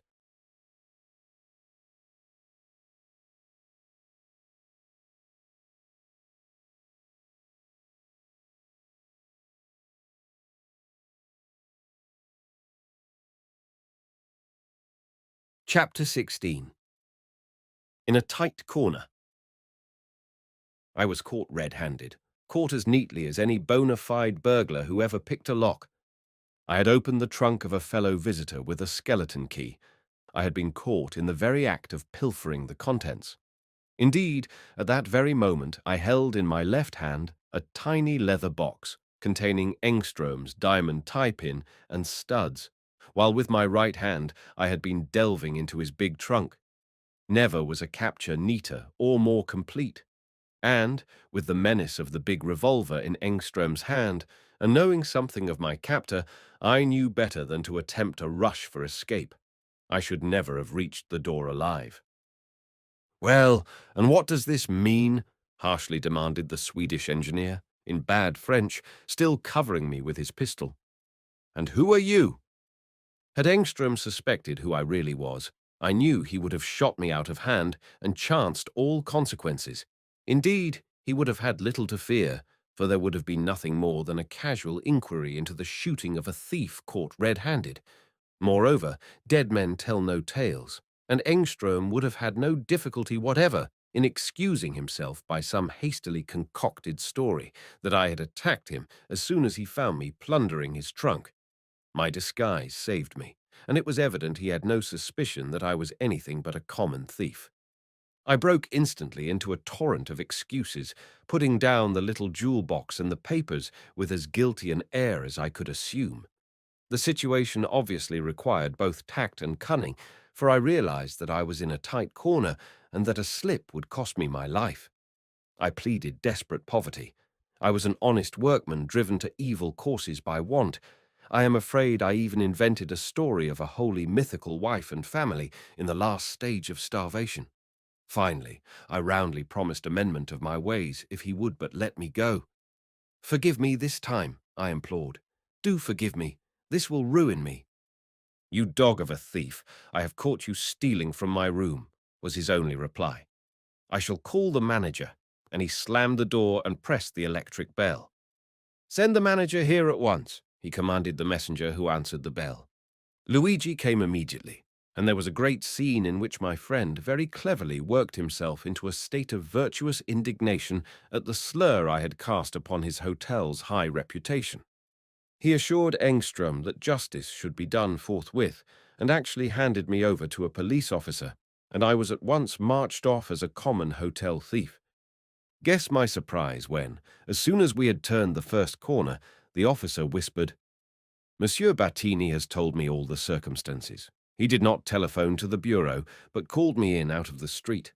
Dash away from me in a few moments when we come to a lonely place, and I will merely pretend to follow you. But, monsieur, get away from Lucerne as quickly as possible." I smiled. Luigi had shown that he possessed a quick and ready resourcefulness. It was most fortunate that Engström, finding me with my skeleton keys on the floor and his jewelry in my hand, had failed to suspect the truth. I slipped away at the first convenient corner, and an hour later was well on my way by the Saint Gothard route to Milan, the excellent police officer undertaking to let Luigi know whither I had gone.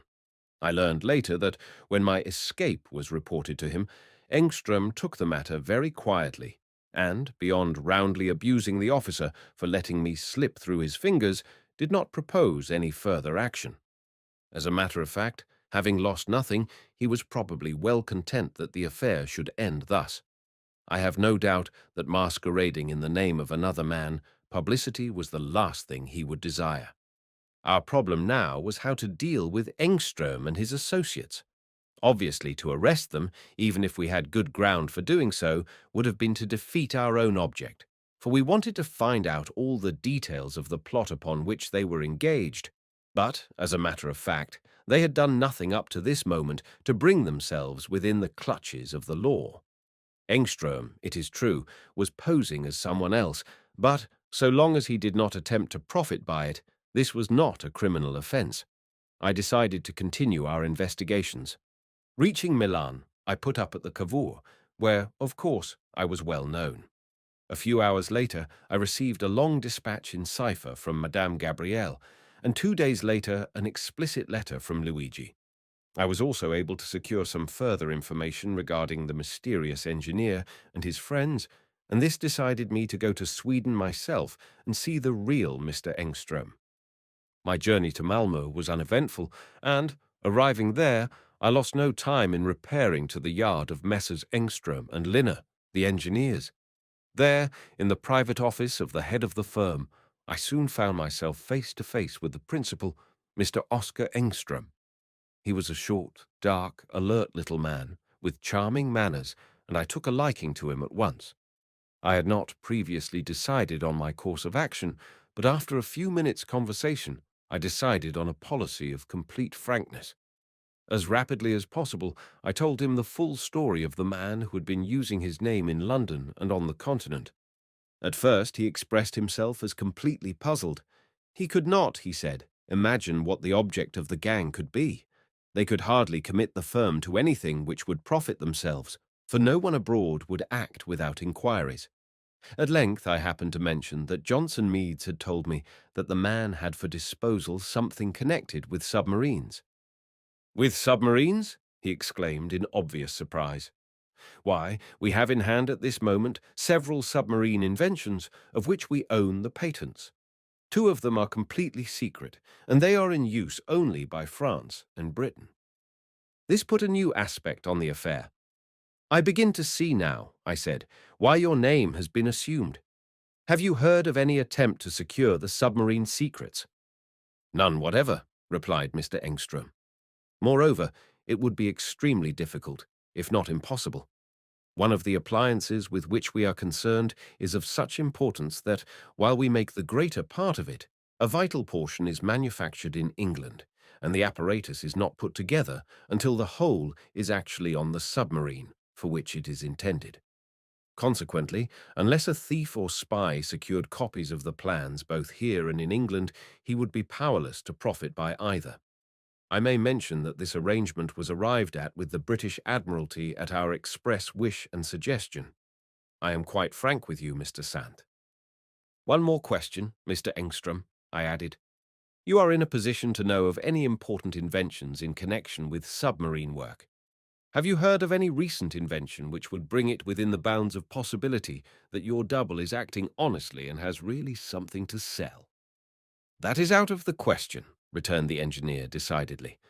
"Unless the invention were German, in which case it would not come out of that country. I think I should certainly have heard something of it. Of course, we have rivals in our business, but there is a certain amount of Freemasonry even among business rivals. I know all the people who are making submarine parts. There are very few who could or would tackle a big invention. Besides, if the man has an honest bargain to drive, why should he assume my name?" This argument was unanswerable, but I confess I was still a long way from guessing just what the bogus Engström and his friends were plotting. My next visit was to the Swedish police in search of information about Madame Bowman. Here, however, I was quite at fault.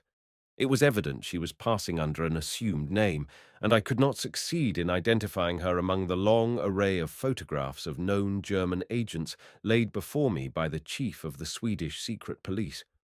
Arriving at Bergen, I received, before I sailed for England, a long telegram from Madame Gabrielle telling me that Engström, Madame Bowman, and Thornton had left for Paris. Fearing that they would immediately recognize her if she followed them, she had telephoned the news to Heck, and that astute official had promised to take the suspects under his own wing for the immediate future, pending my arrival. I proceeded to London, where, to my dismay, I learned that although Madame Bowman had arrived in Paris with Thornton, Engström was missing. 20 minutes later, I was speaking with Heck at Saint-Germain over the official telephone. 3 days later, I heard that Heck's men had succeeded in running the elusive Engström to earth at Marseille, where he was staying at the Hôtel Louvre et Paix under the name of Janssen and was constantly meeting a compatriot named Tegelmund. The situation at this moment remained a complete puzzle so far as the real objective of the gang was concerned. On the one hand, we had at Marseille the mysterious individual who posed as the Swedish engineer, Engström. On the other, we had his known associates, Thornton and Madame Bowman, in Paris. Engström was living quite openly, with no appearance of concealment, at a good hotel, but he was quite obviously doing nothing and meeting nobody. The other two, however, were just as obviously lying low. They had taken apartments at a very small and not very reputable hotel in the Rue Royale, and both had changed their names, entering France with new and apparently perfectly genuine Swedish passports issued only a few weeks previously. Our next discovery was a staggering surprise. One of our agents, who had been watching Madame Bowman, came in and reported that, late the previous night, she had left her hotel and walked swiftly to an obscure café in the Quartier Latin. She had entered the place, taken a seat at a table by herself, and called for a glass of wine. While she was drinking it, a man, very untidy and apparently half intoxicated, lurched up to the table and sat down facing her. She took no notice of him whatever, or he of her. Calling a waiter, the man ordered a double glass of Chianti. Our agent, seated at an adjoining table, saw her then glance quickly at the stranger, and a moment later she ordered an absinthe. Now, an order for a double glass of Chianti is unusual, especially in a disreputable café in a low part of Paris, and it is hardly customary for women to follow wine with absinthe. Our agent was struck by the oddity of the two orders and listened closely. Directly the waiter had placed the drinks on the table and left, the man, without even glancing at the woman, muttered something in an undertone which our agent could not catch. It was, however, evidently sufficient, for the woman drank up her absinthe and, rising, left the café. She took no notice whatever of the man, and he paid, to all appearances, as little regard to her. Apparently half overcome by drink, he remained at the table, nodding drowsily, for a quarter of an hour. It was a clever bit of acting, but he forgot his eyes. Our agent caught a sight of them and realized at once that the drunkenness was feigned. At length, the man got up and lurched towards the door. The police agent at the same moment left by another exit into an adjoining street and, casually turning the corner in the direction the supposed drunken man had taken, saw him a few yards ahead, walking steadily enough. 5 minutes later, he had overtaken Madame Bowman, and walking side by side for a few hundred yards, they had a brief conversation and parted. Our agent was in a quandary. He had the strictest instructions not to lose sight of Madame Bowman, but he was a man of intelligence and realized that a new factor had appeared on the scene. Accordingly, he decided to follow the man and soon saw him enter a cheap boarding house, letting himself in with a latchkey. 5 minutes later we had the news, and a couple of men were at once detailed to take up the watch. Madame Bowman, we soon ascertained, had gone straight to her hotel. The boarding house which the mysterious stranger had entered was closely watched all night. The next morning the man came out and was immediately recognized as none other than Halbmeier himself. How he had got into France and Paris was a mystery, for the police had no register of his arrival. I may say here that this point was never completely cleared up, but it was very generally believed that he was put ashore by a submarine and intended leaving in the same way. We now had him safely enough. He could not possibly escape. He was a known spy, and there was ample ground for arresting him. But this would have made mincemeat of our plans, as Heck saw plainly enough. "Halbmeier is very dangerous," he declared to me as I sat in his office the same day. "Evil work is on foot somewhere, and our friend the German is director of operations. He would not dare to show his face in France after meeting Brahe in Lisbon unless he were playing for a big coup. But, my dear Sant, what is his motive? What is he after? To that question, so far, we have got no reply whatever, and we must find the answer." I agreed with my chief most cordially. "Give him rope," I said, "and see if he does not hang himself. At any rate, he won't escape us this time. We shall get him even if we don't learn his secret. What worries me is that he may have done his nefarious work and inflicted untold injury on the Allies before we nab him. But we must take some chances. The telegram sent by Bra, or Thornton, to Engström just before the former left Lisbon mentioned two things, said my chief. The first was that Johnson Meads was with them. In other words, that his suspicions had been allayed, which we know to be a fact, and that T was here in Paris to arrange further details and transit of machinery. What machinery? And who is T? T must be Tegelmund, the man in Marseille. We must look out for him. Chapter 17. The plot revealed. Within a week, the man Tegelmund, accompanied by Engström, arrived in Paris and took up his abode in an obscure hotel near the Gare du Nord. But though we kept a careful watch upon the pair, Engström, ever elusive and resourceful, suddenly disappeared. For 6 days he was absent. Then, as suddenly and mysteriously, he appeared again at the hotel. Aubert, who had been detailed to watch Tegelmund, now reported that the latter had been across to the Orléans goods station, inquiring about some heavy cases of goods which had arrived from Lisbon. "I have contrived to open one of the cases," he said. "It contains some complicated and apparently delicate machinery, with a small dynamo. Apparently it is some sort of wireless plant, but beyond that, I cannot make head or tail of it." At Aubert's suggestion, I went late one night to the Orléans goods yard.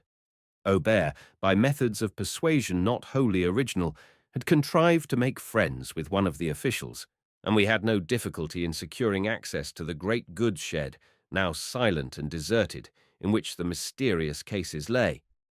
Prizing open one end of the topmost case, I inspected the contents as closely as I could with the aid of my pocket flashlamp. Within was what certainly appeared to be a wireless plant of some kind, but it was of a description entirely new to me, and I could not see enough of it to gain any idea of its purpose. Of course, we dared not risk unpacking it. But we had made a great advance.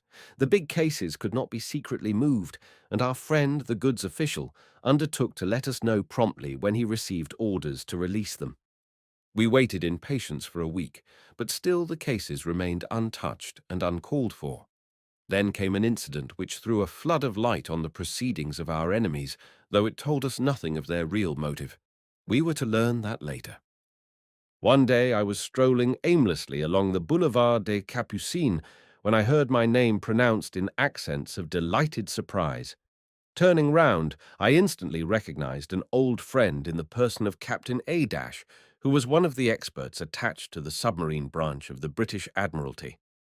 "My dear Sant," he exclaimed joyfully, "who would have thought of meeting you here? I am alone in Paris. I know no one and am bored to death. What have you got on hand now? I thought you were in New York."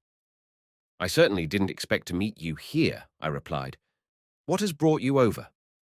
"Come and have some lunch, and I'll tell you all about it," he replied, and we repaired to an adjoining café, where Captain A promptly ordered lunch in a private room. "We've got a new thing on hand in the submarine line," he told me, as soon as the waiter had left the room. "You know we have been trying some experiments in German waters lately, and the Hun destroyers have been so confoundedly active that our fellows have had to pass a lot of their time sitting on the bottom. As a consequence, some of the crew have suffered terribly for want of fresh air.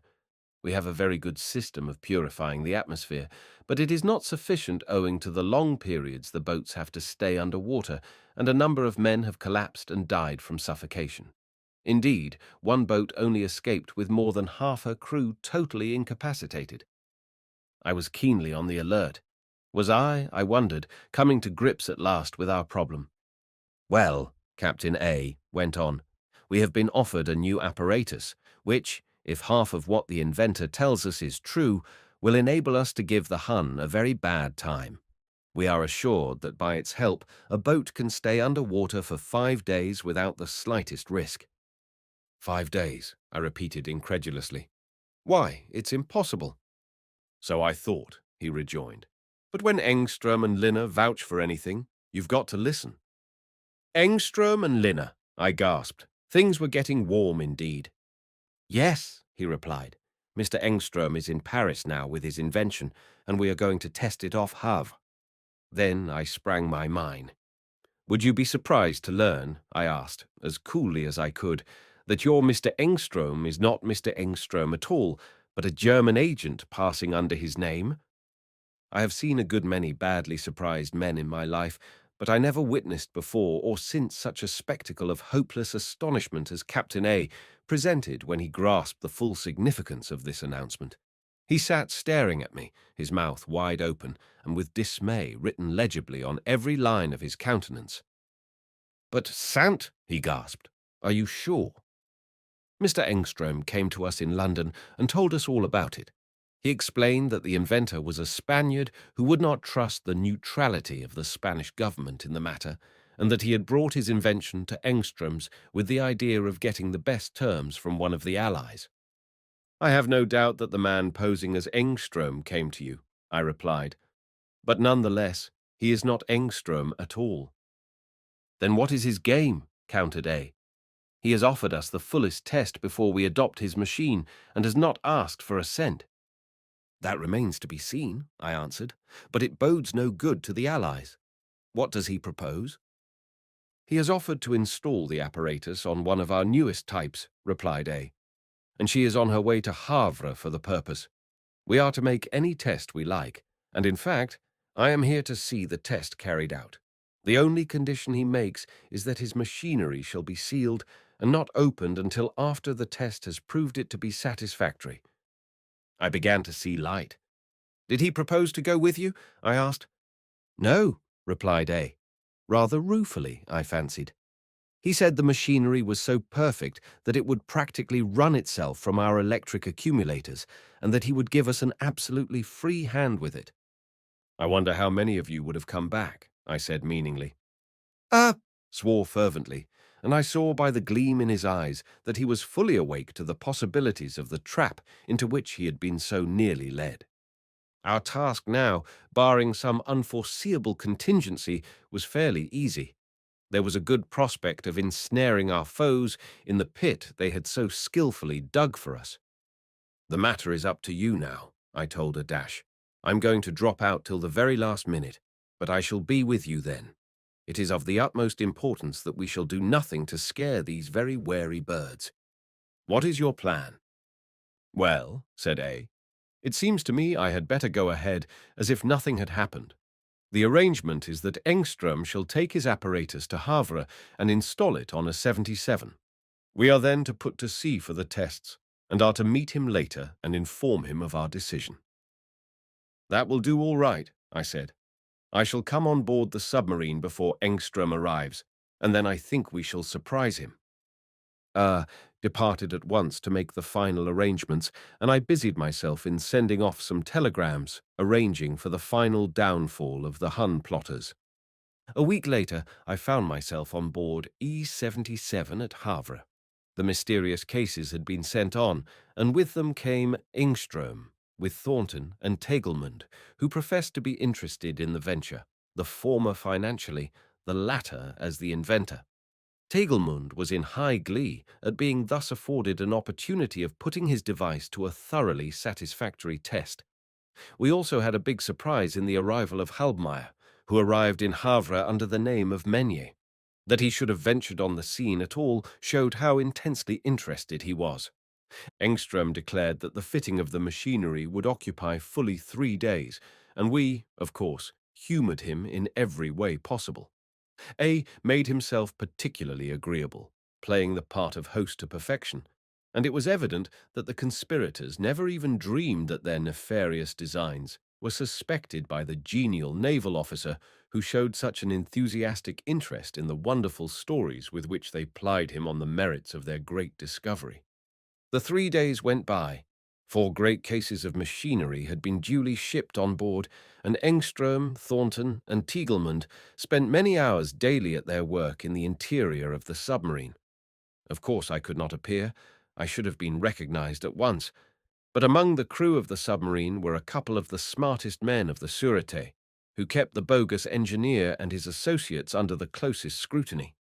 They reported to me that Engström appeared to be the only one of the three with any great amount of mechanical knowledge, and that, while Tegelmund worked assiduously at his machine, the others spent most of their time carefully examining the details of the British vessel, in which they showed the greatest interest. I began to get at last an inkling of the plot. The fourth day dawned, the day of the denouement. Early in the morning I slipped on board the submarine, and when the two conspirators arrived, we made our coup. Engström, when he came on board with Tegelmund, found himself suddenly confronted by the commander, with a stalwart bluejacket standing on either side of him. He was curtly informed that he could not go below. "But you promised," he shrieked, livid with vexation. "True," said the commander, "but you call yourself Oscar Engström of Malmö, and I happen to have the real Mr. Engström here." The engineer went white to the very lips as Mr. Engström, who had come post-haste from Stockholm in response to my urgent cable, emerged from behind the conning tower, closely followed by myself. The false Engström began a vehement protest, but ceased suddenly, for glancing round, he saw Tegelmund also under guard. The game was up. A few minutes later, with Engström and Tegelmund safely in irons, the Admiralty experts who had come over from London began a minute examination of the wonderful invention. They soon discovered that the cases contained a jumble of wires and odds and ends of mechanical scraps simply thrown together to look complicated, and of no value whatever for the renewal of vitiated air. The real object was only revealed when we had got to the very heart of the amazing collection of rubbish. There, cunningly hidden among much that was superfluous, was a highly efficient electric motor, wonderfully made and controlling a powerful bomb by machinery, set to detonate the explosive after 6 hours running. The machinery was to have been operated by the electric batteries of the submarine, and had the E-77 gone to sea and begun the tests of the bogus apparatus, not a vestige of the vessel or the crew would have been seen again, and the secret of her loss would have been locked forever in the depths of the Atlantic. But this, we found, was only a part of the plot, perhaps even the least important part. Tegelmund, finding himself trapped, turned craven and revealed the whole story. The real object of the spies was to get the fullest possible details of the internal arrangements of a British submarine of the latest type, and how well they had succeeded was shown when we cast our net a little wider. Directly Engström and Tegelmund were in custody, an innocent-looking signal flag flew from the masthead of the submarine, and the officials of the Sûreté ashore made their pounce. Thornton and Haldmeyer were seized at once at their hotel, and in their possession we found a wonderful series of drawings in which many of the secrets of the submarine were fully explained. A telegram to Paris brought about also the arrest of Madame Baumann, and a few days later the German agents were safely immured in the convict prison at Tours, where they were sent by the sentence of a court-martial summoned immediately to deal with their case. Their guilt in this particular case was too clear for any possibility of denial, but I am glad to say that their arrest opened up a way to us to deal the Hun Secret Service a blow from which it has never fully recovered.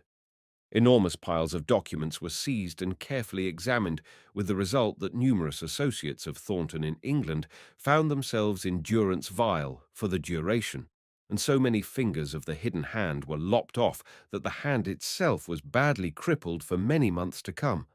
How the fingers grew and were again cut off, I hope to tell at some later date. Chapter 18. The Mysterious Cylinders.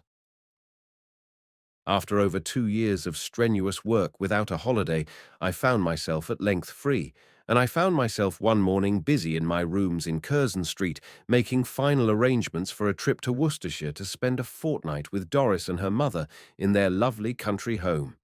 I was jaded and fagged, for I do not mind confessing that my work recently had considerably affected me, and I was looking forward with eager anticipation to the delights of a stay in the country. I had not seen Doris for some months, though of course we were in constant communication, and I was naturally longing for a sight of her. But I was destined to another disappointment. Just as I was finishing my packing, the telephone rang. I found the call was from Morgan, one of the ablest of the government experts on explosives, and he had a curious story to tell me. When I had listened to what he had to say, I realized with a heavy heart that my long-promised holiday must be again postponed. I rang up Doris on the telephone and, having broken the news to her, hurried off to Morgan's office. I found the expert in a state of utter bewilderment. He was an acknowledged authority on explosives, but a problem had been set before him which had baffled him completely. A few days previously, a mysterious explosion had occurred in some public gardens at Mile End. While a keeper was clearing away a pile of rubbish, he found a curious-looking metal cylinder lying in a flower bed, and while he was examining it, it exploded with a tremendous report, injuring the man so severely that he had to be taken, in a very critical condition, to the East End Hospital. A search by the police had a curious result. In other flower beds, a number of similar cylinders were found. They were very tiny, being only about 1.5 inches in length and about 1/4 inch in diameter. They contained a substance which was evidently the explosive. At one end, a piece of wire was attached, evidently as a means of exploding them, and at the other end was a strip of soft lead. Morgan showed me some of the cylinders and frankly confessed his ignorance of what they contained. "I thought I knew every explosive in existence," he told me, "but this is something entirely new. It must be tremendously powerful, judging by the size of the cylinders and the effect of the explosion on the unfortunate gardener who found the first one." As I held one of the small cylinders, studying it with great care, an idea came to me. "May I borrow this for a few days?" I asked. "I think I may be able to help you." "Certainly," replied Morgan, "but be careful. We don't even know how it is exploded." Next day I was in Paris and took train to Verneuil-les-Tons, some 30 miles from the capital, where I called on the manager of a certain well-known factory. When I showed him the little cylinder, he examined it with minute attention and carefully withdrew some of the mysterious explosive. This he placed under a microscope and a moment later said, "Monsieur is undoubtedly correct. It is some of our product, herbathite, the invention of our chief director, Mr. Herbath, and the most powerful explosive known to modern science.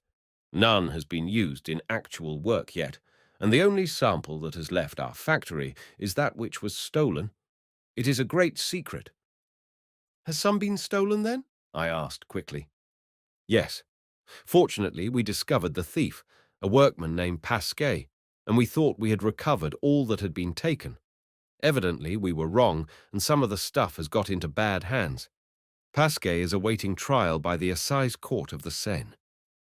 I returned to Paris and saw the Minister of Justice, to whom I made a certain proposal. Not without demur, he finally agreed, and I went to the prison armed with authority for a private interview with Pasquet. I met the thief in a small room in the governor's quarters of the prison. I found him to be a man of about 30, quite obviously of the hooligan type, and I soon guessed from his conversation that he had been in the first place the tool of others who, when they had made use of him, had abandoned him to his fate. He was naturally resentful and vindictive. I told him I had authority to offer him a free pardon and a reward which would give him a decent start in life if he would give us the fullest information in his power. He was suspicious, however, and it was not until my promise had been confirmed by the governor of the prison himself that he consented to speak. His promise once given, he made a clean breast of everything, and his information was so startling that I could hardly credit it. Possibly he saw my incredulity, for he said quietly, "Monsieur will find that I am telling the truth. Why should I lie? My whole life and liberty are in pawn for my veracity." I admitted that this was reasonable and promised to push things forward as quickly as possible. Something about the man had appealed to me, and I wondered whether, after all, he might not contain the makings of a decent citizen. My first concern was to send a wire to Madame Gabrielle, who was in Edinburgh, and the following evening she met me in my rooms in Curzon Street, where I unfolded the whole story to her. "Of course, we are not yet on firm ground," I pointed out to her. "Pasquet alleges that the real name of his friend Shackleton is von Schack, and that he is a Prussian engineer officer. Pasquet first met Shackleton in London, and later on Shackleton approached him at Verneuil with another man, whom he introduced as Norman, and they offered to buy some herbathite from him for 3,000 francs. Pasquet told me that he was very hard up owing to his wife's long illness. I have ascertained that this is quite true, and the temptation proved too much for him. It is only fair to him to remember that though he looks an abandoned ruffian, he bears a good character as a husband and father, and it seems to be the fact that the only money he spent out of that which he received from Shackleton and Norman went to purchase necessities and delicacies for his wife. The money really seems to have saved her life. Anyhow, he stole a quantity of the erbithite, which Shackleton and Norman packed in golden syrup tins and took to England. When Pasquet stole a second lot, he was discovered, and the dangerous stuff was found at his lodgings and recovered before he could hand it over to the two men who pretended to be English. One fact of importance at least is established, I added, namely, that Shack formerly carried on business as a watchmaker at Newcastle and sold his business to an Englishman a month before war broke out. For weeks we hunted in vain for Shackleton. I visited Newcastle and found that the man to whom he sold the business had later joined the army. This meant a journey to France for me, and I had an interview with the man at a certain brigade headquarters in the Somme battle area. Shackleton was undoubtedly a foreigner, and I should say probably a German, the watchmaker, now a corporal, told me. When he left, he asked me to forward any letters that might come for him and gave me the address. Care of Salisbury, High Street, Bristol. With that information, I went straight from the British front to the Great Severn Port. Here I found that Salisbury kept a newsagent's shop near Bristol Bridge, to which letters could be addressed.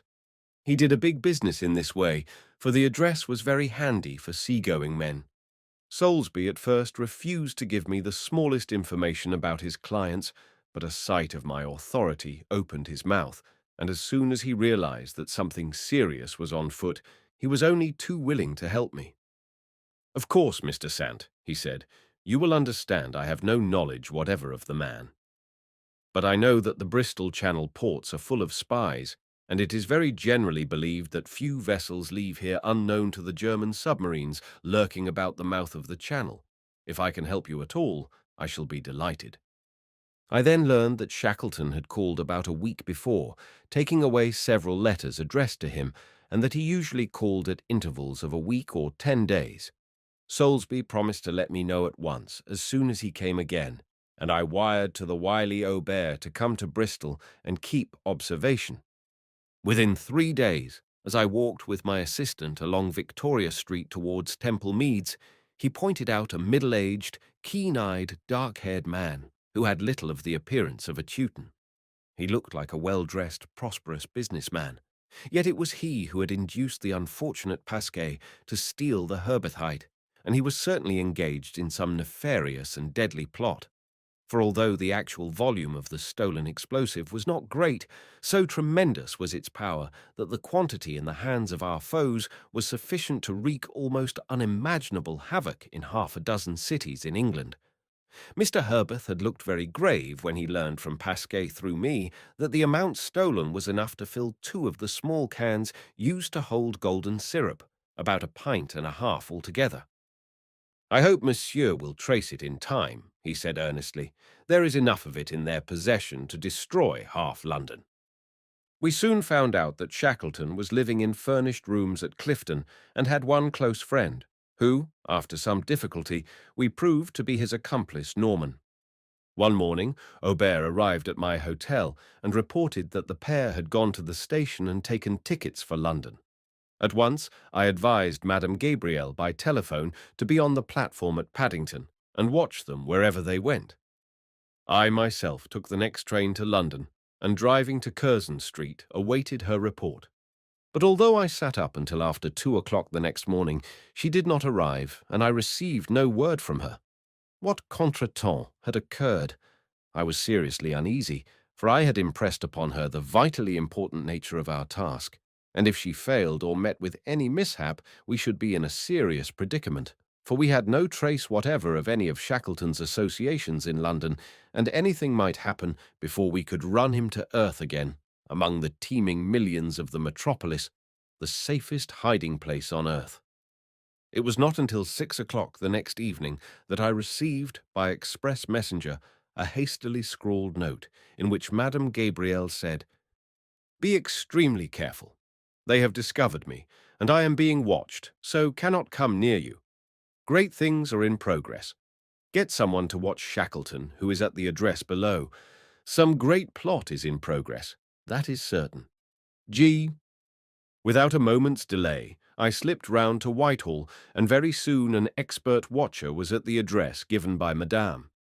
12 hours later, I was filled with dismay by a telephone message which told me that neither Shackleton nor Norman had been to the address given. They had both disappeared. Chapter 19. Spy's Letter Deciphered. Back in Curzon Street, completely at a loss, I flung myself into a big armchair and over a succession of pipes tried to piece our disconnected facts into a consecutive whole. Shackleton, or Shack, had moved from Newcastle to Bristol before the war, and I had little doubt that he had done so by express orders from the Königgrätzer. From this, I argued mentally that Bristol would almost certainly be the seat of his main activities, and that his early return thither might be looked for with some degree of confidence. Added to this, we knew from the frank declaration of a high port official that the Bristol Channel towns were swarming with spies, and I felt little doubt that they were acting under Shack's direction. On the whole, now that we had apparently lost the two men in London, Bristol seemed the most promising base for our operations. I decided therefore to return, and, leaving Madame at the Grosvenor in London, I took Aubert with me, together with an English secret agent whom I will call Moore. Moore took lodgings opposite Shackleton's house in Bristol, and at once opened an unwinking vigilance over the place. For a fortnight, however, there was no sign. In the meantime, 2 letters arrived, addressed to Shackleton, at Soulsby's. These were opened by the authorities, photographed, and, after being resealed, were delivered in the ordinary way. In one of the letters, which had been posted in London and purported to be an ordinary business transaction, was the statement, "We are having great difficulty with our clients, Johnson and Phillips, so we have placed the matter in the hands of our solicitors for advice." This letter ostensibly came from a firm of estate agents in the Harrow Road. I made an immediate inquiry and was not altogether surprised to learn that no such a firm existed. In the meantime, I studied the letter on the assumption that it contained a spy cipher, and after some hours' work succeeded in extracting from its apparently innocent contents the following startling message. Angarania will convey troops from Montreal on 30th Proximo. This set me at work with furious speed. An inquiry at the port offices showed me that the great liner was at the moment lying at Avonmouth, and that she would sail for Montreal a week later in order to bring over several thousand Canadian troops. Shackleton now made what was to me, I confess, a very welcome return to the scene. I had been seriously perturbed by the fear that we had lost him. While he was under my own immediate observation, I felt capable of checkmating his designs, but the knowledge that an able enemy agent was at large and uncontrolled, with enough herbathite in his possession to create an appalling disaster, worried me more than I can tell. Shackleton appeared on the scene the day after the delivery of the letter we had intercepted and photographed. Where he had been in the interval we never learned, but he did not arrive in Bristol from London, that was certain, for every train, day and night, was closely watched. Evidently the letter meant a good deal to him. He went at once to Avonmouth, closely followed by Moore. To our intense surprise, he seemed very well known at the docks and was freely admitted everywhere. He walked along the quays for some time, and we noted his obvious interest in the Angarania, now busily getting ready for her coming trip. We learned later that Shackleton had very cleverly wound himself into the confidence of a local shipping agent, and by this means had secured such frequent admission to the docks that his presence there was accepted almost as a matter of course. I now began to feel practically certain that the Angarania was the object of the conspirators, and that the herbathite was the means to be adopted to bring about her destruction. But how? Madame Gabrielle was to solve the question for us. The great liner was timed to leave at 6 o'clock, and an hour earlier the boat train had arrived from London, bringing an unusually large assembly of passengers. These included several government officials on their way to Canada, a number of highly placed military officers, and the members of 2 or 3 important war commissions. Some time after the arrival of the train, a shabbily dressed woman in a battered old hat pushed rudely against me. I turned, and to my amazement recognized Madame Gabrielle. She was obviously almost at the end of her strength, pallid with fatigue, and with deep circles round her eyes, which spoke eloquently of exhaustion. She made me a sign to follow her and slipped away from the crowd, which was hastening to the gangway. Directly we reached a quiet space, she gasped out, "Norman has booked cabin number 189 on the Angarania, in the name of Nash." I followed him to the shipping office and overheard. A moment later she fainted and fell heavily into my arms. I carried her at once to a waiting room and, handing her over without ceremony to the woman in charge, dashed at top speed for the quay where the Angarania was lying, now almost ready for departure. Not even for the sake of Madame Gabrielle would I venture a moment's delay. The last bells were ringing for the steamer's departure as I rushed onto the quay. As I neared the gangway, I saw, to my utter amazement, the man Norman stroll leisurely from the ship with the very last of the people who had been on board for the customary farewells. Evidently, he was not going by the vessel at all.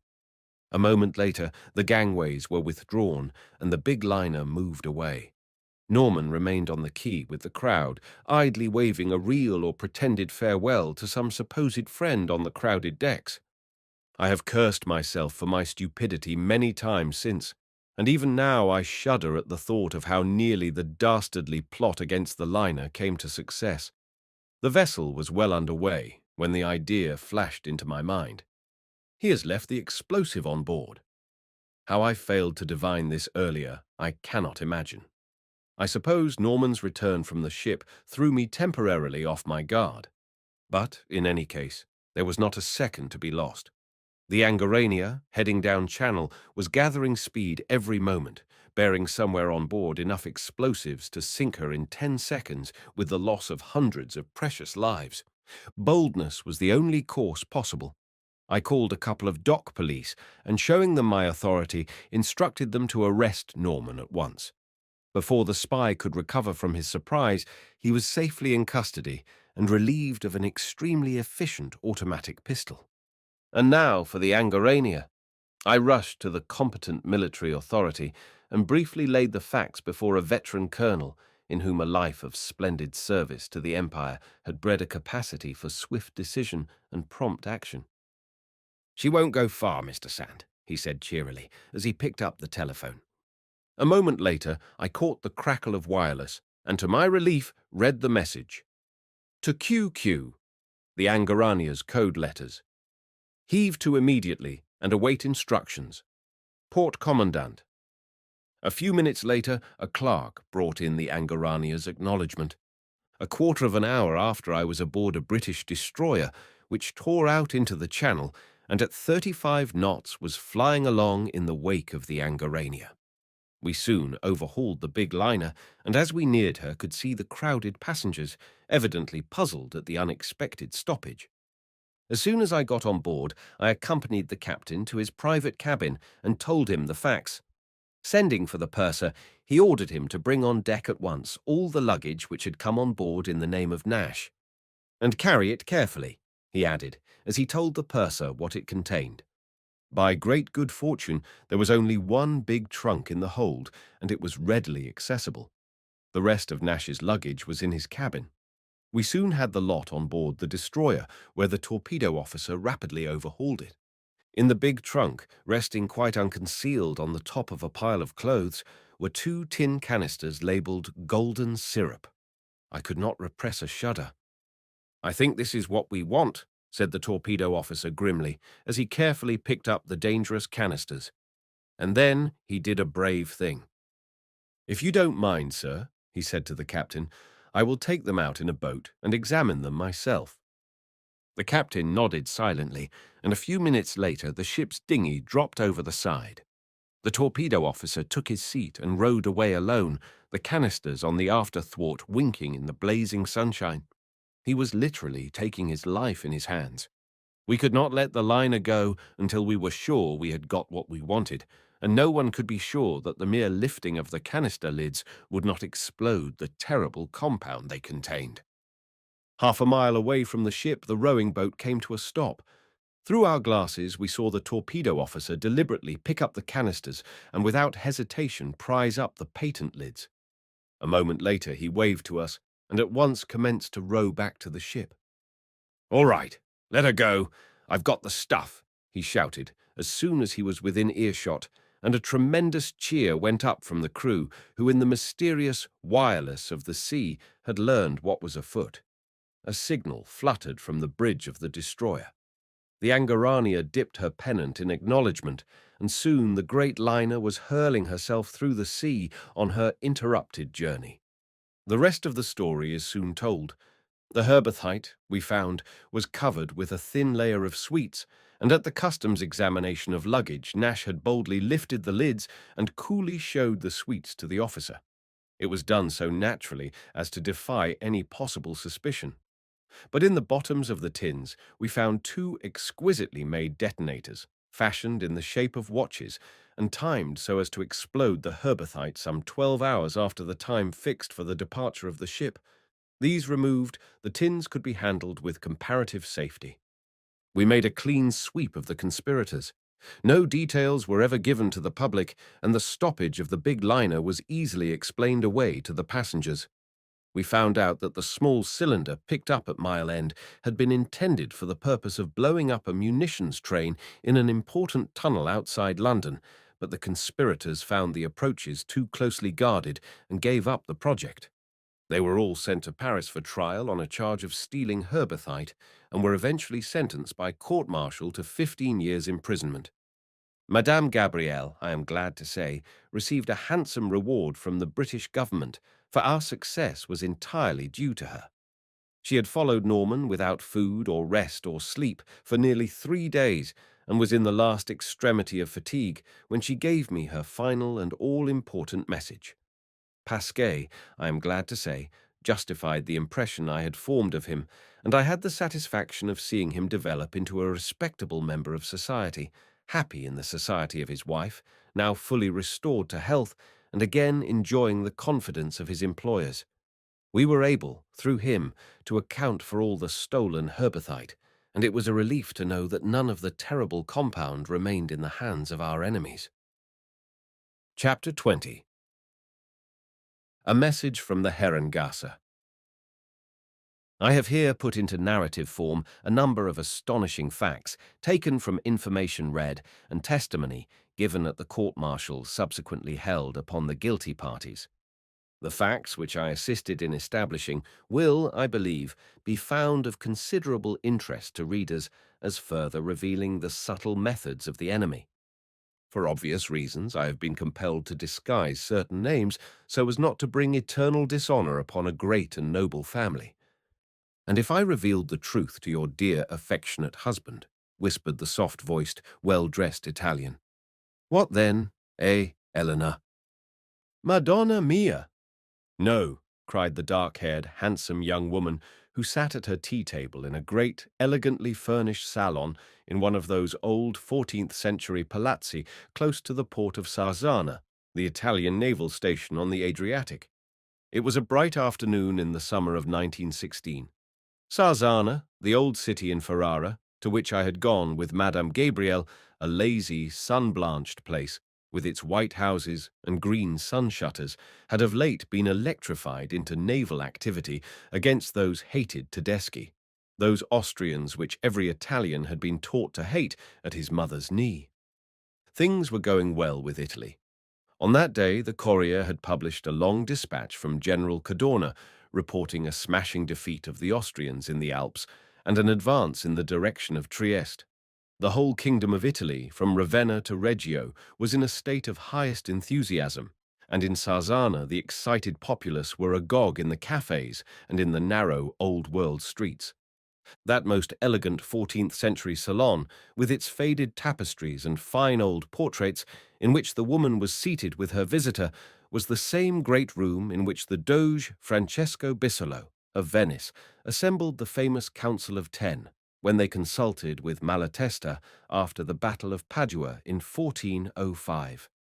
The Bissolo Palace, the dark, almost prison-like walls of which rose sheer from the canal within a stone's throw of the great naval dockyard, had little changed through 5 centuries. Its exterior was grim and forbidding, with windows barred with iron, its massive doors, which opened upon the narrow medieval street, heavily studded with nails and strengthened with iron. Within, however, while most of its antique charm had been preserved, it was the acme of luxury and taste, containing many priceless works of art, magnificent tapestries, and the famous collection of ancient arms belonging to its present owner, the Marchese Giulio Michelozzo Alfani, whose pretty young wife was that afternoon giving tea to a visitor. "No!" the woman exclaimed in a low, intense whisper. "No, Carlo, you would never do that. I know that once I treated you badly, and I was your enemy then. But that is long ago. Today I am your friend. Giulio must never know the truth. In his position as Admiral of the Port, it would mean ruin for him if the truth were revealed that I am an Austrian, and hence an enemy." "Yes, I agree that it would be very awkward for you, my dear Eleanor, if the truth ever leaked out," remarked the thin, sallow-faced, middle-aged man as he sipped the cup of tea in English fashion which she had handed him. About his lips was a strange hardness, even though his friendship was so apparent. "But you alone know, my dear Carlo, and you will never give me away. We were old friends in Budapest. Ah, I wish to forget those days, before I married Giulio," she remarked softly, with a bitter smile. "My dear Elena, don't think that I have called to threaten you," exclaimed Carlo Corradini, the well-dressed Italian, who lived such a gay existence in Rome, and who was so well known in the cosmopolitan life of the Corso and the Pincio. "Why should I? I am here in Sarzana upon a secret mission, in order to speak with you." "Why?" Well, as he paused, he looked the young wife of the Italian admiral full in the face. "Well, because, though your country is at war with Italy today, Austria has still friends in Italy, just as Germany has." "Ah, this war is all so horrible," declared the Marchesa, with a slight shudder. "You Italians hate every Austrian with a fierce and deadly hatred. Pardon me, my dear Eleanor, but you Austrians hate us just as fiercely," he laughed. "Where is Giulio?" "At his office. He will not be back until 7. He always goes to the club to take his vermouth there." Corradini glanced at the door to make certain it was closed. Then, bending across the little table with its splendid silver service, he whispered, "I have a secret message for you, from somebody you know." "A secret message? What?" asked the young Marchesa, opening her fine eyes widely. "From the Herrengasse, number 7. "From Vienna?" she asked in surprise, for the address he had given her was the bureau of the Austro-Hungarian Council of Ministers. He nodded mysteriously, and with a grin said, "From your old friend Schreier." She drew a long breath and went pale for a second. Mention of that name recalled to her a remembrance of the past, of the days when she was a dancer at the Raimund Theatre in Vienna, and when Count Schreier had, after a brief acquaintance, offered her his hand. But she had disliked him because he was such a cold, harsh bureaucrat, who had at that time occupied a high position at the Ministry of the Interior, and who possessed, as she once told a friend, a heart of granite. Eleanor's life story had been a rather curious one, but after all, not much out of the commonplace. The daughter of a poor Austrian musician in the orchestra at the Wiener Burger Theatre in Vienna, and of an Italian mother, she had learned Italian from her birth, and on going to Italy to fulfill an engagement at the Politeama at Livorno, she had posed as an Italian, though hitherto she had lived all her life in Austria, and had been taught to hate her dead mother's race. As an Italian, she had met, and afterwards married, the middle-aged Marchese Michelozzo Alfani, at that time a vice-admiral of the fleet. For 3 years prior to the war, her life had been quiet and uneventful. The summer she spent out at Antignano on the seashore, 3 miles from Livorno, or Leghorn, as the English call it, where they rented a big white villa amid the vines and olives. in spring on the Lake of Garda, in autumn in Florence, and winter in Rome. From his early days, the Marchese had been a most popular naval officer, who had fought in Abyssinia and in Tripoli, and, being a favourite at the court of the Quirinale, promotion had come to him rapidly. Before his marriage, he had endeavoured to practice economy in order to redeem the fortunes of his ancient family. But now that his wife Eleanor proved so extravagant, he found himself getting deeper into debt each day. His appointment to Sarzana at the outbreak of the war had enabled him to return to the ancestral palace, which had passed from the Bisolo family to that of the Michelozzo in the 16th century, but which had for a good number of years been closed and in the hands of caretakers. His was one of the most important naval commands in Italy, and the Austrians were viewing that naval base with increased anxiety, it being so very close to both Trieste and Fiume. Admiral Michelozzo Alfani was one of the youngest of the officers of his grade in the Italian navy. Many raids he had made upon Austrian ports on the Adriatic, and Ragusa, Zara, Sebenico, and other places had suffered severe bombardment by his Mosquito fleet. Therefore, at the Admiralty in Vienna, his great activity was being frequently discussed. "I see, my dear Eleanor, you have not forgotten your friend the Count," laughed the sallow-faced Italian across the table presently. "Neither has he forgotten you." "How do you know?" "Well, because he spoke to me about you only 3 weeks ago." "3 weeks ago?" echoed the Marchesa. "How could you have met?" Carlo Corradini grinned very mysteriously. "Well, I was in Vienna 3 weeks ago. That is all." "You in Vienna?" she gasped. "Are you then a friend of my country?" she asked, in a low, hoarse whisper. "Why, of course," he replied. "You are Austrian in all but name. I am a born Italian, but, well, I am a friend of Austria." "A well-paid friend, eh?" "Yes, just as you may be, if you will. The Count is still your friend, and he greatly admires you. It is his one regret that you preferred the Marchese Giglio. He is a good fellow, is the Count. He is now prime favourite with the Emperor, and he still remains unmarried. Elena, he thinks always of you, and only you." The handsome Elena shrugged her shoulders. The man who had called upon her quite unexpectedly she had first met 5 years ago in Budapest. He was then a poor Italian composer of music. Yet now, in mysterious circumstances, he was, she knew, in possession of ample funds, and lived in an elegant flat close to the Piazza Colonna in Rome. They exchanged glances, whereupon he settled himself to speak more openly to her, and to give her a verbal message from her old admirer at the Herrengasse. Carlo Corradini began by laughing at her patriotic devotion to her husband's country. "Of course, Giglio is a most excellent fellow," he said. "But alas, he is merely fighting a lost cause. The Central Powers are bound to win, and it is now for you to assist your own country. Schreier appeals to you. He knows of your difficulty in meeting that last loan which old Levitsky, the Jew in Milan, made to you a year ago, and—" "How does he know that?" she inquired, in quick surprise. "My dear Eleanor, how does Austria know so many secrets of her enemies?" he laughed.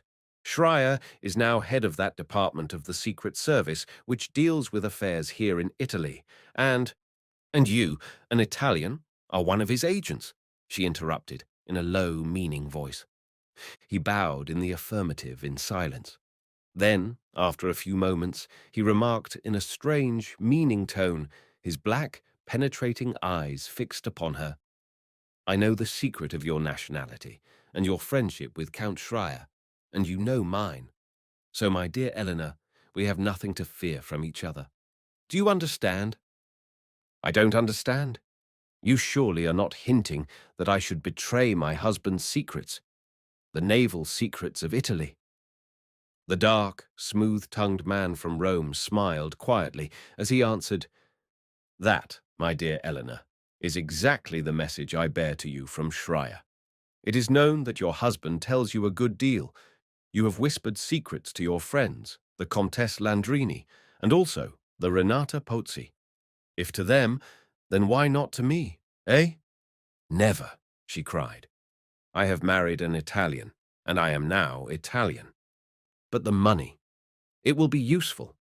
Levitsky must be paid in full in 8 weeks' time. 72,000 lire. That is the sum, I think. If you fail him this time, he will take his revenge and tell the truth. He does not know, but Schreier will tell him. What? She gasped, starting from her chair. Has the Count told you that? Well, he has not exactly said so in words, was her visitor's reply. He only hinted at it and sent me straight to see you. I had to travel by way of Holland and London, quite a long journey. Then you shall tell him that I refuse, she answered. I will never betray Italy, and more especially through Giglio, who believes in my patriotism and never dreams that I am anything but an Italian born and bred. That makes it all the easier. He will never suspect you, remarked the sallow-faced man with a sinister smile upon his lips. I tell you, she cried angrily, I decline to enter into it at all. The door suddenly opened as she spoke, and there entered the Admiral, a smart, good-looking, middle-aged man in uniform with decorations, whose appearance was so unexpected that they both started. Decline what, my dear? He asked sharply. What is the matter? Oh, nothing, Giglio, she laughed lightly. You recollect Signor Corradini, who used to come to see us in Livorno? Why, of course, said the Admiral, as the two men bowed to each other. A lie rose readily to her lips, and she said, Well, Signor Corradini has called in order to try and induce me to take part in the Princess di Pagliano's tableau vivant at Bologna, in aid of the Croce Rosso. But I am far too busy with hospital work here in Sarzana, so I have declined. Yes, dearest, you are far too busy. I am always afraid Elena will overwork herself, my dear Corradini. I am nervous lest she should have a breakdown. The woman and her tempter exchanged meaning glances. Everyone knows how intensely patriotic is the Marchesa, and we all admire her for her hard work in the cause of charity. My friend the Princess, however, asked me to call here and solicit her help, and in consequence I have done so. The Admiral thanked him warmly, for the Princess di Pagliano's exertions in war work were well known throughout Italy. Elena's husband sipped the tea she handed him, and, after chatting with their visitor for a further half-hour, the Admiral suddenly asked, What are you doing down in Rome nowadays? Oh, of course, we are all working hard.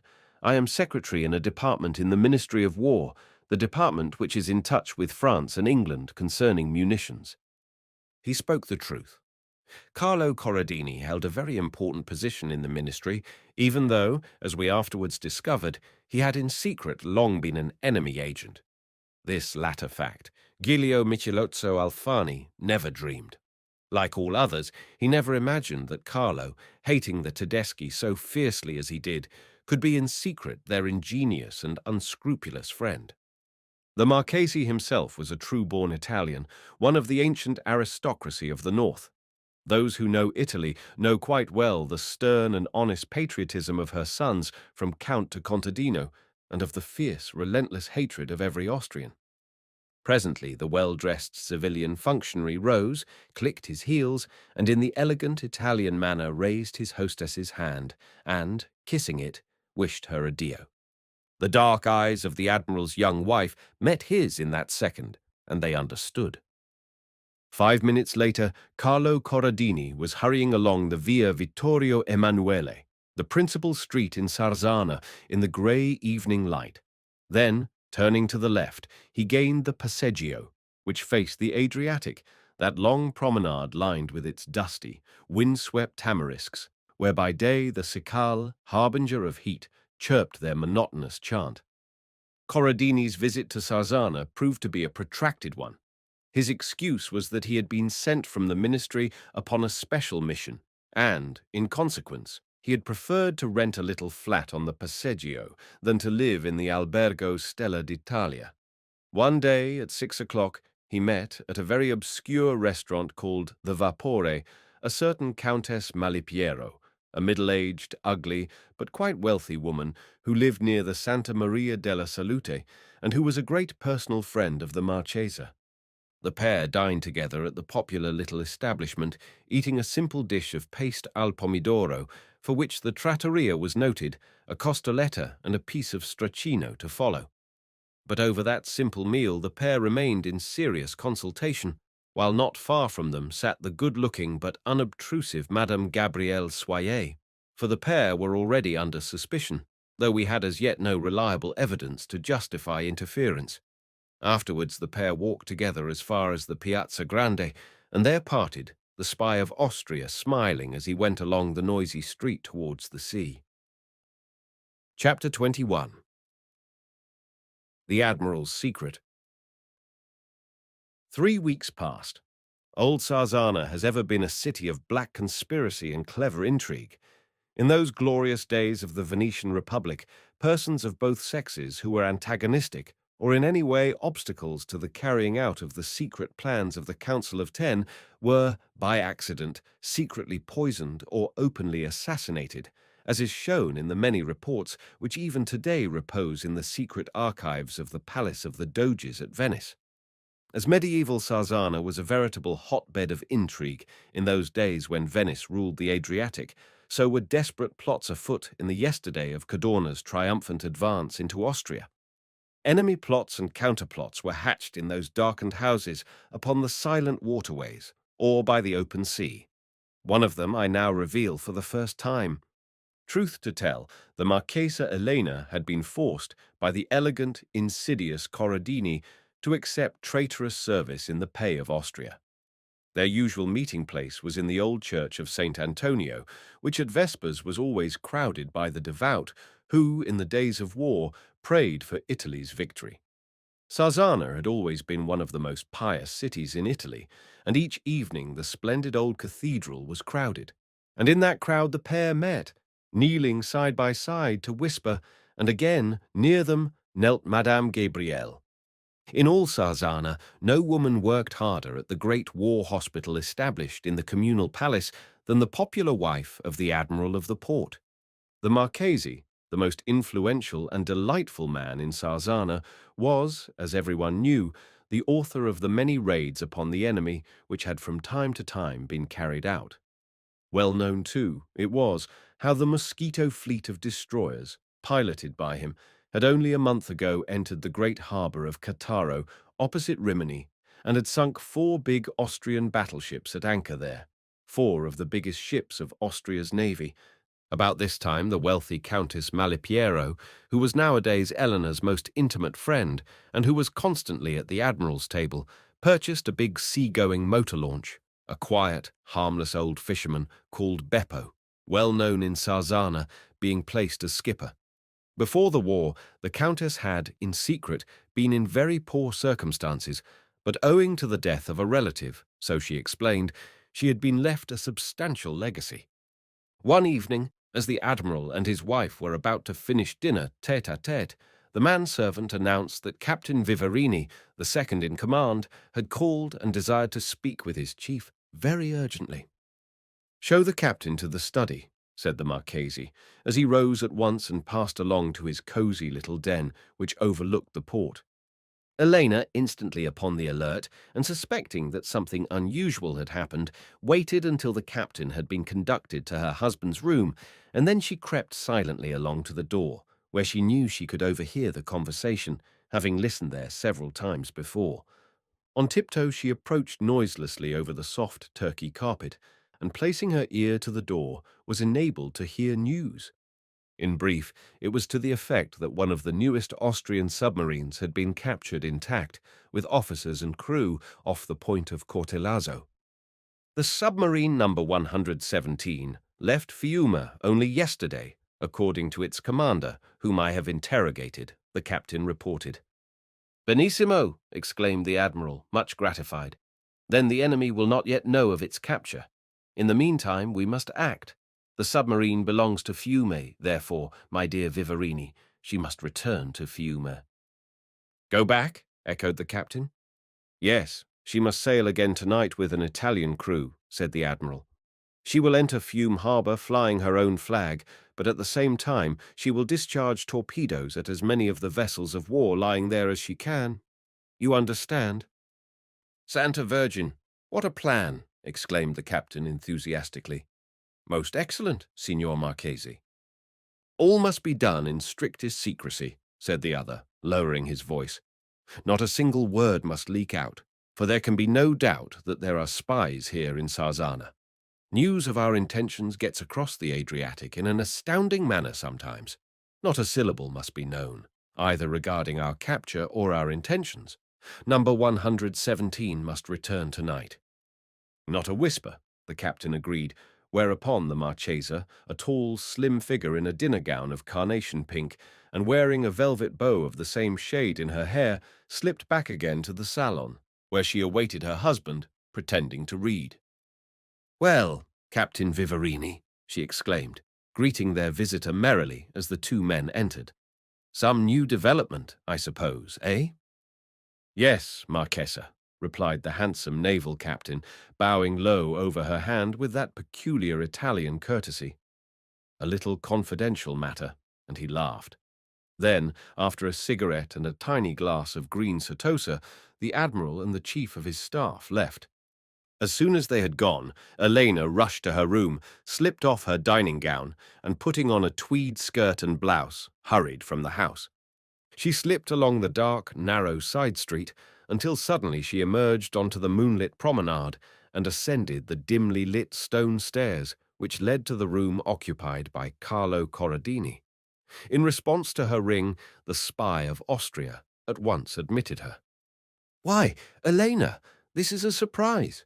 What has happened?" he asked eagerly. The admiral's wife passed into the little sitting room and, without seating herself, revealed hastily what was intended, adding, "I must return home at once, or Giglio may wonder where I am." "What a plot!" exclaimed the dark-haired traitor. "It does the greatest credit to your husband's ingenuity." Then, suddenly reflecting, he said in a strange, hard voice, "If I act successfully, your husband himself may be charged with giving away secrets to the enemy. If so, because you love him, you might denounce me, Elena." After a second's pause, he added, "I trust no one, not even you. My life is at stake in this affair. Therefore, you will swear that, whatever happens, and even if suspicion be cast upon your husband, you will never betray me." "Of course, Carlo. Am I not Austrian? I swear it." The spy took from a table a book covered with shiny black leather and pressed it very firmly into her hand. It was a copy of the New Testament. "Kiss it and swear," he said. In obedience, she acted as he wished, repeating a solemn oath after him. "I trust you, Elena," he said fervently, at the same time gallantly kissing the back of the white, slim hand which had held the book. "And I trust you, Carlo," she whispered. "Trust in me. No suspicion must rest upon anybody. I leave that to your own clever ingenuity." A few moments later, she descended the steep stone stairs to hurry home as quickly as she could. Arriving at the great palazzo, she at once resumed her smart dinner gown and, entering the salon half an hour afterwards, sat down to await her husband's return. Ere she had done this, however, the motor launch of the Countess Malipiero, driven by old Beppo, sped out from the harbour on pretence of taking an invitation to one of the lieutenants on board the battleship Italia, which was lying just within the mole. He slowed up alongside one of the guardships by the boom, and as he did so, the great eye of a searchlight was turned full upon him. Then, at once recognized by the watchman on duty, he was allowed to pass out to sea. Being such a familiar figure, no suspicion had ever been cast upon the stern, patriotic old fellow. Sometimes his boat was stopped and examined, but, as he never had anything aboard, it had become a habit with the guardships to allow him to pass unchallenged. When about a mile from the boom, the old fellow drew a map from his pocket and, having examined it very carefully by the light of a flash lamp, consulted his compass. Then, altering his course, he sped along for nearly 2 hours in the darkening night, when at last he placed 2 green lights, one at port and one at bow. He had started at 10, but it was nearly 1 o'clock in the morning when he began to grow anxious and consult his watch. Presently he saw the slight tremor of a searchlight, and fearing detection by some Italian ship, he at once extinguished all his lights, and pulling up, waited for nearly half an hour. It was a dark, lonely vigil, but with the aid of another cigar, the crafty old seafarer passed the time until he again ventured to relight his green lamps. Scarcely had he done this when, about half a mile away, he saw a tiny light winking in the Morse code. He read the familiar signal, and cutting off his engine, waited until of a sudden the low hull of a submarine came up in the darkness quite close to him. Then, adroitly manoeuvring his launch, both the vessel and boat rising and falling in the heavy swell, he drew nearer. "Is that Beppo?" shouted a voice in Italian from the submarine. "Yes," shouted the old man. "I have something for you." He took from his pocket a small leather bag purse, such as men carry, one of those drawn through a ring, tied it upon a tight line, and standing up, he flung it with a seaman's precision over the conning tower of the submarine. "All right," shouted the Austrian officer, for such he was. "Wait a moment till I've read what you have brought." For a few moments he disappeared into the body of the vessel, while Beppo hauled in his wet line. Then, when the officer reappeared, he shouted, "All right, Beppo. No answer. Buona notte e buon viaggio." That same evening a secret council had been held, presided over by the admiral, when all the details were arranged. The officers and crew of the Austrian submarine number 117 were safely under lock and key, and after the council, just before 11 o'clock, the admiral himself visited the captured undersea boat and inspected it. Commander Bellini, one of Italy's most distinguished submarine officers, had been chosen, together with a picked crew, to attempt the raid, but none were informed, for the Marchese was determined this time to keep the secret of his plans. Just before midnight, a submarine, heavily awash, for the sea was rough, slipped away out of the harbor of Sarzana, winked a farewell message, and then, submerging so as not to be seen by other ships, was lost to view. She was the raider, the intention of whose commander was to blow up or damage seriously at least half a dozen of the enemy's ships lying off Fiume on the other shore of the Adriatic. The Italian crew consisted of a picked lot of fine, patriotic fellows who only now knew their desperate mission, and they knew also what their fate must be, either death or capture, when the truth became revealed. After traveling swiftly all night, the periscope revealed at dawn the long, broken Austrian coast. Then, when within 5 miles of the entrance to the deep bay of Quarnero, at the end of which is situated Austria's important harbour, the vessel emerged and ran up her Austrian colours. Before her, high upon the green point of Monte Grosso, which guards the entrance to the bay, a signal was made, to which number 117 replied, and then, with her grey hull showing above the surface, she sped unsuspiciously up the channel, past the small wooded islands and the pretty town of Abasia into the harbour, where lay fully a dozen war vessels, including 3 of the enemy's biggest battleships. Suddenly, however, just as she was about to discharge a torpedo at a battleship flying the admiral's flag, the thunder of guns rang out from all sides, and number 117 became the target for concentrated fire from all the forts. As the shells hit her, she flew to pieces. Next second, she was seen to be rapidly sinking with all on board, not a soul being able to escape from that rain of death. The submarine had been entrapped, and the raid had ignominiously failed. News of the disaster reached Admiral Michelozzo Alfani through the Naval Intelligence Department in the afternoon, and he sat in his room astounded. So well kept had been his secret that he felt absolutely positive that outside those officers who formed his council, nobody had any knowledge of his intention. All of those officers were men above suspicion. That there was a traitor somewhere, he was more fully convinced than ever. Other minor secrets had been known to the enemy mysteriously from time to time, yet he had been utterly unable to trace the source of the leakage. Alone in his office at the port, he sat at his table, his brow resting upon his hands. At noon, unknown to him, his wife had telephoned to the Countess Malipiero, but was informed by the latter's maid that she had left hurriedly for Rome on the previous night, after a visit from her friend, Signor Corradini. Throughout the afternoon she expected Carlo to call upon her, and became extremely anxious when he did not put in an appearance. At last, unable to stand the strain longer, she sent her little sewing-maid round to Corradini's flat, but the girl returned with the letter to say that, according to the donna di casa, the signor had left Sarzana hurriedly at 10 o'clock the previous night. The hours seemed like years as the guilty woman sat alone in her magnificent old-world salon, pale, startled, and nervous. Upon her left hand she wore a white glove. She had worn it ever since the previous evening, and the reason had greatly perturbed her. At last, at nearly 10 o'clock that night, her husband returned, hard-faced and haggard. With him was his chief of staff, Captain Vivarini, Madame Gabrielle, and myself. The instant we entered the room, she saw that Giglio was not his old self. "Elena," he said abruptly, in a deep, hard voice, "I have something to say to you, and I have brought Vivarini here as witness." "As witness?" she echoed, starting to her feet. "Of what?" "As witness that you are innocent of the charge made against you, that you, though my wife, are a spy of Austria."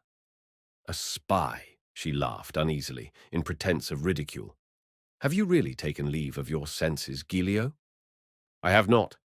"Tell me," he demanded, "why are you wearing that glove?" I saw that she held her breath. Her face was instantly blanched to the lips. "Because last night I scratched my hand," she replied. "Please remove it and allow me to see the scratch." "I refuse," she cried angrily. Next instant, at a sign from the Marchese, Vivarini and I seized her hand when her husband, roughly tearing off the white kid glove, examined her palm. He stood aghast. "Dio!" gasped the horrified man. "The brand is here. You, Elena, my wife, you are the spy." "Giglio!" shrieked the unhappy woman, flinging herself frantically upon her knees before him. "Forgive me. Santa Madonna! Forgive me." "I may forgive you, Elena," replied the admiral, in a low, stern voice, "but Italy will never forgive." Then, turning abruptly, he left the room, the captain following. But as he passed out, 2 agents of the Italian secret police passed in, and a few seconds later the wretched woman found herself under arrest. It was not until her trial by court-martial in Milan 2 weeks later that the Marchesa learned, from the evidence given by Madame Gabrielle and myself, the truth of Carlo Corradini's terrible vengeance, a long-nurtured grievance that he had held against her ever since those days in Budapest, when, on proposing to her, she had laughed him to scorn and had actually told people of his poverty. He had sworn to be avenged, and truly his vengeance had been both ingenious and complete. On the evening when she had brought to his room the information regarding the captured submarine, he had handed her the testament upon which to take her oath of secrecy. Upon the shiny black leather cover of that book he had traced with a solution of nitrate of silver mixed with other chemicals a geometrical design, a square divided in half, the lower part being left blank, and in the upper portion a V, above it being traced a small circle. When he had placed the book into her palm, it had left an indelible imprint upon her skin, a device which did not show itself until an hour later, when, very naturally, it greatly mystified her. Carlo Corradini had thus branded the woman he hated, and then, the coup having been made at Fiume, he had at once written an anonymous letter to Armand Heck, head of the International Intelligence Bureau, denouncing the admiral's wife as an Austrian who had divulged Italy's secret.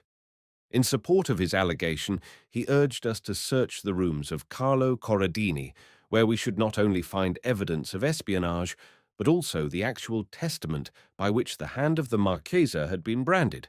Further, that 80,000 lire would be found in her possession, that being the price which Corradini had paid for the information concerning submarine number 117.